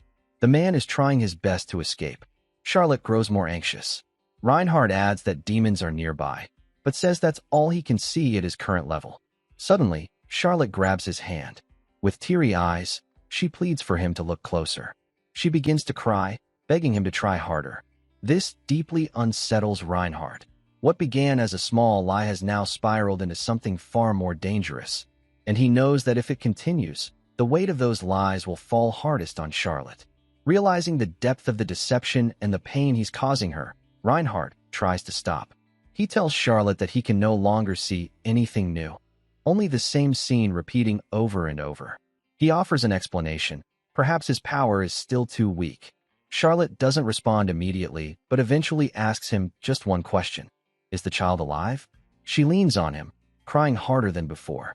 Reinhardt quietly assures her that the boy is indeed alive. He admits he doesn't know the boy's exact situation or who he might be traveling with, but the one thing he can tell her with certainty is that the boy is alive. Upon hearing this, Charlotte is overcome with warmth and relief. She thanks Reinhardt twice, her voice trembling with emotion. The news breaks through her restraint, and she finally allows herself to cry freely, overwhelmed with the comfort that the boy survived. After a while, her sobs quiet down. She collects herself and asks Reinhardt not to tell anyone what happened between them today. Reinhardt agrees, understanding that her fear lies in Virtus possibly trying to exploit his abilities. Charlotte smiles softly and gazes at the sky. Then she confides in Reinhardt. If the boy hadn't helped her, she might never have escaped the Demon King's castle. She could have lost her mind in that place. She had been defeated, her spirit crushed, and she could feel herself slipping into madness inside the prison. That's when the boy appeared. She tells Reinhardt how the boy did everything he could to comfort her. He kept telling her everything would be all right, that humanity had won the war against the demons. He consoled her, did his best to ease her suffering. Even when she discovered the boy had lost his memories and didn't know who he was or why he had been imprisoned, he remained calm. But Charlotte could see it. Beneath that calm exterior, he was terrified. And she knew it, because anyone would be in a place like that. Charlotte continues, explaining that despite all the chaos around them, the boy still did his best to comfort her, even going so far as to share his meal with her. Not everyone would help a complete stranger. From that moment on, Charlotte reveals, she vowed to help the boy recover his memories. That's why she's so determined to find him, to keep her promise. After hearing this, Reinhardt questions whether it's truly necessary for the boy to regain his memories. He argues that even if the boy did remember, all he would recall are the horrors he endured in prison. Reinhardt asks Charlotte why she wants to force him to relive such trauma. He admits that while some memories may be important, there are others best left forgotten. Charlotte agrees with him to some extent, but insists that she will talk to the boy about it once she finds him. Then, she begs Reinhardt to help her, promising to do everything in her power to give him whatever he desires in return. Reinhardt laughs, warning her that she's making a dangerous promise. Still, he senses that he's about to be caught between two opposing forces. Charlotte eventually leaves, and sometime later, Reinhardt begins walking away as well, only to find Virtus waiting outside the gate. Virtus, already aware that Charlotte is searching for someone, surprises Reinhardt. Reinhardt wonders how much Virtus has overheard. He tells Virtus that Charlotte asked for his help and implies that Virtus seems to already know who they're trying to find. Virtus laughs, confirming his suspicions. He considers the situation favorable, noting that the boy is still missing. Then he asks Reinhardt whether he has decided to look for the boy himself or involve the Rotary Club. Reinhardt realizes that Virtus has been watching him closely. This conversation is a subtle warning not to step out of line. Reinhardt replies that he's not planning to search for the boy, explaining that all he has is a picture. He doesn't even know the boy's name. Virtus asks if Charlotte revealed the boy's identity, and Reinhardt confirms that she didn't. Virtus then reveals that he too is searching for the boy and instructs Reinhardt to inform him immediately if he uncovers anything about the boy's whereabouts. As Virtus begins to walk away, he adds ominously that if things continue as they are, Charlotte will eventually lose interest. He then pauses, remembering something else he wanted to ask Reinhardt. He turns and asks whether Reinhardt is planning to become the leader of the Thieves' Guild. Reinhardt firmly denies it, stating that he doesn't belong to the guild and has never even met any of its members. Virtus notes this and realizes that while Reinhardt is aligned with the Rotary Group, he has no ties to the Thieves' Guild. Disappointed, Virtus voices his opinion. He believes that crime is inevitable. Even if criminals are swept off the streets, they will simply retreat into the shadows. Total eradication is impossible. However, he continues, if someone could harness that power, if someone could take control of the darkness itself, it might serve a greater purpose. Turning back, Virtus gives Reinhardt a chilling look and unexpectedly asks him to become the leader of the Thieves' Guild, stunning Reinhardt. The scene shifts to the temple as students prepare to leave for their hometowns during vacation. They say their goodbyes before departing. A black-haired girl reminds Reinhardt to keep up his training at home and invites him to visit the Temple of the Almighty if he's ever interested. Reinhardt declines, saying he has no desire to visit such places. He simply plans to go home and sleep until the vacation ends. After that, Reinhardt returns to the training hall, wanting to squeeze in one last session before heading home. While walking, he thinks back to his conversation with Virtus about leading the Thieves' Guild. Virtus had told him it would be easier to control the flow of information if someone like Reinhardt were at the top, and that he would have Virtus's full support if things ever went south. This shocks Reinhardt. He can't believe Virtus would speak like that, especially when he's in line for the throne. Virtus had reassured him that it was only an idea and that he wasn't pressuring Reinhardt to act on it, since the vision is impossible to implement at present. He then wished Reinhardt a good rest and walked away. Back in the training hall, Reinhardt finds himself spacing out. Ellen notices and asks why he's so distracted. Reinhardt, still lost in thought about Virtus's proposal, decides to end his training session early. Ellen agrees, but seeing her drenched in sweat from practice, Reinhardt suggests that she stop as well. She refuses, insisting she wants to continue. Concerned that she might be stressed about something, Reinhardt heads to the kitchen to make her some sandwiches, irritated at himself for doing chores for a girl. When he returns to the training hall, sandwiches in hand, he finds Ellen unconscious on the ground, her face flushed red. Ellen is dreaming of the moment Regan left her to fight the Demon King. Despite her desperate pleas for him to stay, he chose to leave. She finally wakes up and finds herself lying in a bed, with Reinhardt sitting beside her. Dazed, she asks where she is. Reinhardt gently tells her she's in the infirmary. She passed out while training. He advises her to be more cautious, reminding her that she has her whole life ahead of her. Hearing this, the nurse chuckles and turns to Ellen, adding that things could have been dangerous if Reinhardt hadn't arrived in time. She compliments Reinhardt, saying that despite his usual cavalier tone, he carried Ellen on his back and urgently called for help, visibly worried. Reinhardt grows visibly irritated by the comment, and the nurse leaves the room, advising Ellen not to train so recklessly again and to take better care of herself. Ellen thanks the nurse, and Reinhardt asks her what caused her to faint so suddenly. Ellen explains that she was practicing a series of attack combinations when she suddenly lost her balance and fell, possibly hitting her head on the way down. Reinhardt, realizing that he may have saved her life, smirks and teases her, asking her to admit it. Ellen complies, and hearing her acknowledge it makes him smile. He then tells her to get out of bed. The nurse had already performed a holy healing spell on her, so she's good to go. Reinhardt announces that it's time to eat. He made sandwiches, plenty of them, and only for her. He says this with dramatic flair, hoping she'll feel extremely grateful. Ellen rises from the bed and confidently says she wants to clean up first. Reinhardt warns her that if she showers now, it'll be past curfew.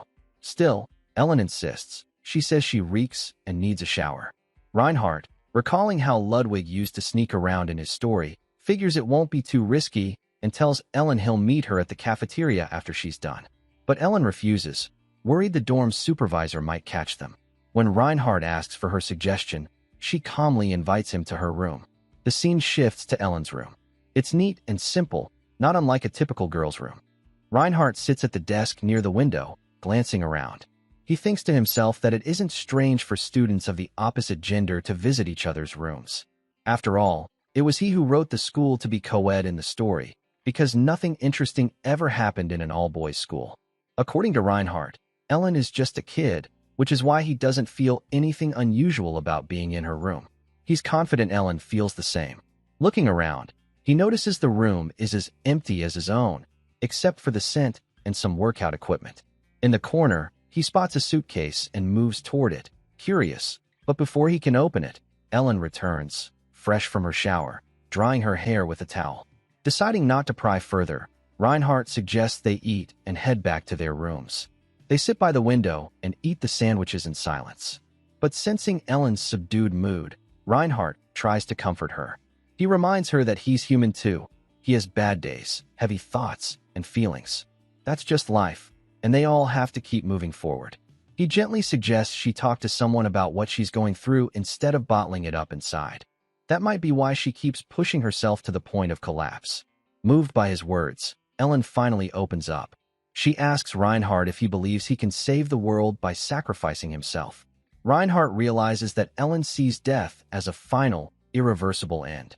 He acknowledges that Regan may have been a warrior who saved the world, but he was still just a man. While the world praised the hero who saved them, Ellen grieved the brother who left her behind. She both mourns his death and resents him for it. Reinhardt tells her that no one can truly know what they would do until they are in that position themselves. Ellen responds with firm conviction, even if Reinhardt can't do it, she can. She says with confidence that she would never let him throw his life away like her brother did. Reinhardt, hearing her words, decides to trust her. Ellen then opens the window and tells Reinhardt she wants to show him something. She retrieves a box from her room and places it on the table.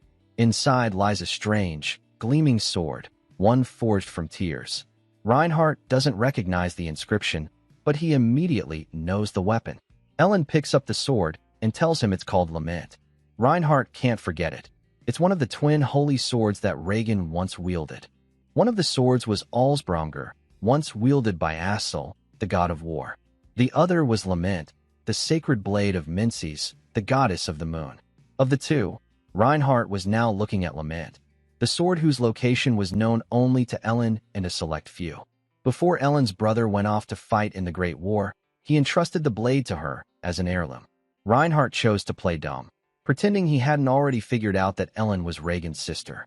With a teasing grin, he remarked that it now made sense where Ellen got her insane skills from. The comment made her smile, and she thanked him softly. Just then, a system notification popped up in front of Reinhardt. A new achievement unlocked, Ellen's Truth. He received 500 points for uncovering her identity earlier than the system had anticipated. The next morning, Reinhardt boarded the Manna train to the Allegard district. He strolled through the bustling shopping street, eventually arriving at Elleris's shop. As he entered, Elleris looked visibly shocked to see him. Reinhardt casually explained that the academy was on vacation, so he thought he'd drop by to visit her. Elleris, flustered, expressed concern. It was dangerous for him to show up at her store so openly. But Reinhardt reassured her that he had taken precautions, having weaved through countless alleyways on the way there in case he was being followed. He added that he planned to stay at the shop only until the end of the semester break. Hearing this, Elleris remarked that he would have been safer and more comfortable staying at the temple, and asked why he chose to stay with her instead. Reinhardt simply responded, "Living at the temple is convenient, but you aren't at the temple. You're here, at the shop." The response left Elleris momentarily speechless, her face flushing with emotion. She thanked him, but quickly clarified that wasn't the point she was trying to make. Reinhardt's presence in town wasn't just inconvenient, it could cause serious problems. Reinhardt narrowed his eyes and asked her to explain herself. Nervously, Elleris began to sweat. She asked if he remembered trying to sell a scroll at another shop before they met. Reinhardt replied that he'd gone to nearly 10 stores before stumbling upon hers, and asked why that mattered. Elleris then revealed the issue. Reinhardt's desperate attempts to sell the scroll had tipped someone off. The last known place he was seen? Her shop. Reinhardt realizes that people are actively looking for him, even in town. Elleris continues, explaining that while he isn't directly suspected, her shop is now under surveillance because of him. Nervously, she asks if Reinhardt really stole a scroll from a store. This shocks Reinhardt, and Elleris explains that Borton's shop has accused him of theft. Reinhardt recalls the incident and clarifies that he didn't steal the scroll. The old man at the shop gave it to him willingly. He had assumed that Reinhardt was selling a realistic counterfeit, one that he had drawn himself. The shopkeeper even offered to pay him a good price if he could reproduce more copies of real scrolls. This frustrates Elleris. She tells Reinhardt that even though returning the scroll may have caused problems, he made the right choice by not handing it back. It could have endangered someone. Reinhardt jokes that Elleris should have seen how desperate the shopkeeper was to force the scroll on him. But now, he regrets coming here at all. He had hoped to enjoy a peaceful school break. He asks if the Rotary Club members are doing well. Elleris replies that she's unsure. Lawyer doesn't contact them unless something serious is going on. She was planning to call a meeting anyway, and Reinhardt agrees to go with her to the club headquarters the next day. That night, Elleris sits in a chair by the window, staring outside, while Reinhardt lies on the bed. She softly asks if he's awake. Reinhardt opens one eye and tells her that he is, then asks if something's bothering her. Elleris begins to speak. She says she doesn't believe humans are inherently superior, nor does she think they're all inherently good. Despite thriving in every measurable way, humans continue to wage war against each other and against Mayim, committing atrocities in the name of progress. Sometimes, humanity's cruelty makes her sick. Reinhardt sits up, sensing tension in her voice. He asks if something happened. Elleris simply tells him that he'll understand everything the next day. The following morning, Reinhardt and Elleris head to the sewers for the club meeting. Sarkigar excitedly leaps toward Reinhardt, gushing about his newly awakened supernatural powers. Reinhardt, deeply embarrassed, yells at Sarkigar to stop clinging to him and pushes him away. Lawyer then asks how Reinhardt's life at the temple has been. Reinhardt sarcastically replies that everything is going great, that each day is so full of surprises he could die from happiness. Elleris and Lawyer exchange puzzled looks, clearly not understanding what he meant. Reinhardt explains what happened during his duel with the upperclassmen, leaving everyone shocked. Elleris becomes upset, telling Reinhardt not to use violence at the temple. She wonders aloud how she can help him control his short temper. Meanwhile, Sarkigar is thrilled that Reinhardt used force. Lawyer, however, is visibly angry. She had instructed him to lay low while at the temple. Reinhardt, attempting to calm everyone down, shows them a necklace and reassures them that he still has it. Elleris expresses relief that Reinhardt didn't use it. Once the tension dies down, Reinhardt brings up what Elleris said the previous night, about learning something important today. He asks the group if something has happened. At once, the room goes silent. All three, Elleris, Sarkigar, and Lawyer, exchange anxious glances, their expressions turning serious. Reinhardt presses again. Finally, Sarkigar speaks up. During the Glory Festival, Sarkigar overheard a troubling conversation. Apparently, demons taken prisoner during the war are now being sold on the black market in the capital. Reinhardt is stunned. He thought all demons had been taken down after the war. He wonders aloud why anyone would want to trade demons. Sarkigar explains that while some buyers are simply curious collectors, that's not the full picture. What shocks Reinhardt even more is the detail that humans aren't buying orcs or lesser demons. They're specifically targeting succubi. Succubi are the most actively traded race on the black market, largely due to their human-like appearance and high market value. Reinhardt, horrified, recalls that succubi feed on humans. He asks if buyers are deliberately trying to get themselves killed. Elleris confirms, but notes that there are ways to suppress this behavior. Reinhardt is overwhelmed. He had assumed that all demons captured during the war were taken down. But the truth is even more disturbing. Reinhardt assumes that Elleris and the others want to rescue all the imprisoned demons. Sarkigar confirms this, stating that they can't allow humans to get away with such despicable acts. However, he also warns that failure would put all of them at risk, Reinhardt included. Lawyer agrees, adding that currently, only she, Sarkigar, and Elleris are in a position to support Reinhardt. If even one of them were to die in the process, the consequences would be catastrophic. The three of them are barely managing to maintain the balance as it is. Not just Lawyer, Elleris agrees with the assessment as well. Reinhardt believes that even if he weren't involved, the three of them would still throw themselves into this mission without hesitation.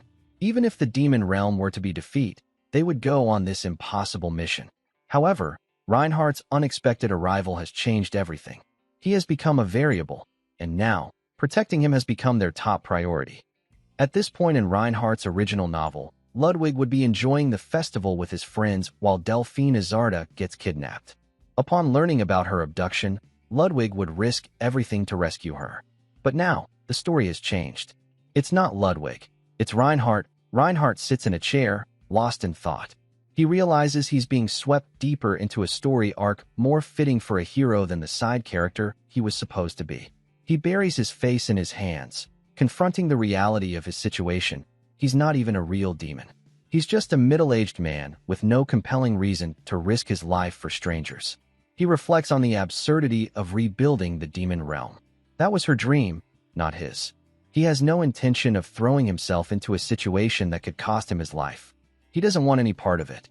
But then he thinks of the faces of Elleris, Sarkigar, Lawyer, and of the countless imprisoned demons silently pleading for his help. Now, he's in no position to turn away. Sensing his hesitation, Elleris suggests that it might be better if Reinhardt forgets their conversation entirely. But Reinhardt responds with a cryptic remark that chronic fatigue is the root of all illness, and the biggest cause of chronic fatigue is lack of sleep. Elleris doesn't understand what he means. Reinhardt sighs and tells her to forget it.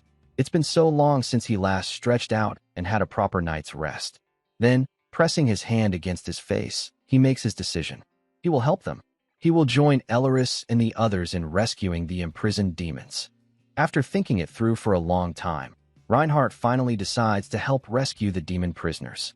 His decision deeply moves Elleris, Sarkagar, and Lawyer. Elleris explains that for the mission to succeed, they need 3 crucial pieces of information. First, they must determine the location of the black market. Second, they need to know the number of demon prisoners currently being held. And third, and most importantly, they need details about the security in place. Sarkagar points out that obtaining such information won't be easy. Black market intelligence circulates exclusively among the nobility, not on the streets. Still, he promises to do his best to uncover anything he can. Reinhardt notes that the black market is not open to the public, so Sarkagar might need a ticket to gain entry. Sarkagar admits he doesn't know who distributes those tickets, but says he'll try asking around among the nobles to find out. Curious, Reinhardt asks who is in charge of the black market. Sarkagar replies that the answer is fairly straightforward. Since the prisoners are supposedly under the control of the Allied forces, someone involved in managing those prisoners must also be connected to the trafficking operation. Reinhardt wonders if someone within the Imperial Army is complicit. Sarkagar suggests that if the person involved is high-ranking, it's possible that even other officers aren't aware of what's going on. But Elleris interjects with certainty, stating, "They all know." Hearing that, Reinhardt begins to suspect that the Army's commanding officers might also be aware. He grows frustrated, wondering just how many powerful figures are entangled in the black market scheme. If commanding officers are able to traffic prisoners of war, it's unlikely that such a major operation has escaped the notice of the imperial family. Reinhardt sighs deeply and voices his growing suspicion that the imperial family might be directly involved. Elleris agrees that it's entirely possible. That thought leads Reinhardt to wonder, do Virtus and Charlotte know about this too? The scale of the conspiracy terrifies him. Prisoner trafficking isn't something a simple group like the Thieves' Guild could coordinate. Such a system would require the support of the imperial family, or someone equally powerful. That alone tells Reinhardt how formidable the security will be. Even if they manage to get past the guards, there's no telling how many demon prisoners are inside. And if they free all of them, they'll face another problem, finding shelter for everyone. The plan suddenly feels reckless, foolish even. Frustrated, he stands and asks if they can't use magic somehow. Elleris shakes her head. She explains that there will be mages stationed at the site who are on par with her. The area will likely be surrounded by force fields and anti-magic barriers. Reinhardt clutches his head, overwhelmed. His thoughts are spinning, and the more he thinks about the plan, the more impossible it seems. Then, Elleris raises her hand with a question. Is there any reason we have to act on the day the black market opens? Intrigued, Reinhardt asks her to elaborate. Elleris suggests that attacking on the auction day is actually the worst idea. She proposes a different approach, rescuing the prisoners before the auction begins or after they've been sold. Before the auction, security will be lighter. And after the prisoners are sold, their custody will fall to individual buyers, who will likely have weaker defenses than the market itself. Sarkagar and Lawyer stare at Elleris in admiration. Her suggestion is brilliant. Reinhardt even compliments her for such a strategic plan. Sarkagar adds that although the buyers will have paid large sums for the slaves, making them reluctant to let them go, the black market won't kill the prisoners before the auction. Reinhardt agrees. Elleris' plan is far more practical than anything they had previously considered. As they sit around the table, Sarkagar suggests a more cautious approach. It may take more time, but as long as they can gather information about the prisoners before they're sold, they can rescue them one at a time. Lawyer also agrees that Sarkagar's suggestion carries less risk, but she expresses concern. Once they rescue the first prisoner, word could spread that a demon slave has gone missing or been stolen, which would likely lead the nobles to either hide the remaining prisoners or drastically increase security. While everyone discusses the plan, Reinhardt silently watches them, closing his eyes as he reflects on Elleris' proposal. If her plan succeeds, it would mean that a criminal organization stealing demons has emerged. An incident of that magnitude would cause massive upheaval in the capital. From the Empire's perspective, the idea of freed demons hiding within the city would be a serious national security threat. In the aftermath, a large number of guards would be deployed to search for the escaped prisoners, and news of the incident would inevitably reach the temple. However, nothing like that ever happened in the original novel Reinhardt wrote. That makes him wonder, perhaps Elleris would have come up with this plan even if he hadn't been there. Sarkagar and Lawyer also seem committed enough that they likely would have followed Elleris' lead regardless. Reinhardt belittles himself, thinking that the demon auction and the rescue attempt would have happened with or without his involvement. The cause and effect are unclear, but he knows what the results will be. Reinhardt is convinced that their current plan is destined to fail. He begins searching for a better alternative, but there's a major logistical issue. They can't move all the prisoners at once. They need a method to relocate a large number of demons efficiently. Suddenly, a thought strikes him. He stands up and asks Elleris if she knows how to cast a mass teleportation spell. She confirms that she does, but warns that it takes time to prepare. Reinhardt asks how long, and Elleris reveals that it would take her at least half an hour to cast. This irritates Reinhardt. Quick extraction under such time constraints would be impossible. He then asks whether anti-magic fields, which prevent spells like teleportation, are commonly used. Elleris replies that they are uncommon, but reiterates that the auction site is almost certainly protected by them. Before she can continue, Reinhardt interrupts. He clarifies that he isn't referring to the auction site. Instead, he asks how many people she can teleport at once. Elleris replies that she can teleport around 20 people during the day and up to 50 at night. Reinhardt begins to strategize.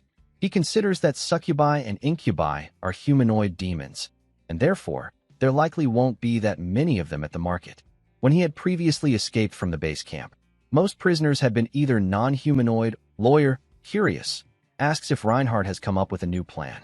Reinhardt shares his idea. If they can find a way to bring the prisoners outside the facility, then rescuing them becomes much more viable. He flips a coin toward Lawyer and adds that the plan won't work if they act alone. They'll need outside help. The best way to get that help is by exposing the existence of the black market to the public. Since the black market is completely illegal, Elleris agrees that revealing it could change everything.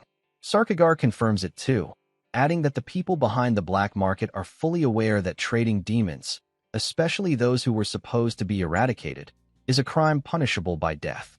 Reinhardt continues, trafficking demons is illegal, and if a rumor spreads that nobles are orchestrating a black market for demon trading, the consequences could be devastating for the Empire. Lawyer and Elleris look at each other, clearly confused. Reinhardt elaborates. An illegal slave trade run by the nobility would defame the Empire and ignite widespread public outrage. It would be a scandal too big to ignore. Then, in her usual blunt tone, bird-brained Lawyer asks, "Wait, are you saying we should start a riot at the black market?" Reinhardt confirms that they first need to pinpoint the black market's exact location. After that, their focus will shift to avoiding being trampled by an enraged crowd. Sarkagar points out that there's a real possibility the Imperial Army will disguise its soldiers as private security guards, and they may resort to violence against the public to contain the situation. Reinhardt acknowledges this, admitting that the Empire holds immense power. However, he emphasizes that it won't just be the general public that reacts with outrage when the black market is exposed. Raising his hand, Reinhardt declares that others with significant influence will also be furious, namely, the religious institutions.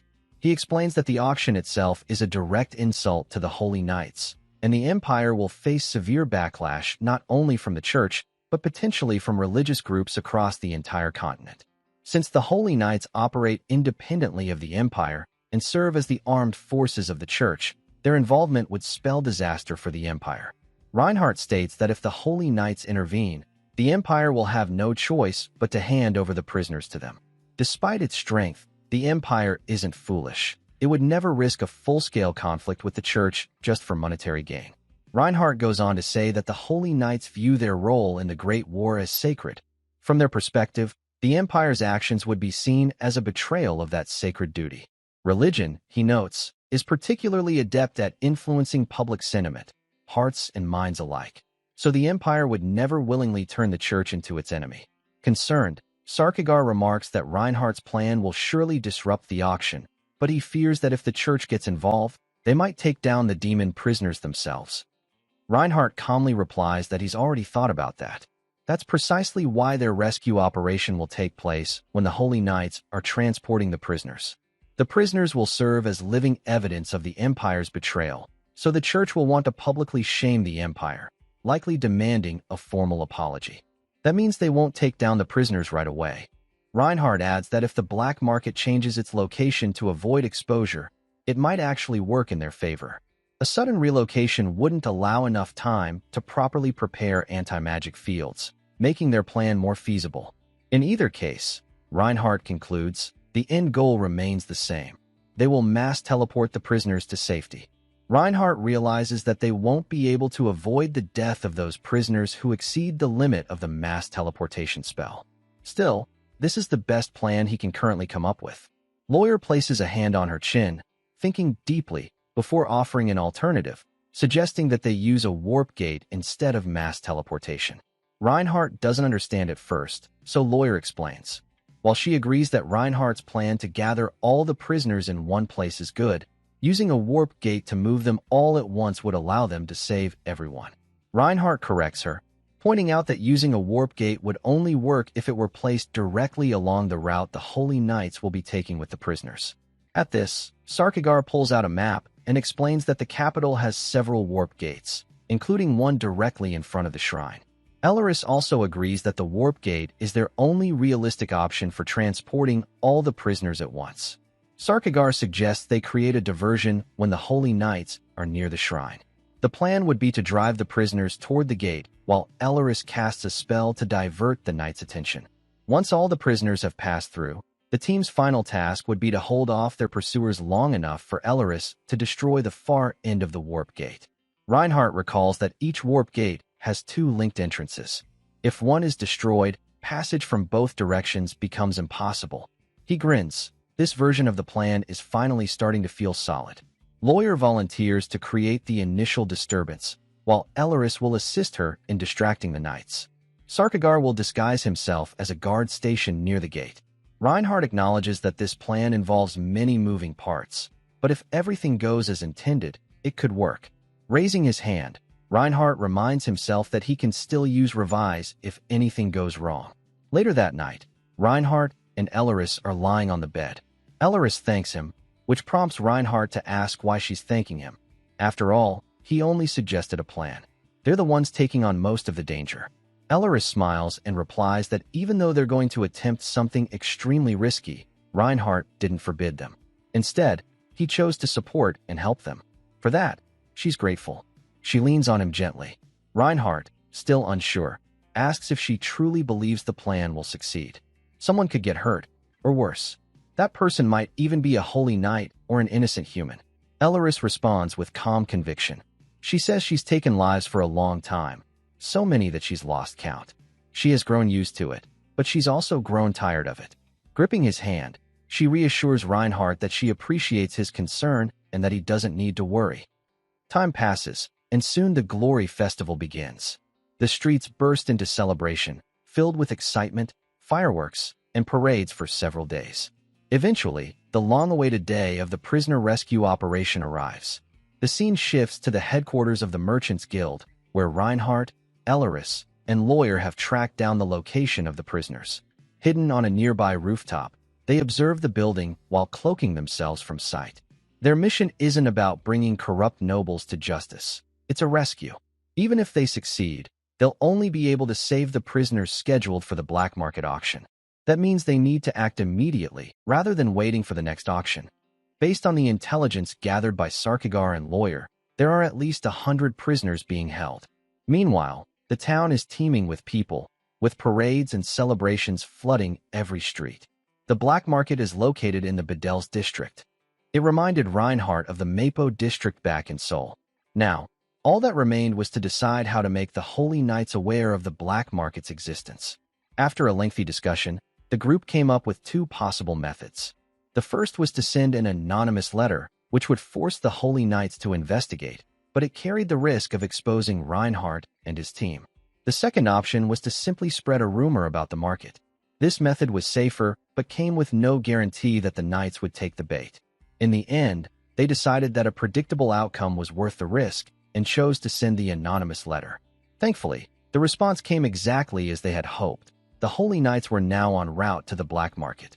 Standing on the rooftop, Reinhardt glanced down at his barely visible hand and complimented Elleris on the effectiveness of her transparency magic. Thanks to the spell, they remained invisible, even though they were standing fully exposed on the rooftop. Elleris appreciated the compliment, but warned him that the magic would wear off if they entered an anti-magic field.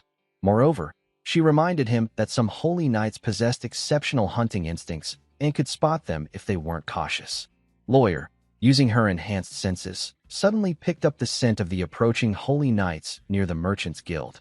She quickly moved to another rooftop, surprised that the Knights were advancing at night. She speculated that the letter had prompted them to act sooner than expected. From their position, Reinhardt and Lawyer observed the Holy Knights as they approached the main street, likely to divert the citizens' attention. Reinhardt murmured that something felt off. His instincts told him it would have made more sense for the Knights to storm the black market directly. He wondered if the Holy Knights were deliberately trying to protect the Empire by handling things quietly. Some of the Holy Knights finally arrived at the Merchant Guild's entrance and informed the guards that they had received intelligence about demon trafficking operations connected to a black market scheduled to take place inside. The announcement startled the guards. One of the Knights continued, stating that they would conduct an investigation, and if the allegations proved false, they would issue an official apology without delay. The Knights then asked the guards to step aside and allow them entry. Reinhardt, Elleris, and Lawyer, still hidden nearby, listened to the exchange. It became clear the guards had no intention of letting the Holy Knights inside. Tension quickly escalated as the Knights drew their swords, issuing a stern warning and leaving the guards no choice but to comply. With that, the Holy Knights advanced deeper into the Merchant Guild's headquarters, heading toward the area where the prisoners were believed to be held. Realizing the Knights had entered the facility, Reinhardt decided it was time to act. He opened his status window, concerned that if his worst fear came true and the Holy Knight took down the prisoners on sight, it would be a complete disaster. Preparing for the worst, Reinhardt attempted to activate Revise, his last resort ability. But then his heart dropped. The system displayed a message, unable to cast Revise. Reinhardt anticipates that he won't be able to use Revise because the future has already been determined. The demon prisoners are meant to die. The terrifying thought consumes him. He fears that, at this rate, they're all going to die, and there's nothing he can do to stop it. While he zones out, overwhelmed by this horrific possibility, Elleris keeps calling his name, asking what's wrong. She can see something is off. Reinhardt doesn't look well. He quickly forces a smile and tries to hide his fear, laughing nervously and saying he was just imagining a scenario where the Knights suddenly go mad and start attacking each other. Just then, Lawyer calls out to Reinhardt, alerting him that the Holy Knights have arrived. Reinhardt exhales in relief. Everything is unfolding exactly as planned. A large contingent of Holy Knights is now marching out of the black market. Reinhardt thinks to himself that the only solid evidence they have against the Empire is the prisoners themselves. If the Holy Knights want to hold the Empire accountable, they'll need the prisoners alive. Killing them would undermine their entire case. Still, a flicker of doubt lingers. Reinhardt fears that their decision might have been a mistake. Then, finally, the Holy Knights emerge, escorting the demon prisoners out of the building. To Reinhardt's amazement, the prisoners appear to be completely unharmed and fully accounted for. It both shocks and relieves him. Elleris comments that the plan seems to be working perfectly. Reinhardt is stunned.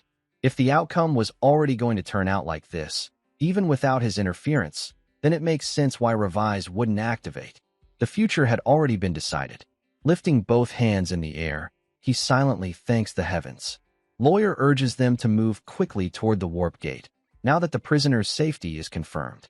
The three of them sprint through the shadows. Along the way, Lawyer informs Reinhardt of Sarkagar's position, but Reinhardt overhears something that freezes him in his tracks. Holy Knights talking about shares, a disturbing implication. One Knight mentions that some prisoners were seen by others, and a female Knight responds, suggesting they'll just claim it was for research. She then expresses her disapproval of the Merchant Guild's secret dealings, wondering why such trades occurred without informing the elite forces or the principalities. That, she adds, is the reason they had to steal the prisoners from the guild. They couldn't let such an operation become public knowledge. Reinhardt, Elleris, and Lawyer exchange horrified glances. Even the Holy Knights, the ones they had pinned their hopes on, are part of this despicable act. Reinhardt realizes now why the Knights had moved under cover of night. They weren't upholding justice. They were covering their tracks. Reinhardt feels a deep sense of betrayal. The Holy Knights, who should have stood against such evil more than anyone, are instead complicit. His thoughts drift to a girl he once knew, one with unwavering faith, and he questions what that faith really means now. Despite all this, Reinhardt acknowledges that things are still unfolding according to plan, but for all the wrong reasons. The Holy Knights finally reach the entrance of the Warp Gate, and Reinhardt and his team rush into position. Reinhardt tells Lawyer to contact Sarkigar immediately. Suddenly, a Holy Knight shouts, warning the others that someone is spying on them using transparency magic. The Knights immediately begin scanning the area, attempting to locate the intruders. Reinhardt panics. Did they get caught by detection magic?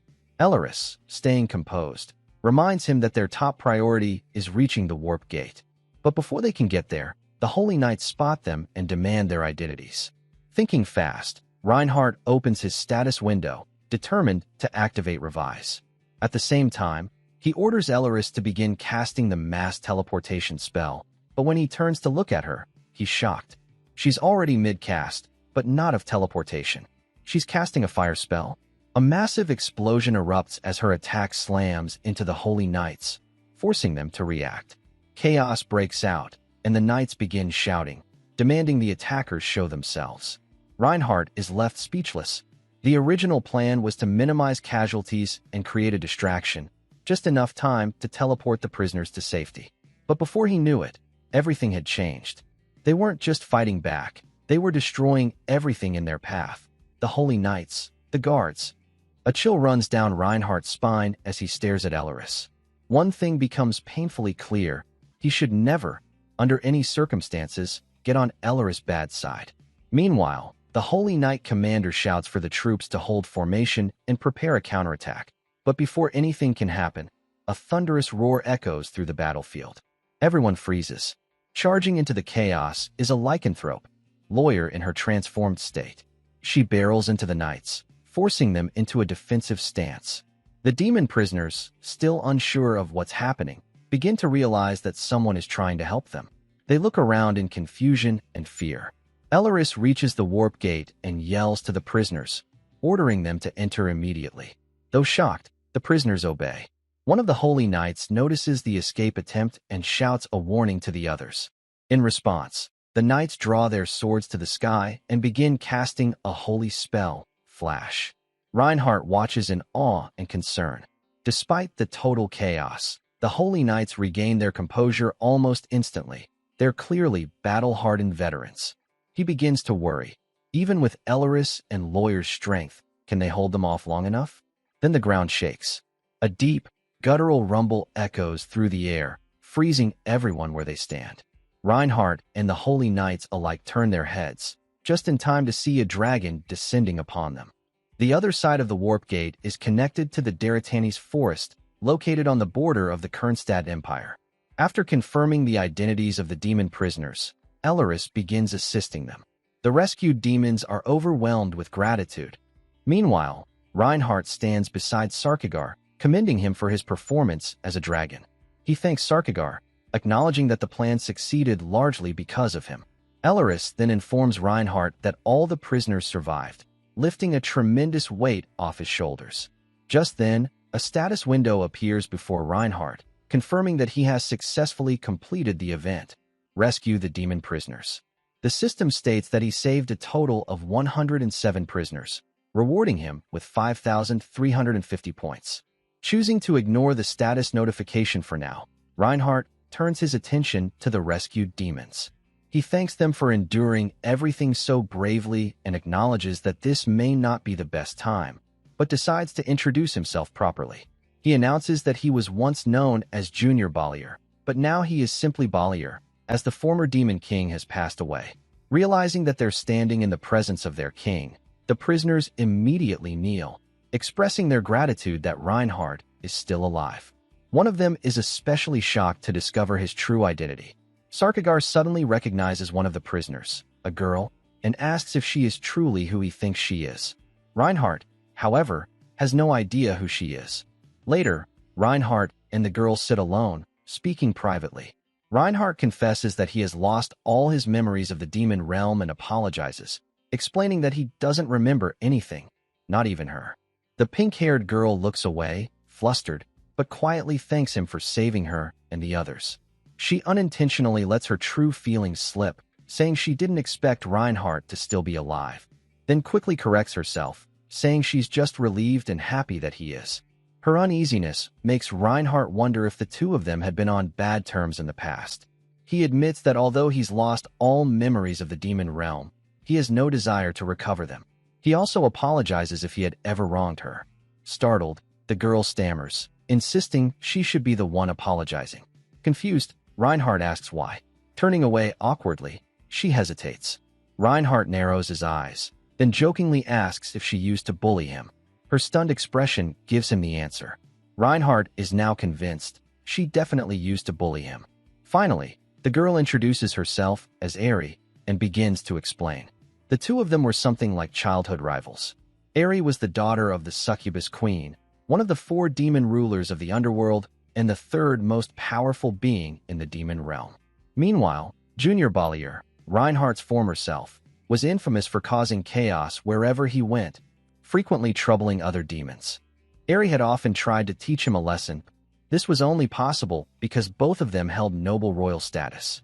Whenever he saw her, Balier would panic and flee. But when he was with the Demon King, he'd hide behind him like a shield and provoke her further. In short, Balier Jr. was a total brat, and the two despised each other. However, everything changed after the 4 demon rulers died in battle and the demons lost the war. Eri was taken prisoner after her mother's death, captured by the Holy Knights. Now, she finds herself rescued by the very person she once fought with. Reinhardt, the son of the Demon King, believed to be dead, and the same boy who have troubled her all the time. Reinhardt understands how difficult it must be for Eri to reconcile the person she once knew with the one who saved her. He assures her that he's not that person anymore, and says he even expected her to say something like that. Her expression turns more awkward, and Reinhardt can't help but wonder just how much of a loose cannon he must have been in the past. After a pause, Reinhardt changes the topic and asks about Eri's mana, whether her powers are still intact. He's heard that the humans may have done something to the prisoners during their captivity.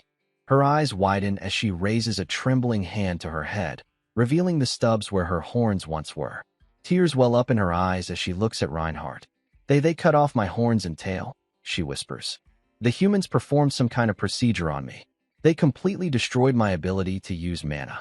She breaks down in tears, her voice quivering. I'm useless now. I'm sorry, Reinhardt.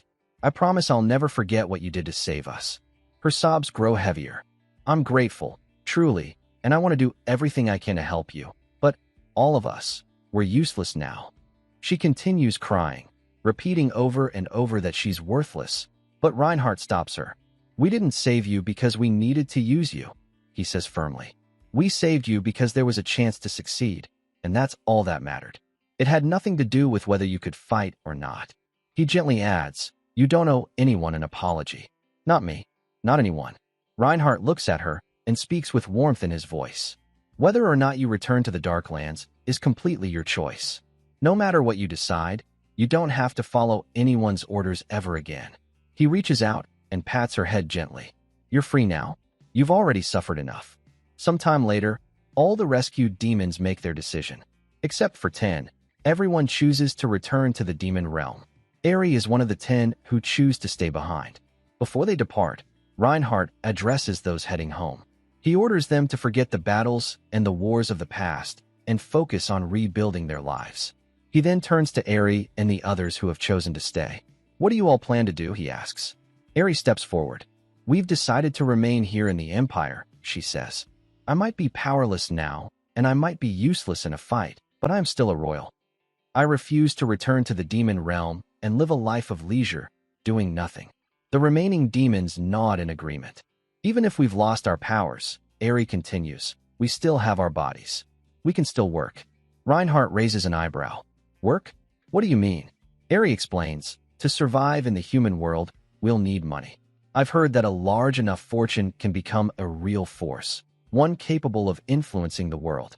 If you, Reinhardt, started a business with the money we earned for you, and if that business grew large enough to affect the Empire's economy, then that influence could help the demon realm too. Elleris and Reinhardt exchange glances. A business? Reinhardt asks, You want me to start a business? Aerie nods. Yes, one strong enough to rival the Empire's institutions. It could even destabilize the Empire if needed. Reinhardt scratches the back of his head. That sounds great in theory, but I don't have any talent for that kind of thing, he admits. Besides, I'm still attending the temple.